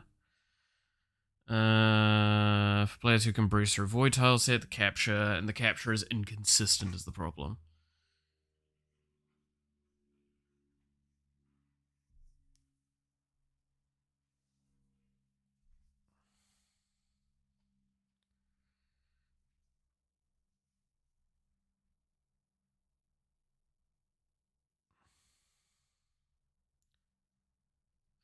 So Warframe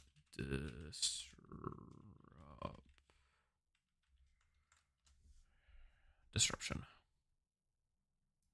So I want to look at the mission type.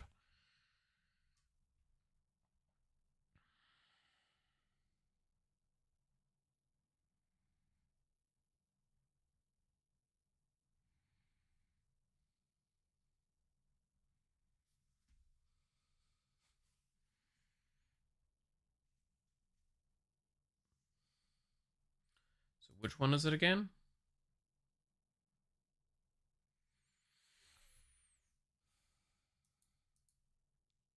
It is Olympus Mars.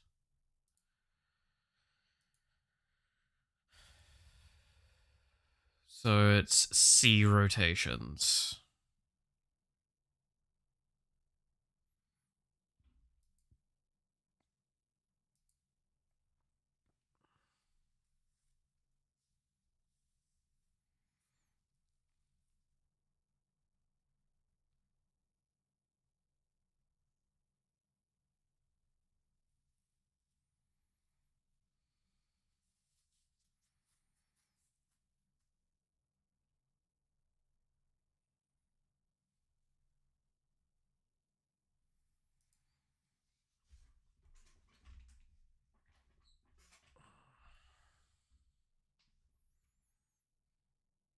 So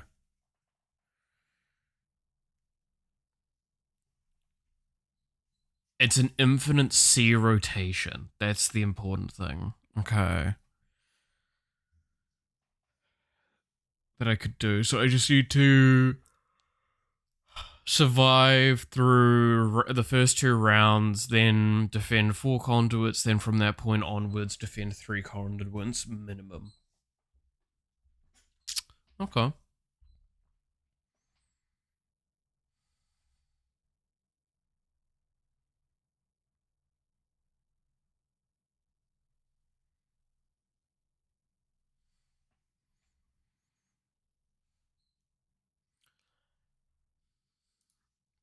I can farm that at some point. Probably not today, because we're probably going to finish up soon.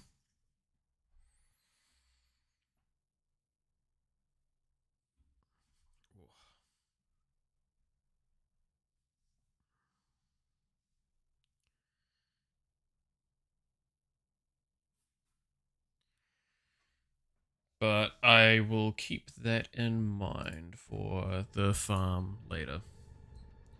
Because I need them Nautilus Prime blueprints so I can get my fucking Nautilus Prime. Because that's all I'm missing now. As you can see, if I hover over this, I've got one of everything.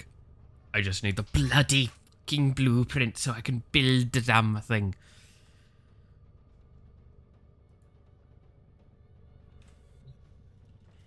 So, that's going to be fun. But, I think we'll call it here. Yeah. Because I want to get ready for my appointment, and I want to get some work done. And I'm going to be honest, I'm kind of just shattered. Still slightly recovering from illness. Which is not a good thing, but hey. So, with that all being the case though, thank you so much for watching. Hope you enjoyed. You're awesome. Stay awesome, and I hope to see you again next time. Till then, bye-bye.